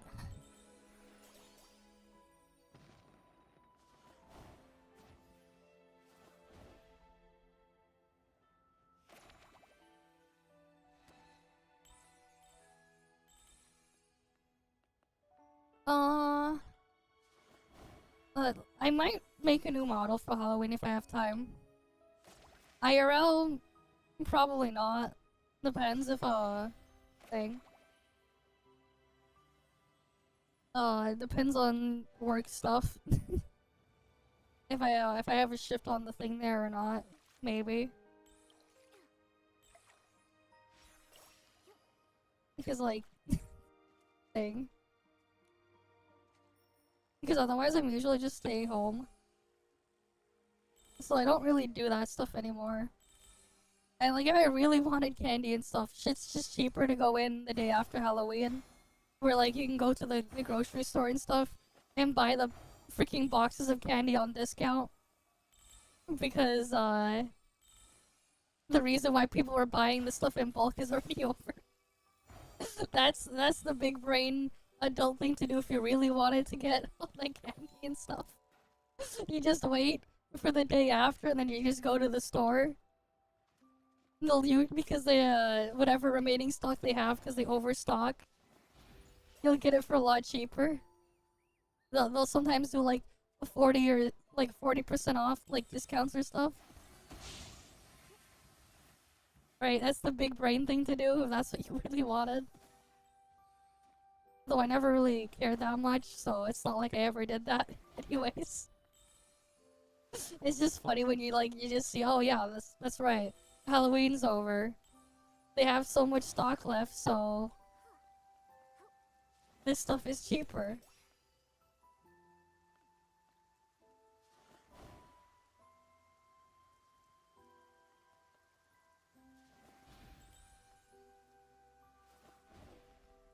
Yeah, you saw that for Easter Walmart as well, yeah. The thing is with the Easter stuff, you get a bigger discount for Easter because it's a lot more, time sensitive. But for, like, Halloween candy, like, a lot of the regular stuff, it's nowhere near as time sensitive. But they still need to move the stock that, like, you won't get as... You'll still get a discount, just not the super big, crazy ones. Right. You always get the pumpkin pies on sale. Yeah, that stuff is nice. But yeah, like, Thanksgiving here is soon. Right, because in Canada we have Thanksgiving a month earlier. Is it next week or the week after? I have to, like, double check the calendar. But it's, like, super soon.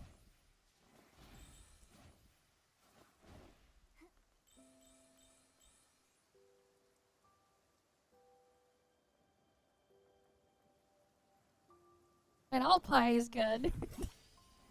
I remember I made I had a joke outfit I did a couple years ago as a joke. Because of, on March 14th. Because, there's a thing with, March 14th, right? You write down the calendar date, what is that, 314? Right? Some people call it Pie Day. And I did something funny back then. But I don't have that model anymore. That outfit thing.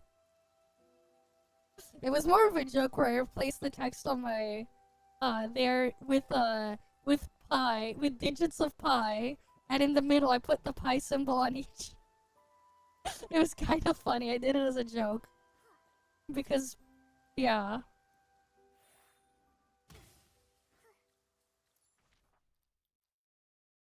Right. Okay. Do I need anything else here, Don?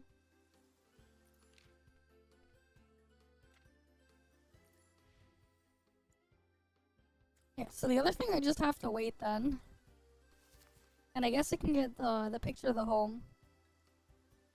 It is very massive. At the same time, it suffers from the same problem that every other open world game suffers from. It's so big, but it's so empty. Right? It's so big, yet there's like nothing to do with it. Outside of, oh yeah, just go collect this thing, go grab this shit, and then you're done. Right? It's so big, yet so empty.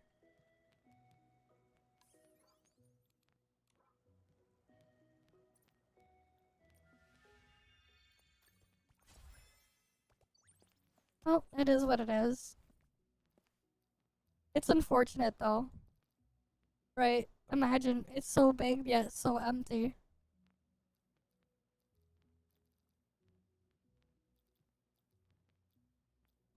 Wait, which was that thing I need? Here, construction, I think.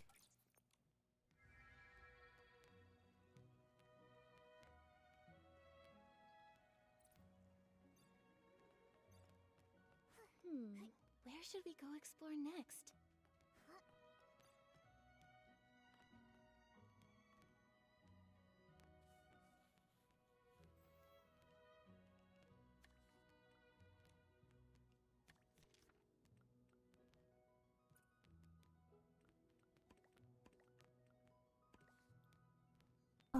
Let me see if I can find that scheme code.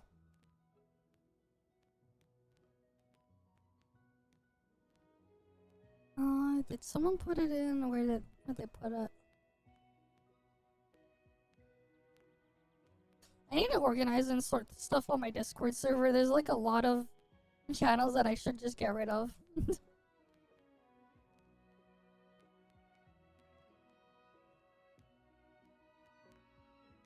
What was that code?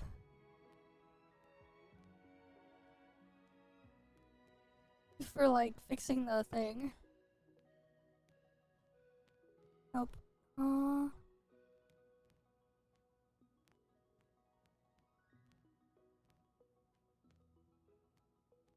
I'm trying to see if I can find it.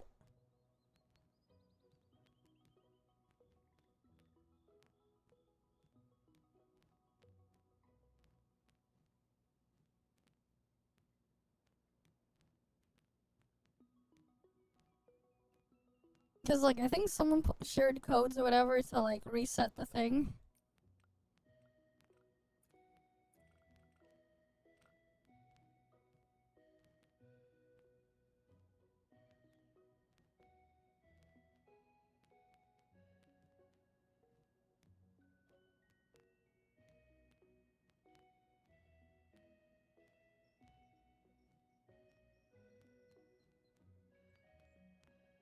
Yeah, it's been so long, and I'm never never gonna like touch this shit there again.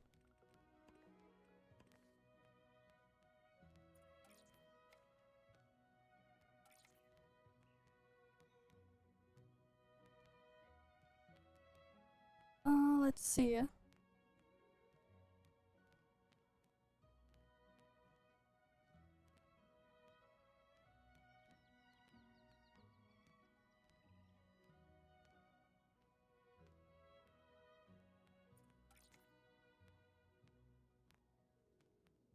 What the hell? Why doesn't the code work?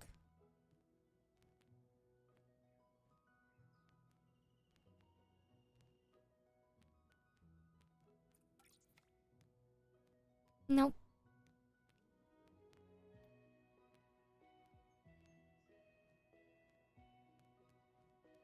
Because, like, I want the old code.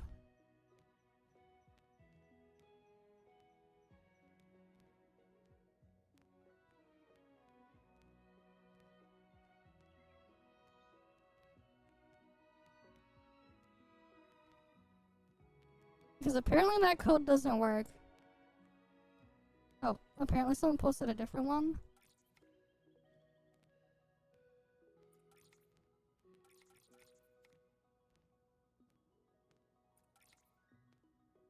Okay, I don't know why that one doesn't work.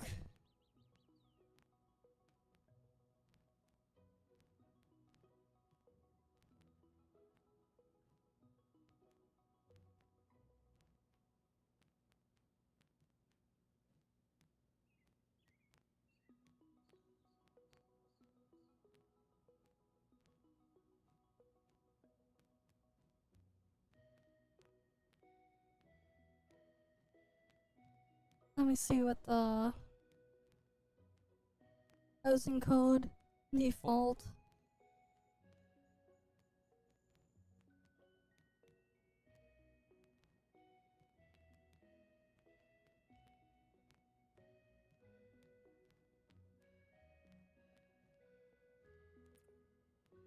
$70887.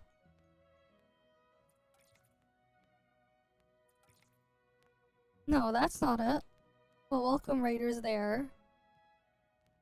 Shit, none of these codes are working. What the fuck?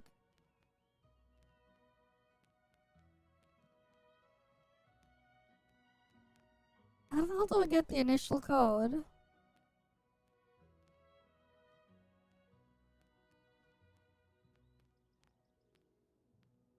Alright, I'm like trying to find the default code.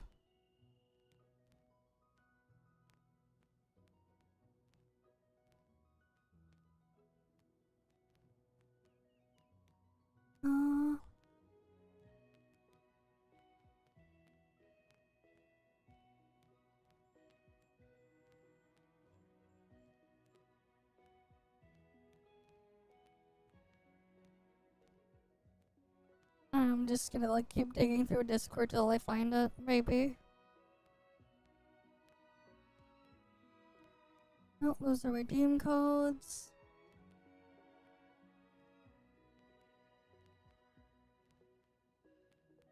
But yeah, welcome raiders there. Welcome. I'm trying to see if I can find the default housing code so I can like take a picture of it. Oh, nice. Congrats on getting that finished. You said you played the original one or something? Oh yeah, what the hell? There is a Palworld collab with Once Human, what the fuck? Okay then, that's interesting. Oh, but not what I was looking for. Oh, maybe it was some other place.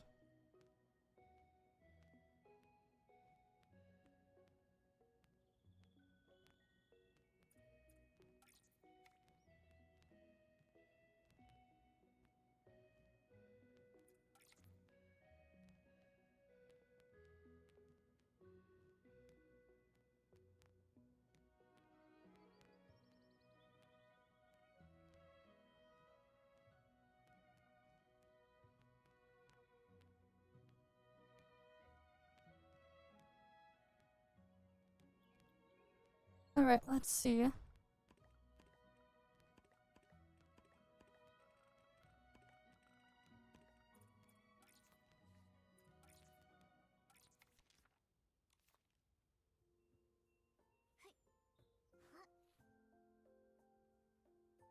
Wait, no, this is the one that broke. Oh, great. You know, fine, good enough. Shit's why I don't, like, bother with this stuff, because, like...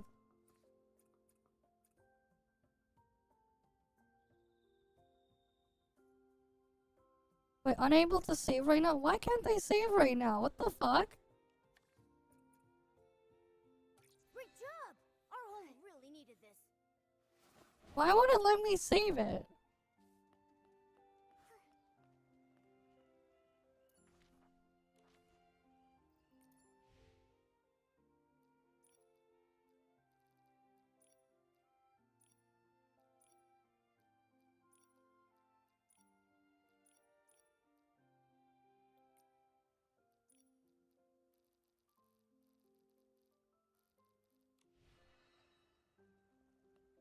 I'm like so confused. Why I can't do that. It just won't let me edit anything and place anything around. That is so dumb. Why? When it comes to making our home an even better place, you can never have too many astrolites.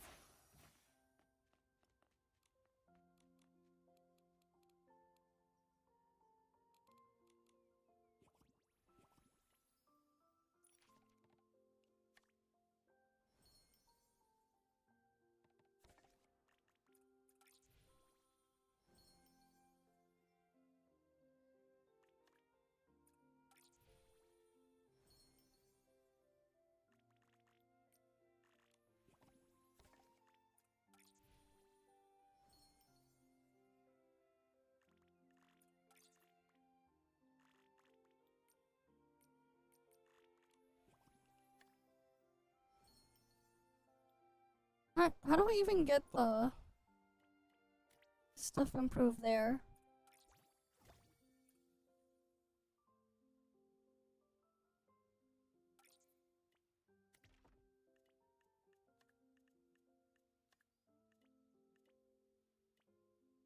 There's apparently a bunch of other stuff there.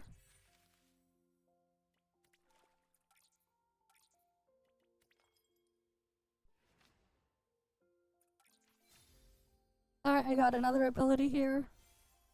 But like, you need so many of these things there.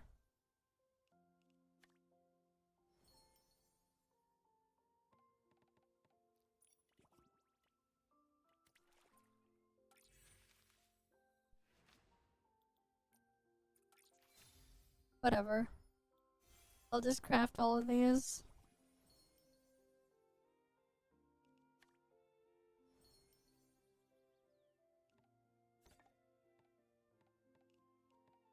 And whatever that is, it's locked. Animal inviting, craft.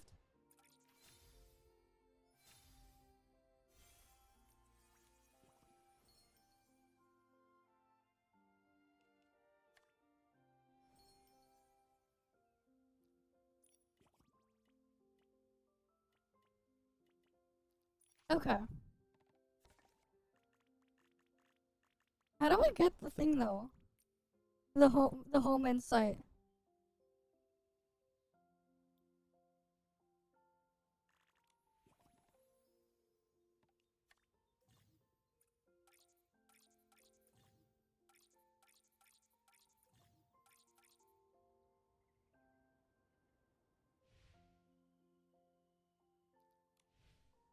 Yeah, I'm just confused on why this stuff is not working.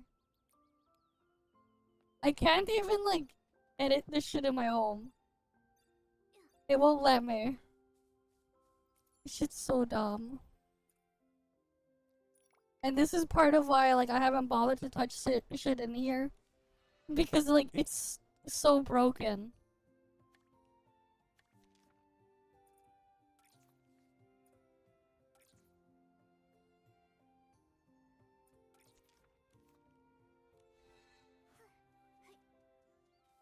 What do you mean unharvested crops? There's nothing here.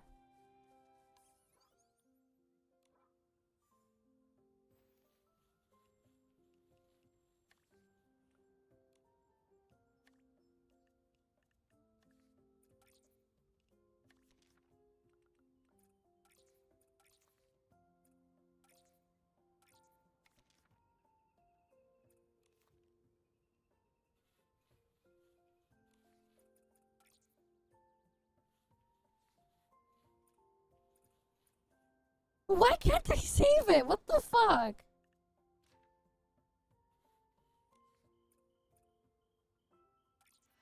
Like, this is why, man. It just says unable to. Like, I don't know what the fuck is going on.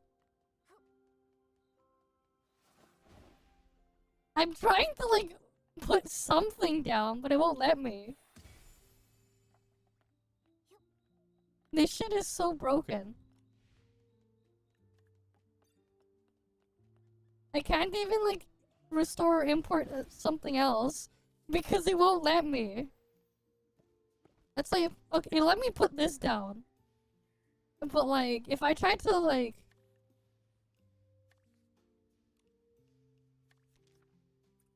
use this.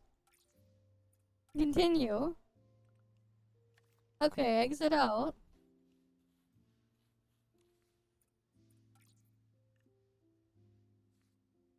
Unable to save. It doesn't tell me why I can't save. It doesn't even tell me why. It just says unable to save.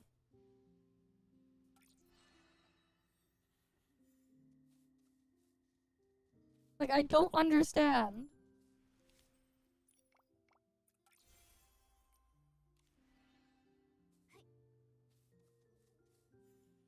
It doesn't tell me what I need to do.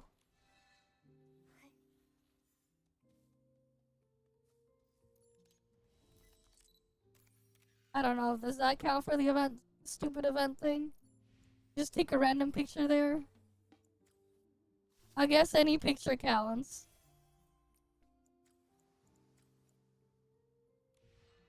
No, I did not. I'm not gonna buy it. This shit's so broken. Why the fuck am I gonna give him money for it? That's stupid.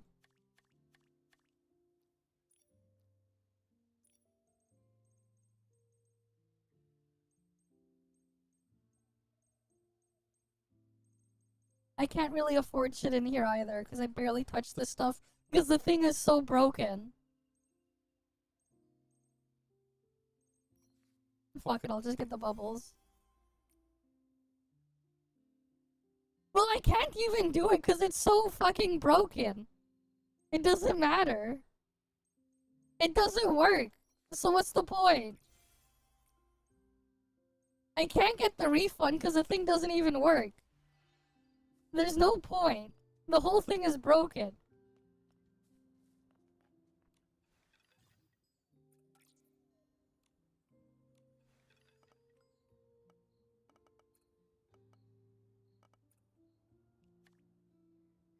Right, like, it's so bad. That, like, I'm just gonna treat it as if this thing doesn't exist. Because, like, it's so broken. Nothing works.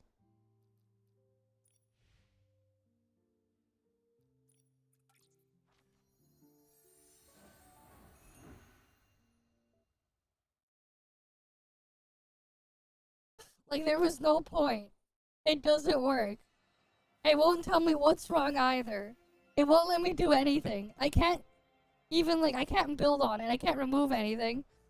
It'll just be stuck that way.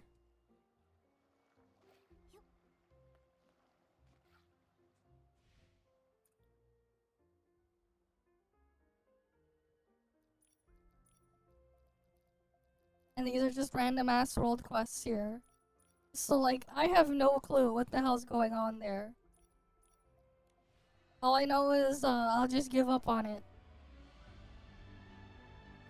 I don't even have max load. I literally had it empty. and I was just trying to restore the old default. So I have no idea, and I can't do anything to progress it either.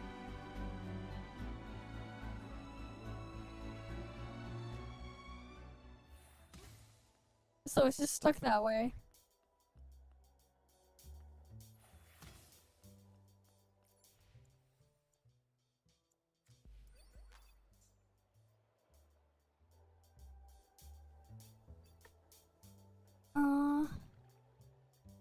Dye a piece of the outfit, and then that'll do its own thing there.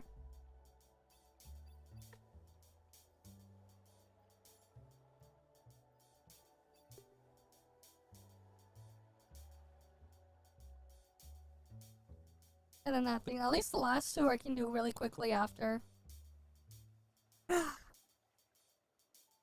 So yeah.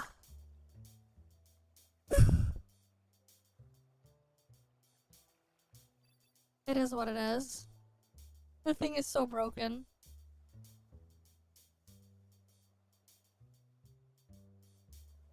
Right, like there's no point if it's just not gonna work.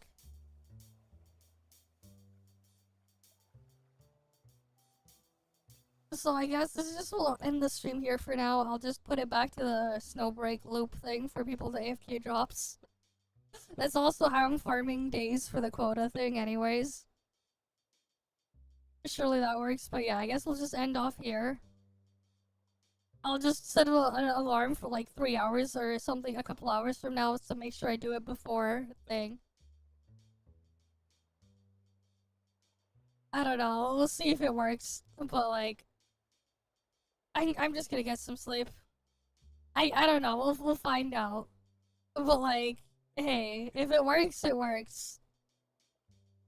Right, I just need to do it somehow. But yeah, I'll just see you guys next time then. They didn't distribute the rewards yet, so I don't know. But I might as well do it now while I still can. Just in case. But yeah, I'll see you guys.